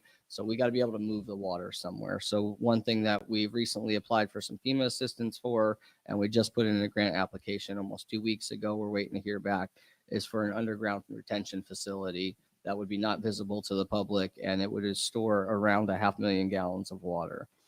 And another project that we're working on is swale reclamation and restoration. Currently, the island has 20. Just before you move on, so this would be rainwater that would be retained? It would be stormwater, road runoff. Yeah, Oh, so, basically. okay. Yeah. Would it be useful for something like, I mean, watering Bay Oaks or anything like that? Or? So we are looking at it for possible irrigation, and we might consider using it for one of our properties or selling it to some of the larger resorts. But that's a future thing that we're looking at with it. We need to track how much we're going to get annually and how much we can often supply that water to the residents. There is going to be media and filtration, new nature-based solutions in mind.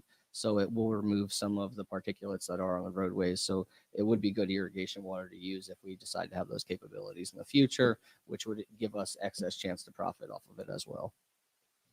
Our next project that we're working on is a swale reclamation and restoration project. Currently on the entire island throughout the side streets, there's less than 23,000 linear feet of existing swales. We are proposing 28,000 feet of additional swales along with reclamating the 23,000 feet of existing swales. That is a grant application that is currently in the process with the state of Florida, and we should be receiving notice on that funding within the next 3 weeks. The $10 million grant we will be using for repairs and improvements to our system. So mainly what the repairs and improvements are is to the actual stormwater system that's already in place. Pipes that have collapsed, boxes that have separated from pipes, the outfalls on the back bay, which allow the tidal water to flood onto the streets. That's a major concern. Even when the original project was planned and designed, they only had 25% of those outfalls on the back bay with backflow prevention devices. So keeping the back bay from coming onto the streets. Our plan is calling for all of those devices to have backflow prevention measures on them.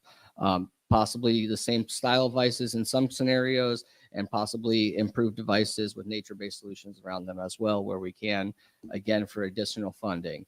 That $10 million grant will be used up by that entire project, and we plan on applying for another $10 million in the same scenario to continue that project next year.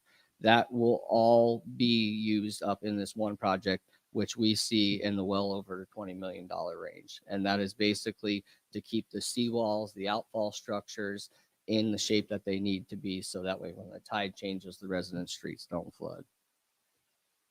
Additional to that, we've already purchased new meter reading software. This will allow our guys to not have to be out there in the field reading meters.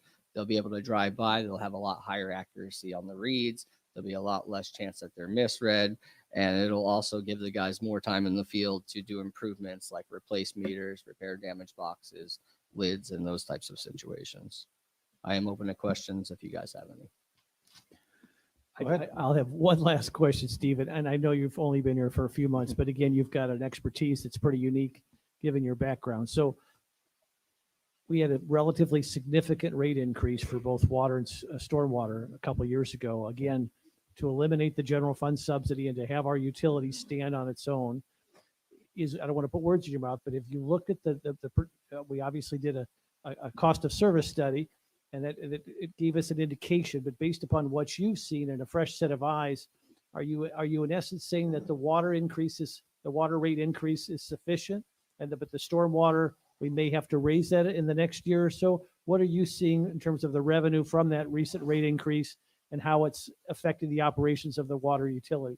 We're currently working with a company, Waterworth, to help us kind of get a well-rounded scope along this. So basically, we're looking at our overall planning. Instead of coming to council every year with rate studies that cost the town between $60,000 and $80,000 annually, we have decided to go with a company that allows continuous rate studies. So not only that, they'll also include the grant applications, the loans with interest, any future projects. We can very easily create our own rate study on an annual basis based on the way things change with the town.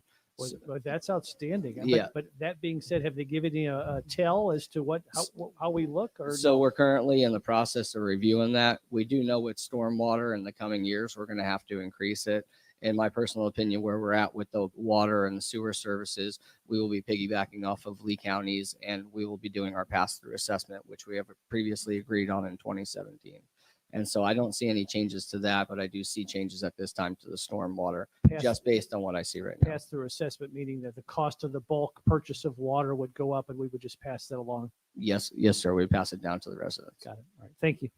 Thank you guys for your time.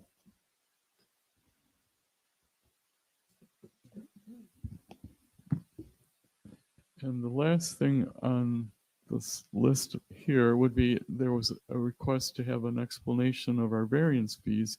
And so Jason Smalley is here to address that. Good morning, town councilors. My name's Jason Smalley. I'm with the Planning and Zoning Division in Community Development. So I'm open to questions. I understand that this seemingly has been initiated from a particular case that had come up, but a general feeling and understanding that there may be a way to streamline the process of the way staff looks at the variances that are charged. If I may just maybe leave a general explanation of what we charge and what we're looking for, and then open it up for questions and discussion from there. So currently there is a $1,800 base charge when somebody comes before LPA and town council to ask for any number of variances. The first variance is always charged at $1,800. There are additional variance fees that are tacked on for additional variance asks. And so in a scenario, for instance, if somebody came in asking for a variance to a set of new stairs or a replacement set of stairs after the storm, and at the same time, they maybe need a few feet for the house, the fee schedule, the way that staff has interpreted it, would look at that as two variances. We would be asking for the base $1,800 fee for, let's say, the set of stairs. And then it's an additional $500 fee for each ask after the first one. So in this scenario, if you needed to variance a set of stairs and a home that is non-compliant, you could be looking at something like $2,300 to get two variance asks. And it's $500 for each additional ask after that. Staff use this as a way to encourage people to think about what they actually are requesting and what they actually need to satisfy their build. So one of the intents of the variance process is to limit the amount of asks that somebody would need to accomplish. So if you charge $1,800 one time, in staff's perception, that probably opens up a lot of requests for additional variances that might be helpful to this person, or might open up a new avenue for them to think about future projects. But the point is that it really sort of takes away any of the inhibition to think long and hard about what you need. What's that de minimis ask, as the variance code, one of the thresholds asks for? Is it the minimal ask that you actually need to accomplish your project? So that's sort of where staff is coming from when we are applying multiple fees, or multiple fees for multiple variance asks.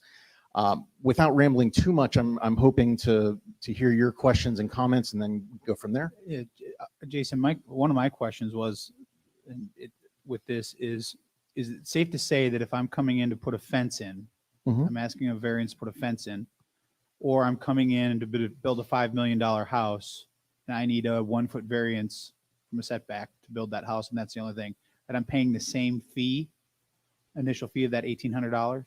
Absolutely. Doesn't matter what the request is. If it's a variance that we're carrying, $1,800. And I guess that's kind of where I'm stuck a little bit. To me, it seems a little lopsided. And then when you add in the additional $500, especially on something after the storm that was already there, and it's just going back to exactly what it was. And I think what you're right. One of the cases was the fence that we were all familiar with. That was $2,300 or $2,500 to put back a fence that was there before the storm, and they're paying the same fee that someone that may be building a $5 million house that's And so I have a problem, I guess, with the difference in the ask. I mean, if you're building back something that was there versus Mhm. not necessarily the dollar amount, but the unusualness, the complexity of it versus, I mean, there's a lot more that goes into one than the other. Of course. And how can we correct that, if there's a way to correct that?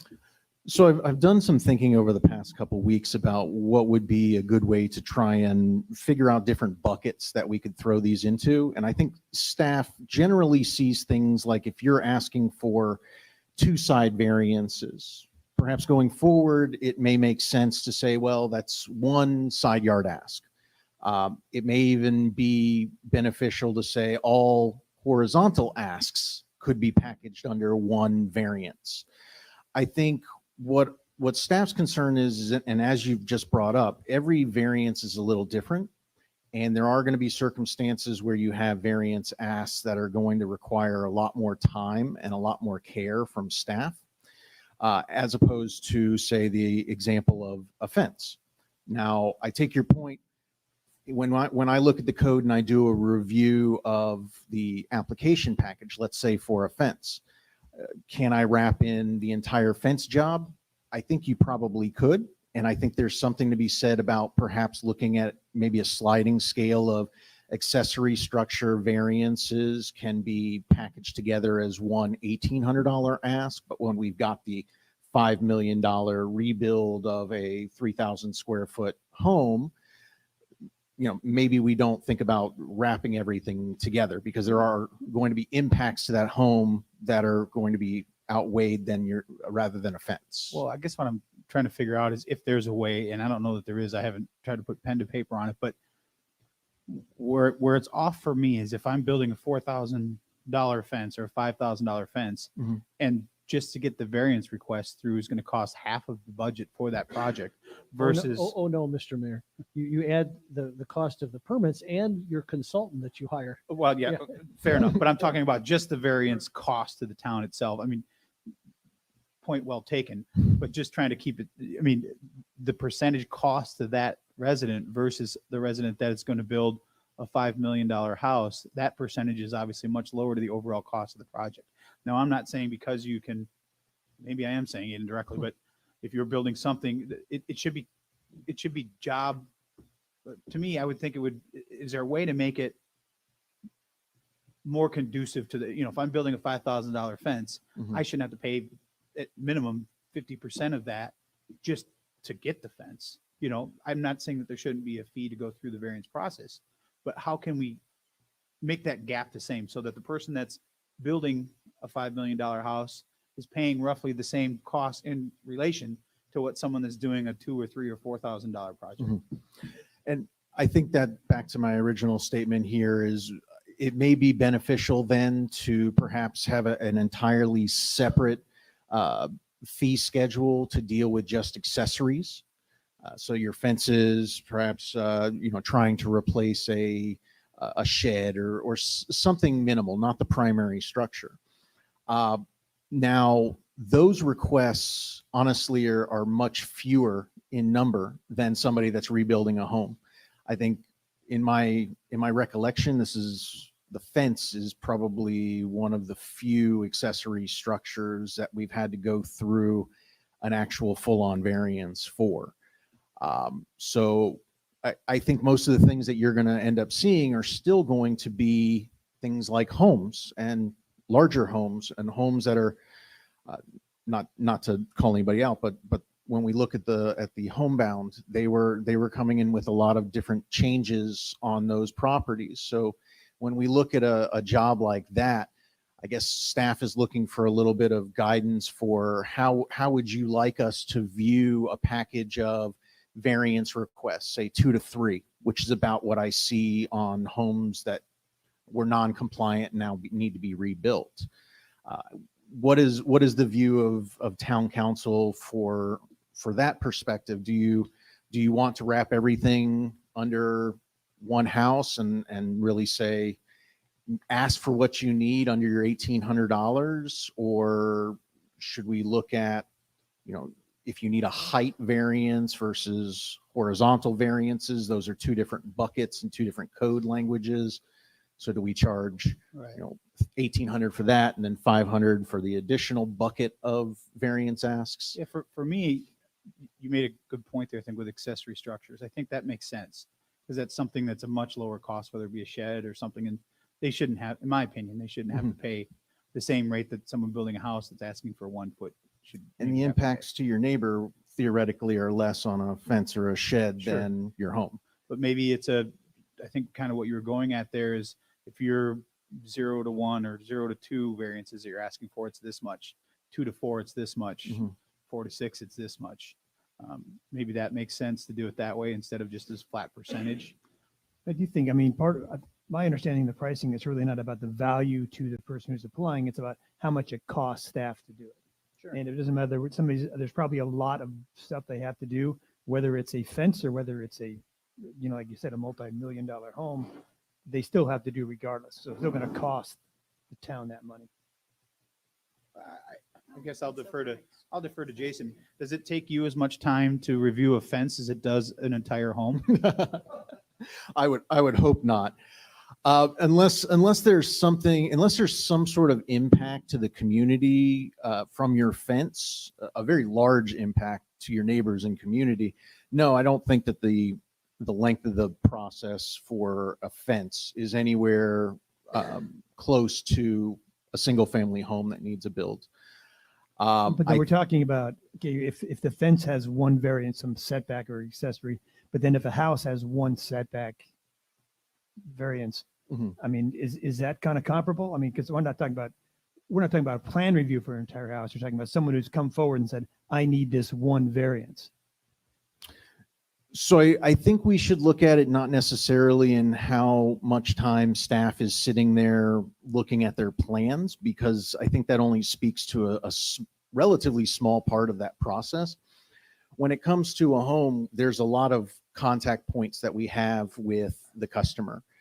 There's a lot of things that can change on a home, not driven by staff, that sometimes makes us stop the process, go back and look, see if there's a way to fix their problem without a variance. If we can't find a way out of their changes to fix that, then we go back to our original process.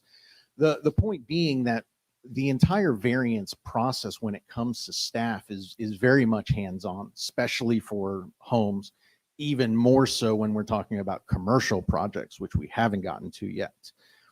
But yes, when somebody comes in for a home, we spend a lot of time with them initially sort of understanding what their problem is, trying to figure out, is there an alternative way that could be a compromise for them to change the design or the layout or even sometimes the materials being used.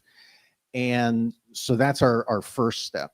And even as we go through this, there's a lot of touch points from staff's perspective about contacting them, making sure they understand the scheduling that's going on, ensuring that we work with them if we have to have one of their outside representatives be here remotely, which happens frequently. So these are the sort of things that you don't see on the top line numbers that are staff intensive. And you've got to remember that from purely your employees' perspective, you have one senior planner, you have one planner one, and then you've got a planning coordinator who does some reviews, but her life sort of she's got 2 feet in different departments. So she's helping building side in certain cases, she's helping coordinate all of our scheduling, all of that stuff. My whole point is we're running on a very tight staff, and I'm exceedingly proud of what the staff members have done. I would just hate to undercut the ability to invest in and grow the planning department, which in my opinion should be a goal going forward. If we want to, as was mentioned here, bring that staff internal, I would hate to see us lose not necessarily one revenue source, but start to see the undermining of a lot of revenue sources that might lead to helping us to build up staff capacity and bring in more staff members to address the huge amount of volume of permits. Jason, if I could. Absolutely. I just to be clear, and I think I'm speaking for the mayor, maybe others.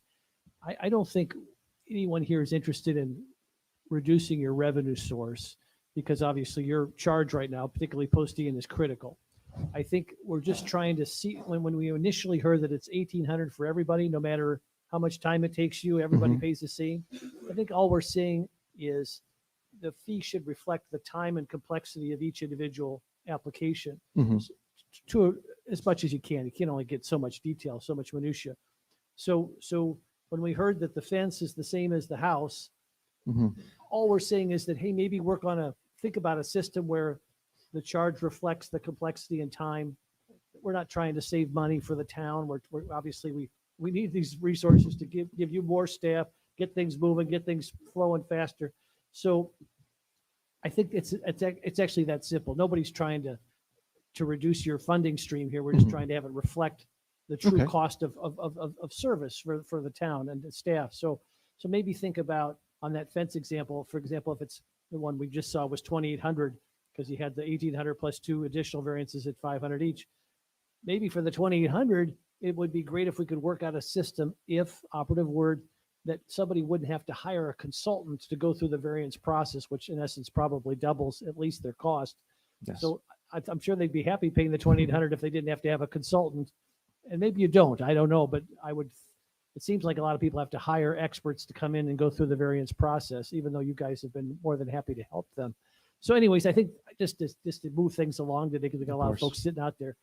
I think, again, it's just we're trying to the fees reflect the true cost of service from the staff as opposed to one size fits all. I think that's what we're talking about. Yeah, I think, and you touched on another point there. I think that's very important. Is I think a lot of people don't want to go through the variance process because it's very, very painstaking, and some people won't do the improvements to their house that could benefit their neighbor or themselves because of the process itself. Mhm. So, besides the fees, perhaps you could look at a way that you could make recommendations in the process of going through the variant. How, if I'm coming to get a fence, we'll just keep using a fence because we're talking about.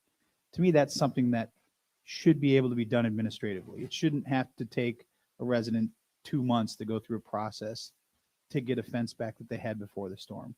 So if we can look at the process as well as the fee schedule Mhm. to make it more conducive to people wanting to come in and improve their property for themselves and for their neighbors. I think that's the initial goal. I think the ultimate goal of the council, but I won't speak for everyone else, but I believe that's what I'm hearing is make it a more resident friendly process, both financially and not having to come sit before 3 meetings to get something done. So what I'm hearing from you is you'd like to see more of the smaller, more mundane tasks perhaps be done under, say, an administrative variance rubric rather than full-on variance. And we've talked about that before, and the town attorney's going to work with Steve and you just because we need your ideas as to, because you guys had rightfully said to the town, hey, give us some authorization to go ahead and use these administrative variances. So when you guys get grief, which you inevitably do, you could say, hey, the town council authorized us to make these decisions in order to expedite the process. The other thing I would just say to the mayor's point is that, just to remind the public that the fees that you charge for these variances, this is not a profit center for the town. This goes to cover the costs of permitting and planning. So it's in a box. It's in a lockbox, for lack of a better term. So it's not a profit center, but I do think those folks who are applying for your services that are much more time intensive should not pay the same as somebody who applies for something that's a lot less time intensive from your standpoint, I think. I guess another question is, Yes. when you start a process, do you always know which one's going to be time intensive and which one's not? No, it's an interesting scenario. We don't quite know until we get into it what can of worms may be opened up. But more to your point about why some people can go it alone, and some people feel like they need to have somebody come in and help them. I think it is a lot of the process of just trying to figure out what those thresholds are, those statements that they are required to answer to about whether this is the most de minimis, is it a net detriment to the wider neighborhood and the community as a whole. There's a lot of hemming and hawing, I think, on applicants' sides about that. So I agree with you. I think there's a way to sort of streamline that process and rethink what really needs to go full variance. And I think personally, I would like to see a process that looks at a accessory structure different than a single family home, different than a $50 million project. I think there's the capacity for somebody to pay their fair share of that process. I think you just hit the nail on the head there for me. You are the expert. You and staff are the expert, and we are imploring you to bring us your ideas. You are the ones that deal with this every day. You're the one that understands what makes sense. For us to just flounder up here and throw ideas out is not doing anybody any good. I think if you guys can come to us, this is what we see, this is what we think, then we can at least objectively look at it and agree or disagree with you. But at least we have a starting point. We're not just kind of, this should be that, this should be this. So I think you hit the nail on the head there, at least for me, in bringing a staff recommendation to us.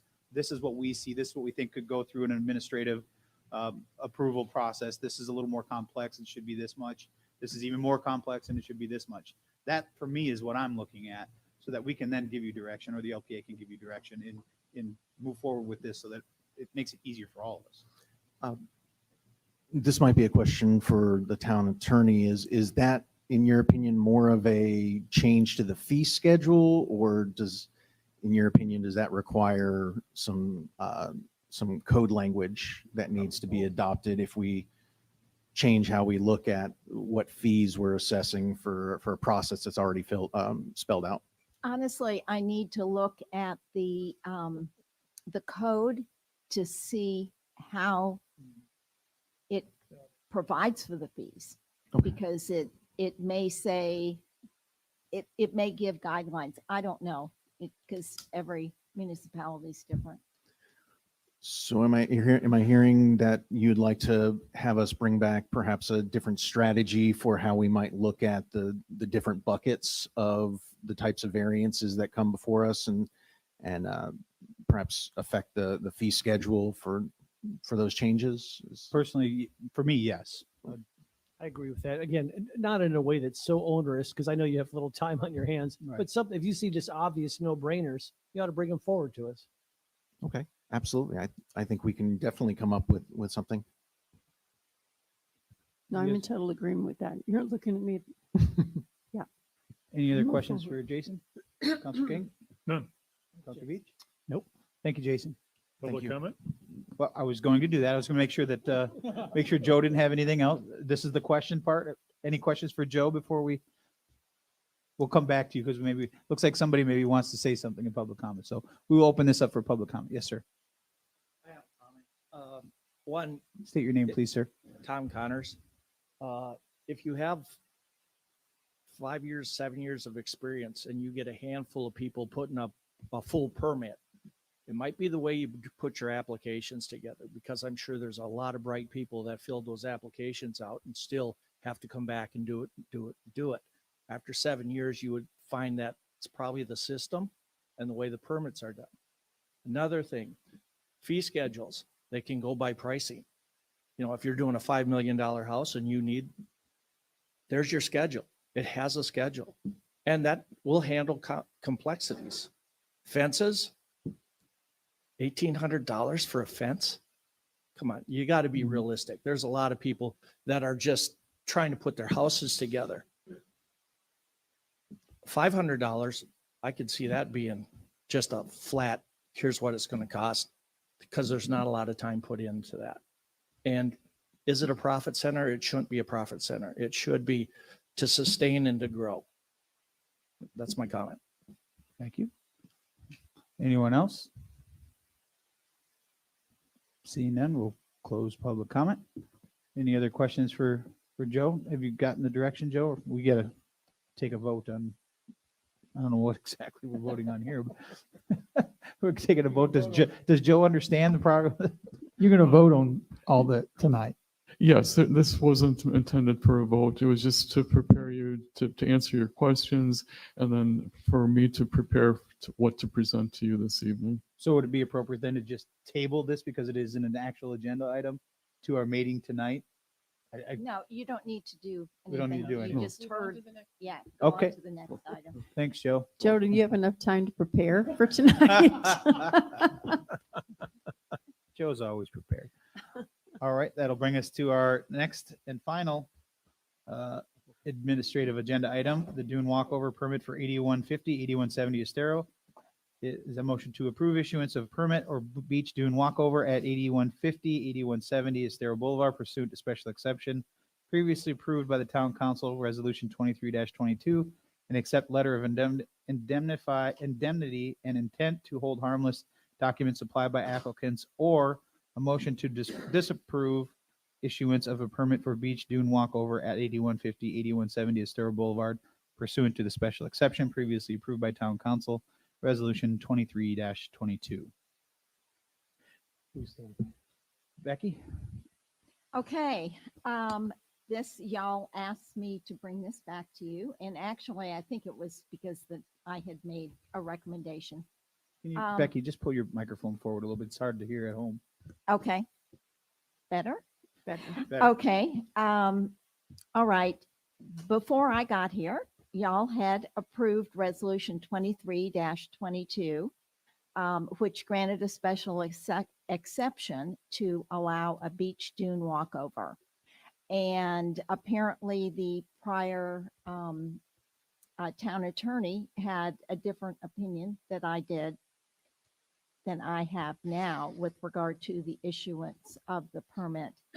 I've talked with counsel for the applicant and talked with him about a hold harmless document that would be appropriate, that would basically acknowledge that they realize that at some point in the future, depending upon what happens in future court cases and that sort of thing, they might have to take down the structure once it's built.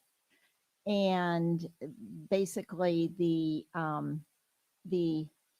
indemnification agreement that they gave us acknowledges that they realize that, and that if the town expends funds for actually having to do something with regard to that, they'd reimburse. For instance, if debris were left on the beach or something of that sort, that they would reimburse the town for it. So I guess they probably have some sort of a presentation. I don't know, but honestly, this is not to redo the special exception because y'all have already granted that. This is just to implement the special exception, which honestly, I believe is part of when you grant a special exception, normally it would be implemented. To grant it and then not implement it is somewhat problematic. So that's where I am. Okay. Well, let's see. Can I just ask a quick question? When you say problematic, what do you mean by that? I think that there is a decent chance that there could be a lawsuit filed against the town to force the issuance of a permit, because it is highly unusual. I don't know that I've ever seen it, to grant permission to do something and then not issue a permit to do it.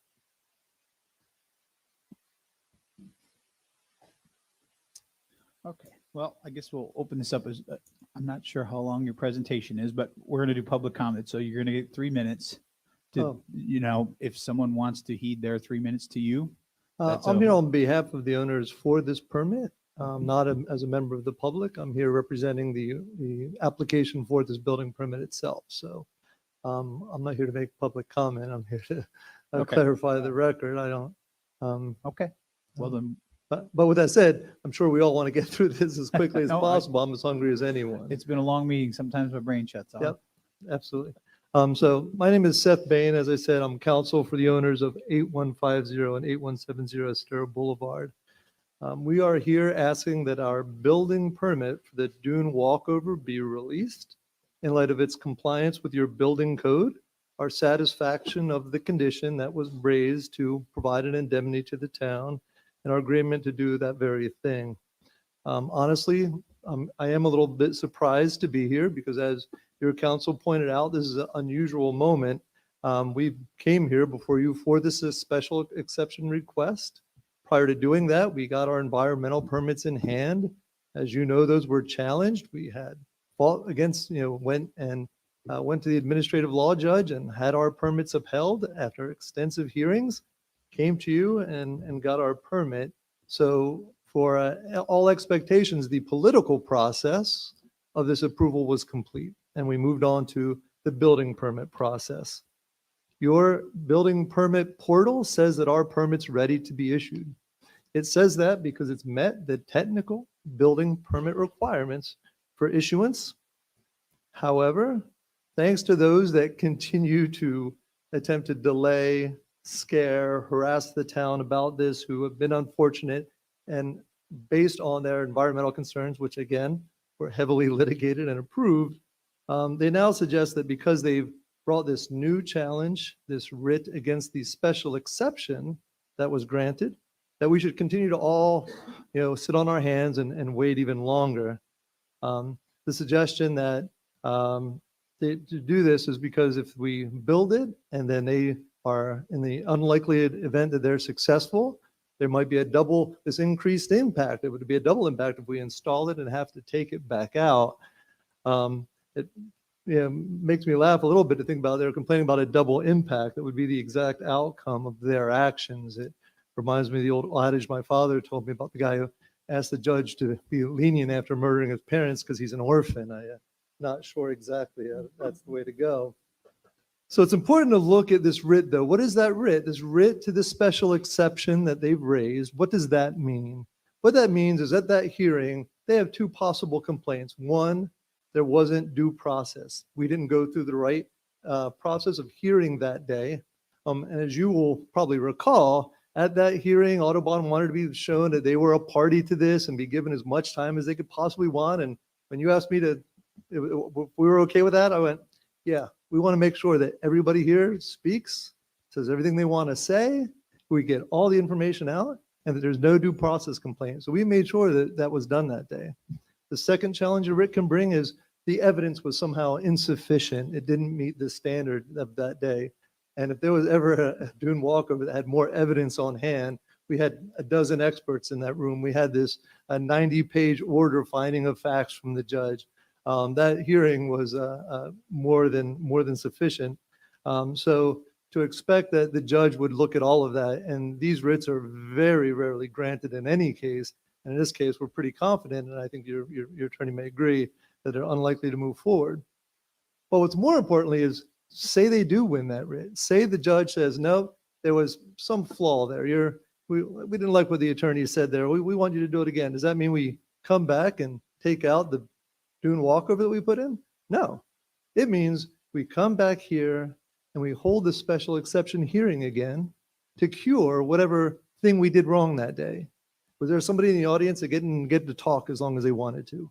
Did we need to have another planning expert here in this room to make everybody confident that the birds weren't going to be too impacted, or that we met your zoning code, or all of that? That's the outcome of that writ, not that we don't get our building permit. It means we come here and go through that process again to fix whatever the judge thinks we did it wrong. So with that said, I want to talk about why we are here today just for a moment.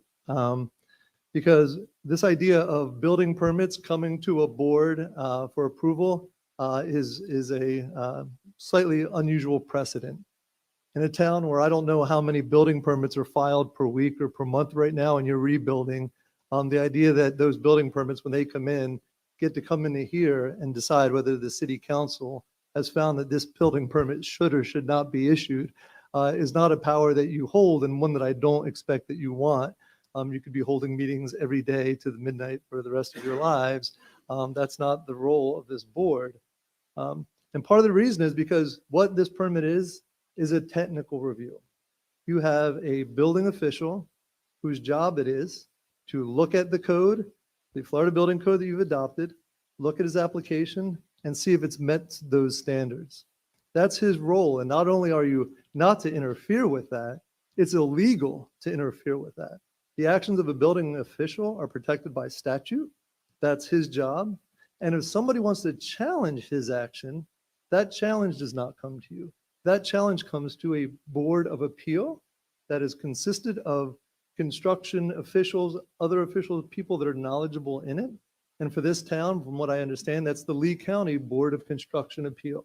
That's where if your building official does something wrong or somebody doesn't like what he does, you get to go to a group of professionals to determine whether that application or that code or that interpretation or that permit should be issued. Because it's not a political process, it's a technical process. What is not unusual is we were asked to provide a letter of indemnification as a condition of approval.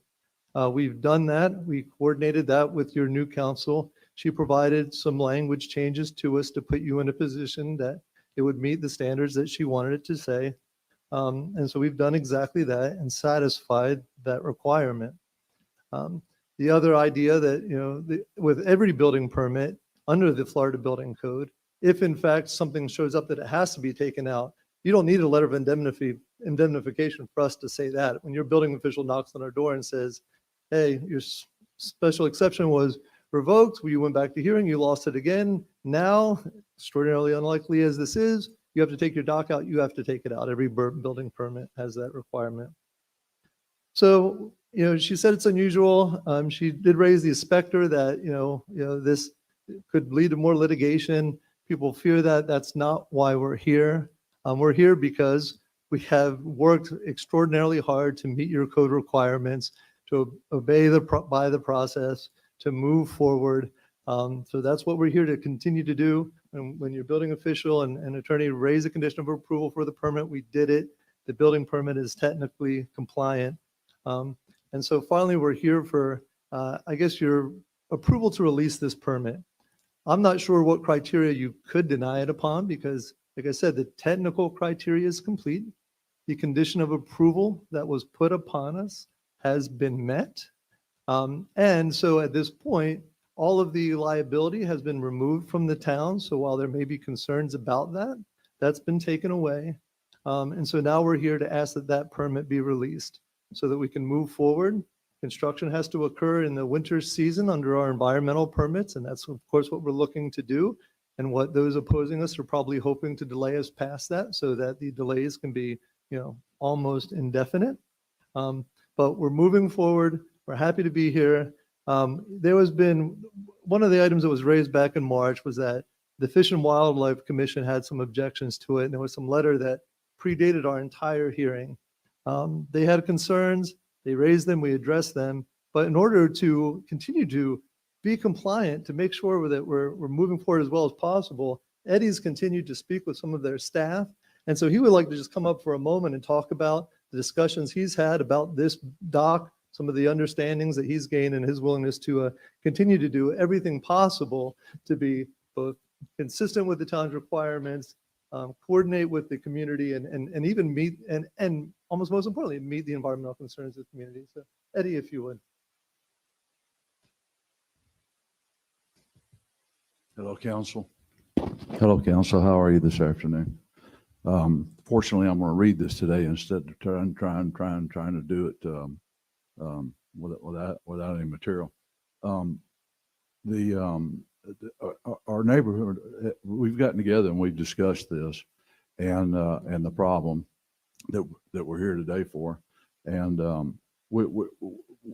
I'm here to try to make yet another conciliatory offer to attempt to bring this to a conclusion that we're hoping that would forge some type of a middle ground that where we could have some agreement. I have been in discussions with the FWC several times the past couple of months. The Southwest District. The contrary to something that you've been told, and I mentioned this before, the FWC does not oppose this project. They are not in opposition to this walkover. They had some concerns 7-8 years ago when this was first brought up to the DEP. They voiced their concerns in an email. I have a copy of the email. We were asked if we minded making any of the concessions that the FWC asked us, and we did not. We met every concession that they asked.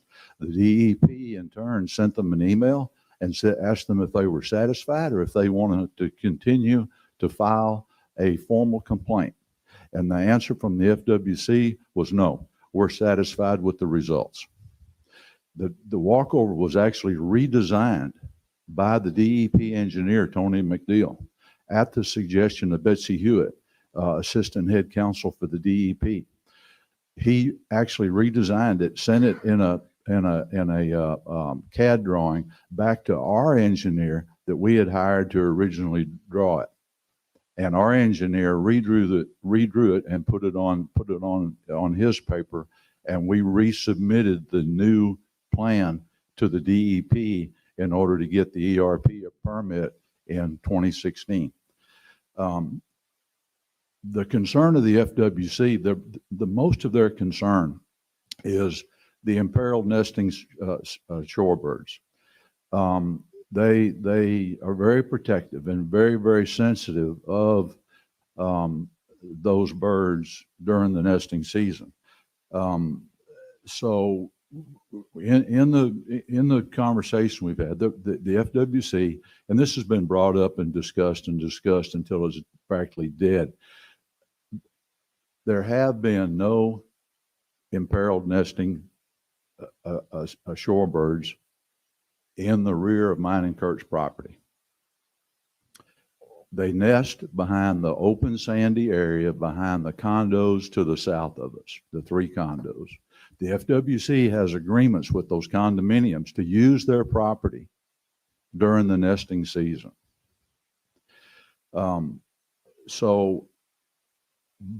But I'm not going to argue that this year, because of the sparse human activity, there have been a couple of nests that were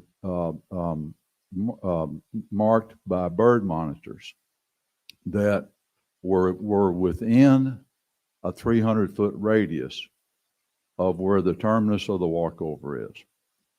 So in an effort to try to find some mutual decision, agreement, we're willing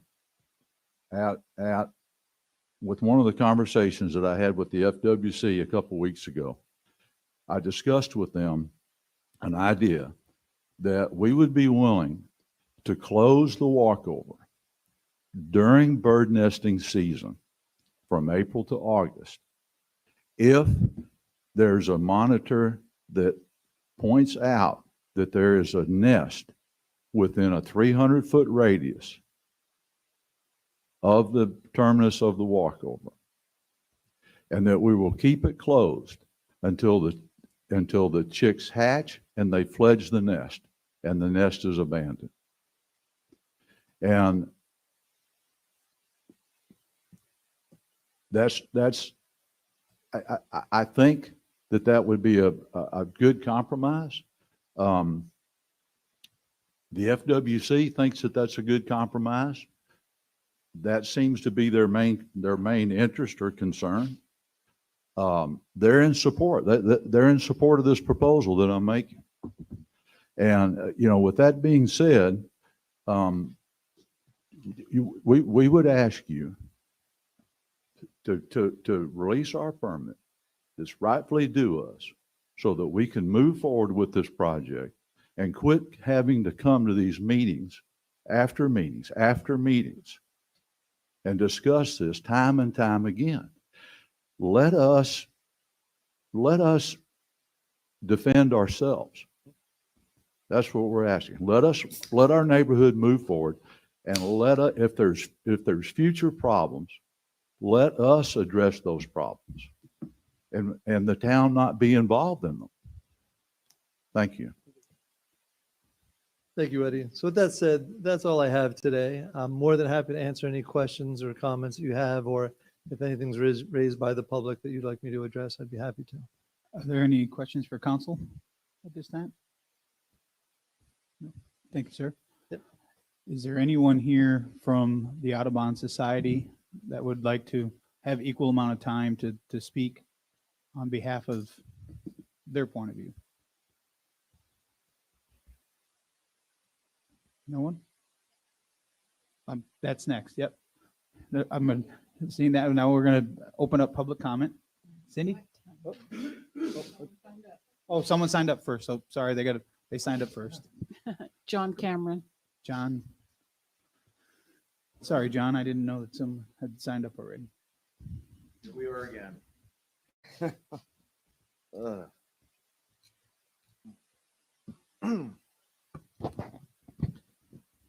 John Cameron, 8098 Estero Boulevard.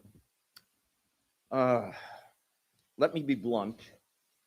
In my opinion, the residents and now the town are at legal war with the Audubon Society.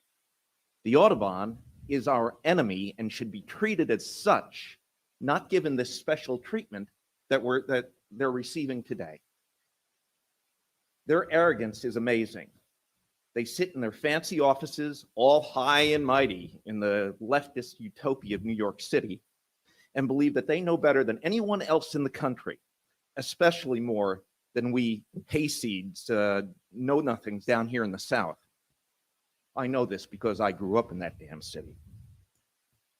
And you better do what they say, or else they will use their money, all donated because they don't do anything, to file lawsuits, to make your life miserable, to squash dissent, to silence and intimidate you. The Audubon believes they know more than the FDEP, more than the FWC, and more than the U.S. Department of Fish and Wildlife.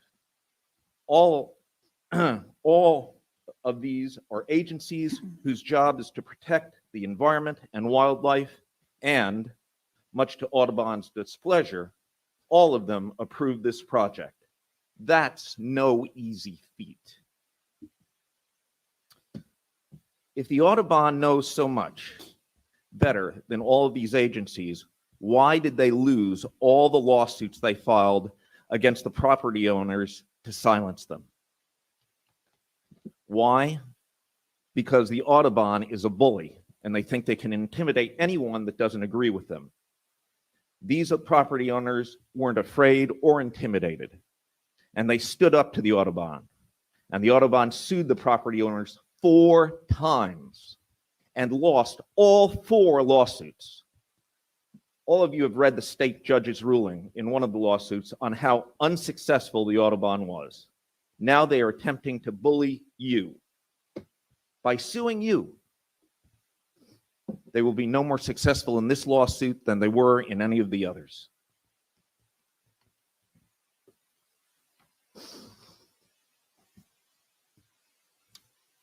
So let me ask you, what does the Audubon contribute to this town and its environmental program? What do they contribute to the community? What local organizations do they support? As far as I know, the Audubon contributes absolutely nothing. The Audubon has not contributed 1 dime to the town for the preservation and protection of the nesting shore and seabirds on the south end that they claim to be so worried about. But they sure have the funds to pay lawyers to sue the town and residents and cause the town and residents to spend money to defend a decision that you made. You just need you to wrap up, John. I'll be done shortly. Thank you. Our neighborhood contributes probably close to $1 million a year, supporting the town, the community, and the Beach Elementary School with our property taxes. On top of that, we donate to local organizations, we attend fundraisers, we support our local businesses by frequenting their establishments, and we bring family and friends that come down and do the same. At the last meeting I attended, you approved at least 6 special exemptions, yet we are the only ones needing a special council vote to issue the permit. Proof of how intimidating and frightening the Autobahn can be.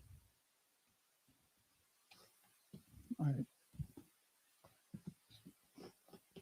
This current situation is nothing more than a stall tactic by the Autobahn, acting like a petulant child and throwing a temper tantrum because they didn't get their way.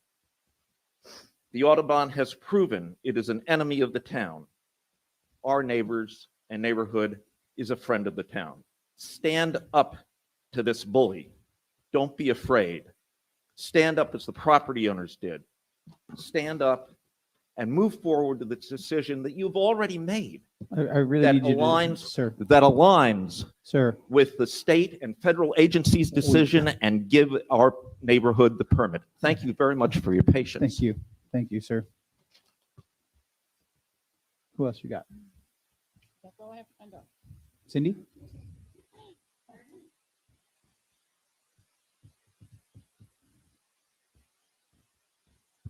Cindy Johnson, resident and resident of the state of Florida, whose property this dune walkover will land on, whose natural resources will actually be harmed by the very existence of the walkover and the use of it. So let's talk about, I don't even know where to start. Audubon is supported by many residents in this town. So they're not some far off group out in New York City that is being a bully. They are from Florida. They're Florida residents, most of them, and they have an equal stake to every one of these people sitting right here to what goes on the state lands.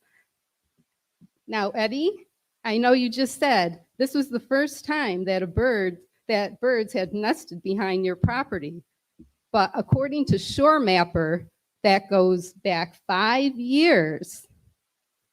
Currently, where that bridge lands is in a critical brood rearing area for the snowy plover.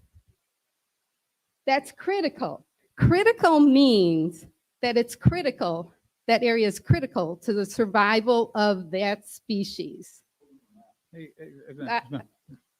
It's okay. Some of them have had maps. Some of them have maps in their email. You can look at the maps.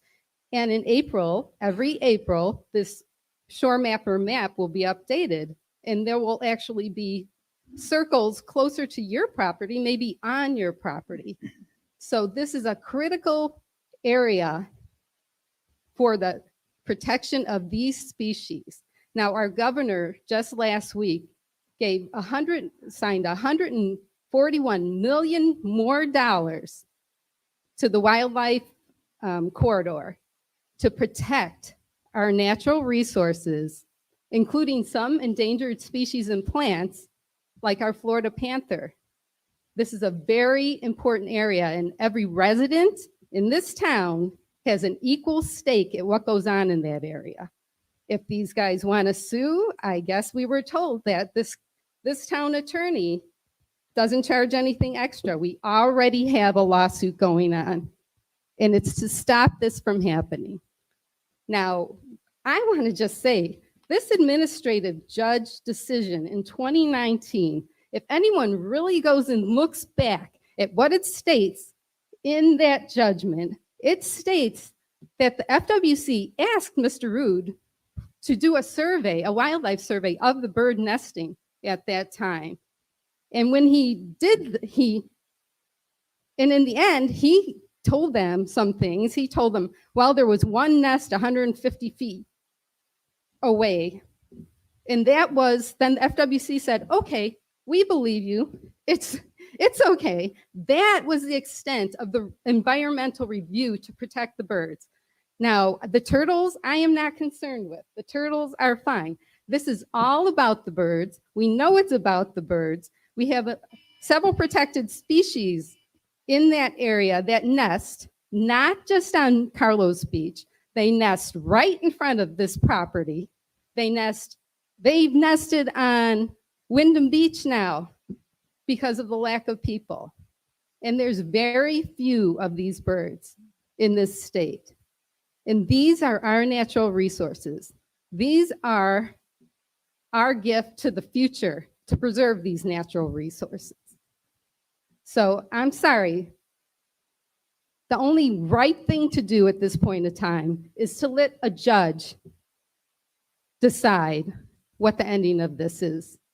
It's out of all of our hands, and that would be the final judgment. Because we did have a judge after this, administrative judge in 2019, when you did your ADA lawsuit, that criticized and said, how could the town even consider issuing a permit for this walkover?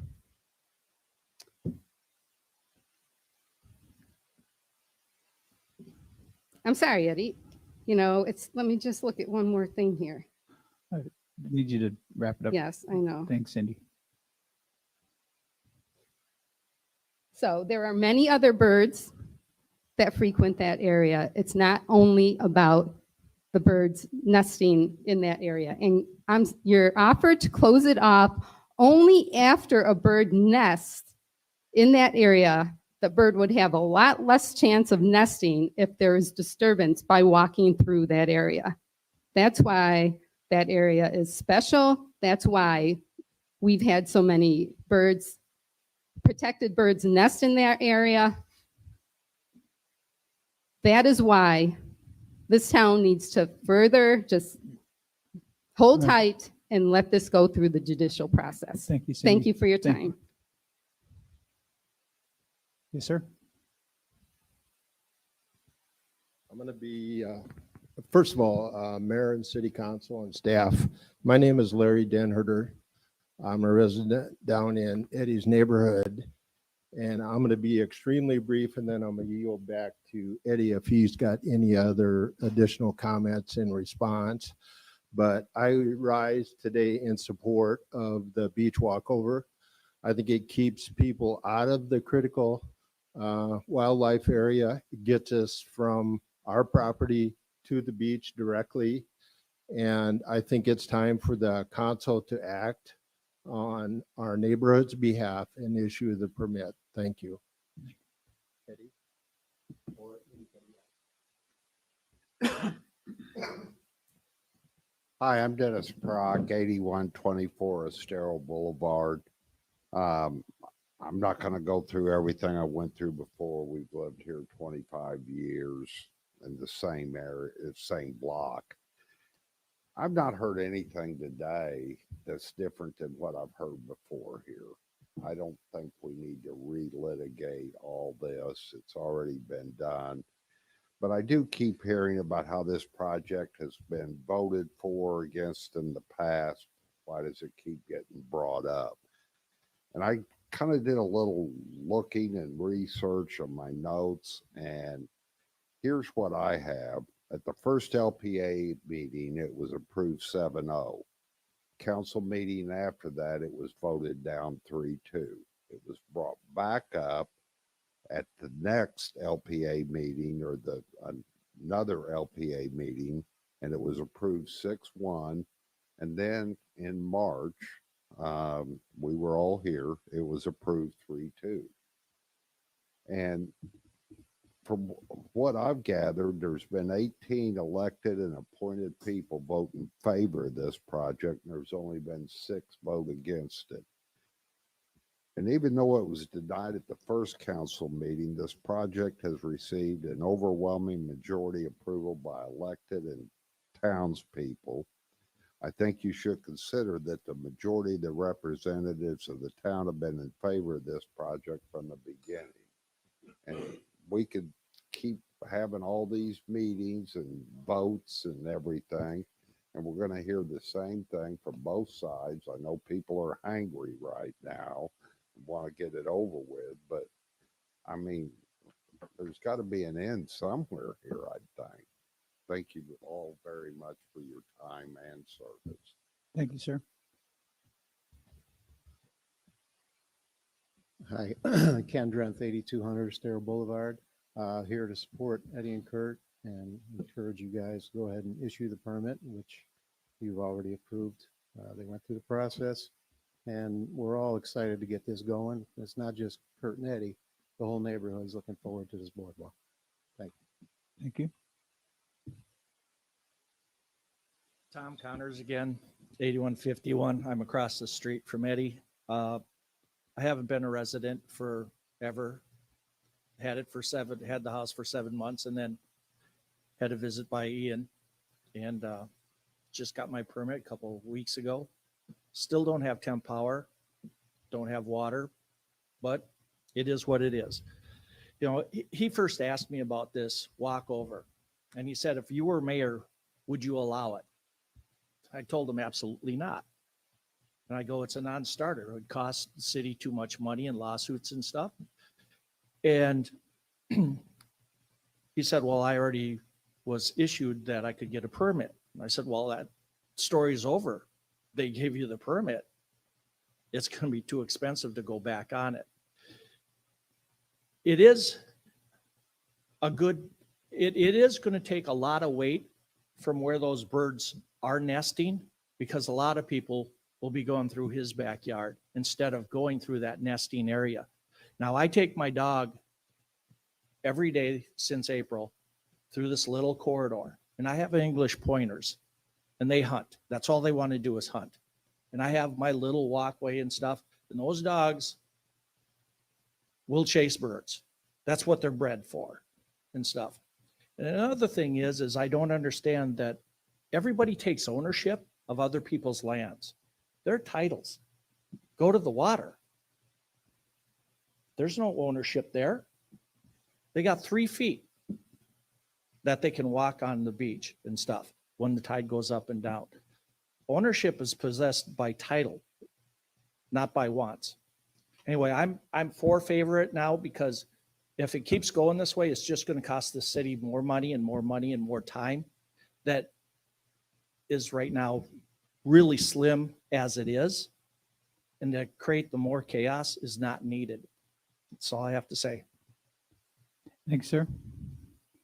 Anyone else like to speak? Hearing none, we'll close public comment, bring it back to the council. Are there any follow-up questions for anyone? Yeah, I have a question for our attorney. I was looking at this indemnification agreement. Now, it lists costs associated with physical construction or removal and alteration. There's really nothing that I see in here about rehabilitation from disturbance of the protected area. Rehabilitation of what? I'm sorry. A lot of this is being built in state land. So if they put this in and then had to remove it, the indemnification seems to just be about the removal. What about the rehabilitation of the state lands from the damage done by the installation and the removal? I guess I'm not following what you're saying, and I apologize. If you disturb natural lands, you should restore them to the way they were before the construction. That would be another process and another expense. It's not listed in the indemnification agreement. I would imagine if we had to go in and remove it, it would be Excuse me, subject. I'm sorry. conversing with you. Understood. Okay, if I have not, excuse me, I've not read their state permits, but I assume the state permits and actually our building permit, you have to, complete the construction, and you can't leave junk around. It's got to be, in good shape once the construction is completed. I think that's what you're asking. No, If it's they- more about the indemnification because there's an expense to that. And it's not just grading a lot or removing debris. It's about restoring it to its pre-construction condition, which means plantings, it means other work that would have to be done to restore it that is not included in your indemnification agreement. I'm not, because that's beyond my area of expertise as to what it would take as far as plantings and that sort of thing. I'm not sure what plantings are there. Well, rehabilitation of lands. I mean, it's pretty common. It's done. People do construction work if they have to rehabilitate lands to put it back in natural condition. That happens all the time. But it's an expense Okay. and it's potential liability. And I'm saying this specifically from the indemnification agreement. The indemnification agreement is supposed to remove the risk from us if the Right. loss is just one. And this is a potential expense and a condition that is not in the indemnification agreement. But you said earlier it was state land, so would that be between the property owner and the state then? It's Since they have a lease on the state land? I think that my understanding is that we're the one who issued this, the special exception, so that liability falls on us if we have to, if it's reversed. No, I actually don't think there would be liability on the city for that. I believe the purpose of the indemnification with regard to says are required to remove or alter the aforementioned beach dune walkover. Okay. So it's only discussing the physical things that are put on the beach, not the effect of having them put on the beach.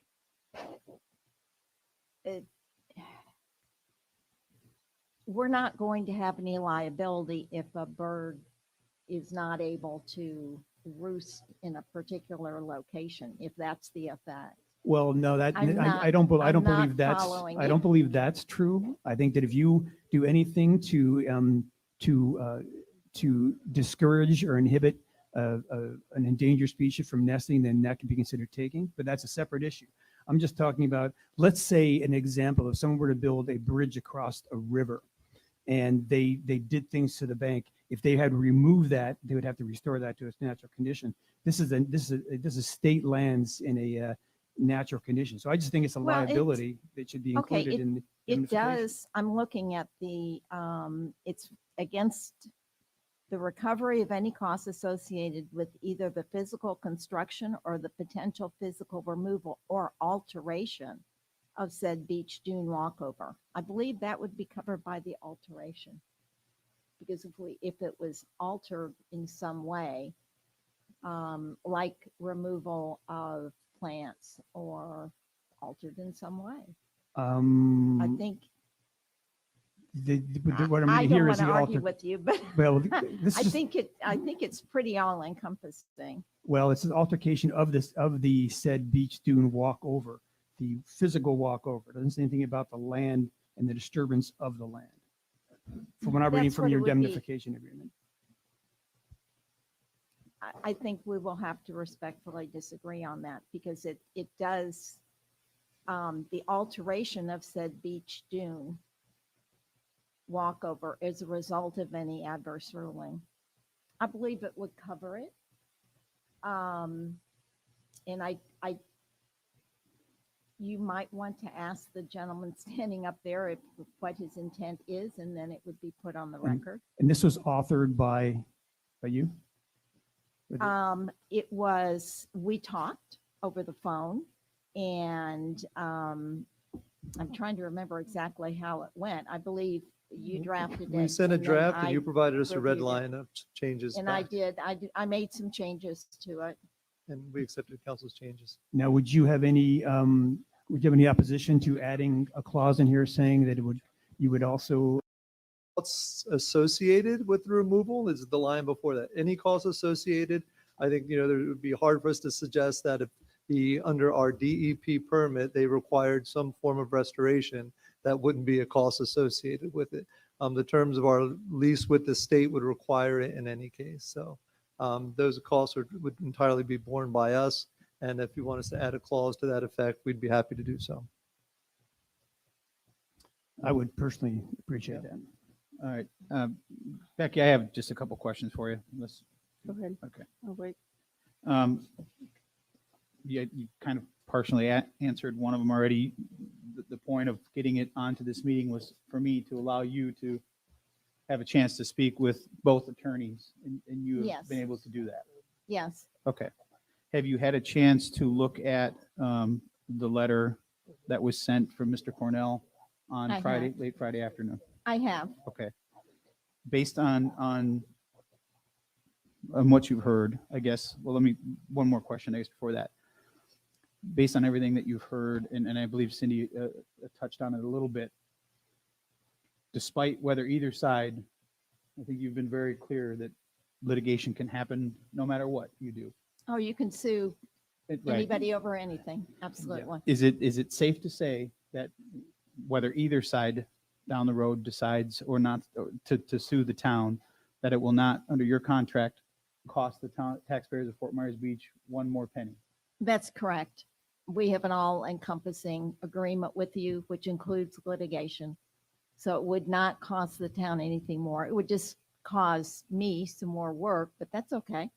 It's not a problem. I guess if I were trying to avoid work, I wouldn't have asked this to be brought back up. And last question I have is based on everything that you've now had time to review and in speaking with both attorneys, is it your legal opinion that there's any reason to withhold or hold up the process of issuing this permit? No, I don't believe there is any. And I specifically asked the attorney for the Audubon whether he had a legal basis for saying that it should not be issued, and he did not. Those are all the questions that I asked. Councilor Woodson? So, I mean, this is simply about the approved special exception. This is not about environmental. We're here about the approved special exception and issuing a permit. We have an accepted indemnification letter. The only thing missing is the issuance of this permit, which, as stated by our attorney 3 times now in this meeting, that she is advising that there's nothing that would hold us back for doing this. So as a result of that, I would like to make a motion to approve this issuance of the permit going forward in this meeting and just end this right now. Second. We've got a motion and a second. Further discussion? You have anything else to discuss? No. Councilor King? I'm sorry, you're asking my input or? No, if you have any other, you seconded. I just didn't know, opening it for discussion after a motion. I have some discussion. I mean, it's been nearly 7 months now since we voted on this in March 6th, and the permit should have been issued by now. As a matter of fact, it's my concerted opinion that if it wasn't for the previous town attorney's delayed tactics, which I think he had a personal agenda, the permit would have probably been issued by now, because it only takes less than 30 days to issue a permit, I believe, on a special exception. So I just think it's time to quit stringing this along and come to a resolution, and the resolution should be to approve the issuing of the permit. Vice Mayor Adult? I'm ready to vote. Okay. Yeah, I just want to touch on what you said there, Councilor King. I did have conversation with Mr. Rude shortly after we had talked with John. Everybody knows that they could not start construction before turtle season ended, despite having the permit or not having the permit. He was just trying to give a little background information on why we got to this point. He was willing to allow us time to work with our new attorney to get up to speed as to all the information, have a chance to talk to both sides, and wrap her head around it to give us her legal opinion, which she now has done. So with that, I will also support that motion, but we don't need to do a roll call vote, do we? Or do we? All those in favor of the motion signify by saying aye. Aye. Aye. Opposed? Nay. Motion carries 3-2 with Vice Mayor Adderholt and Councilor Veach opposing. Yeah, I just want to thank you for that. I appreciate it. And for the record, I do want to say that, on the writ that's going forward, we have also agreed, I had this in my script and forgot, to do the heavy lifting legal work in conjunction with the town. So to limit the cost and time from Becky, we'll obviously coordinate with her on that, but we've agreed to co-defend the town's writ on that action. So we're happy to do that. And as you know, and we'll continue to do so and do anything we can do to help. And I'm happy to work with you Ms. Voss to amend that indemnification as requested by Councilor Beach. Thank you. Thank you. Final public comment.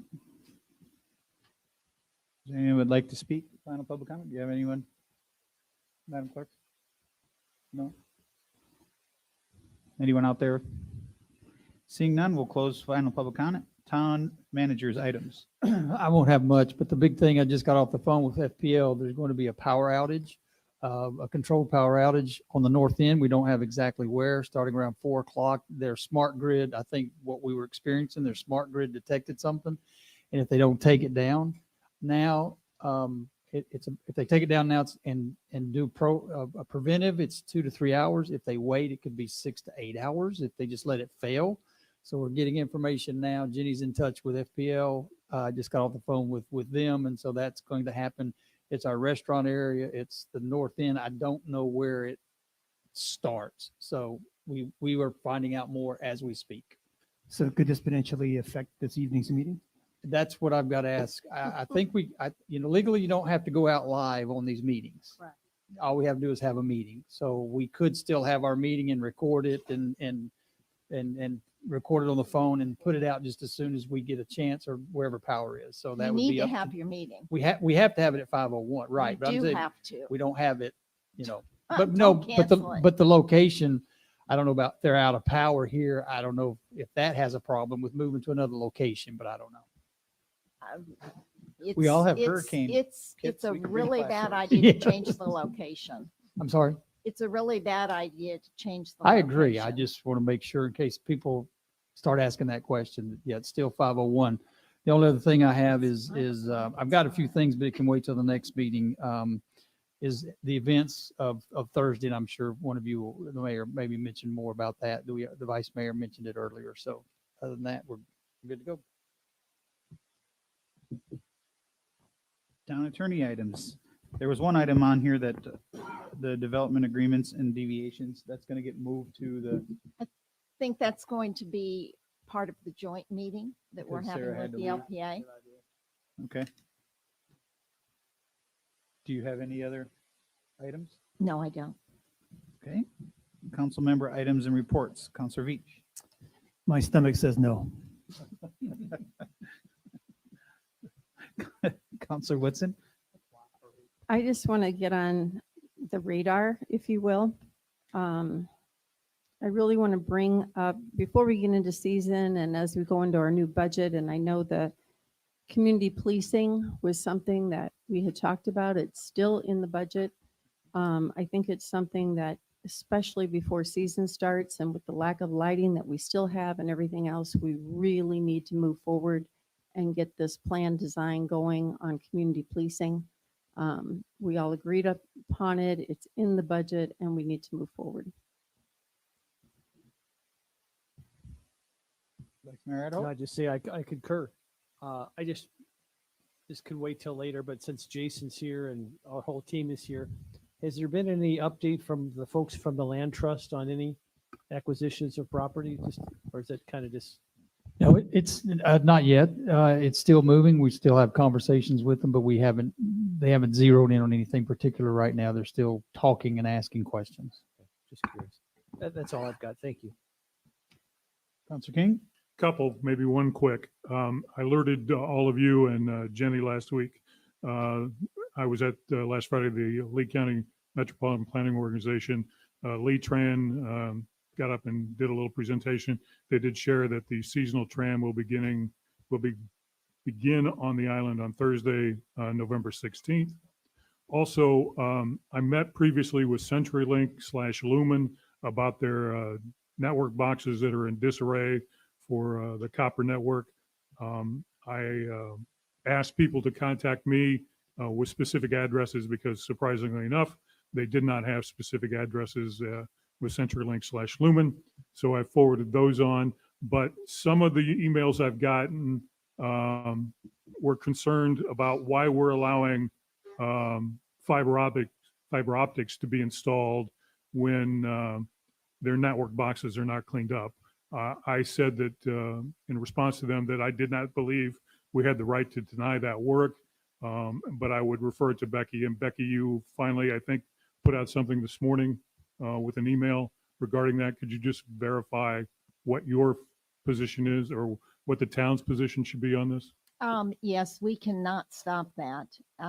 They are putting appropriate things in, easements, and we do not have the authority to stop that.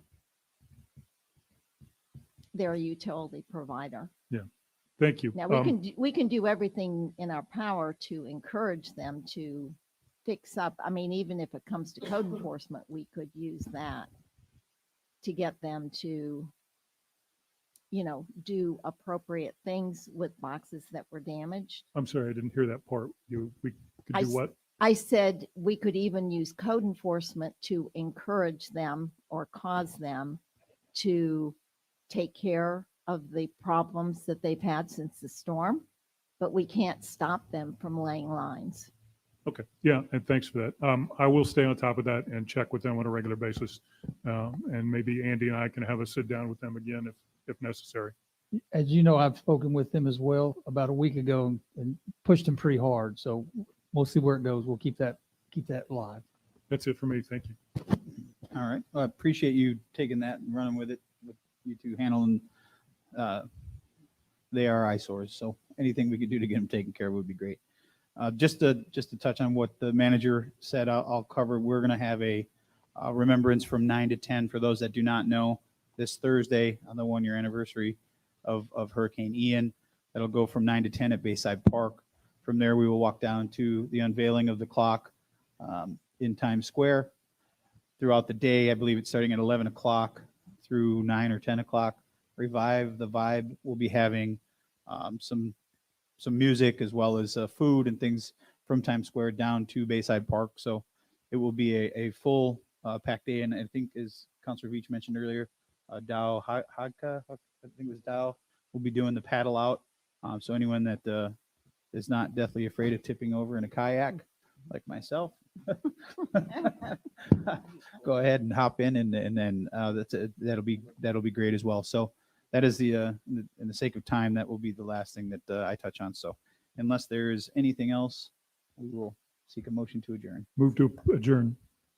Second. A motion by Councilor King,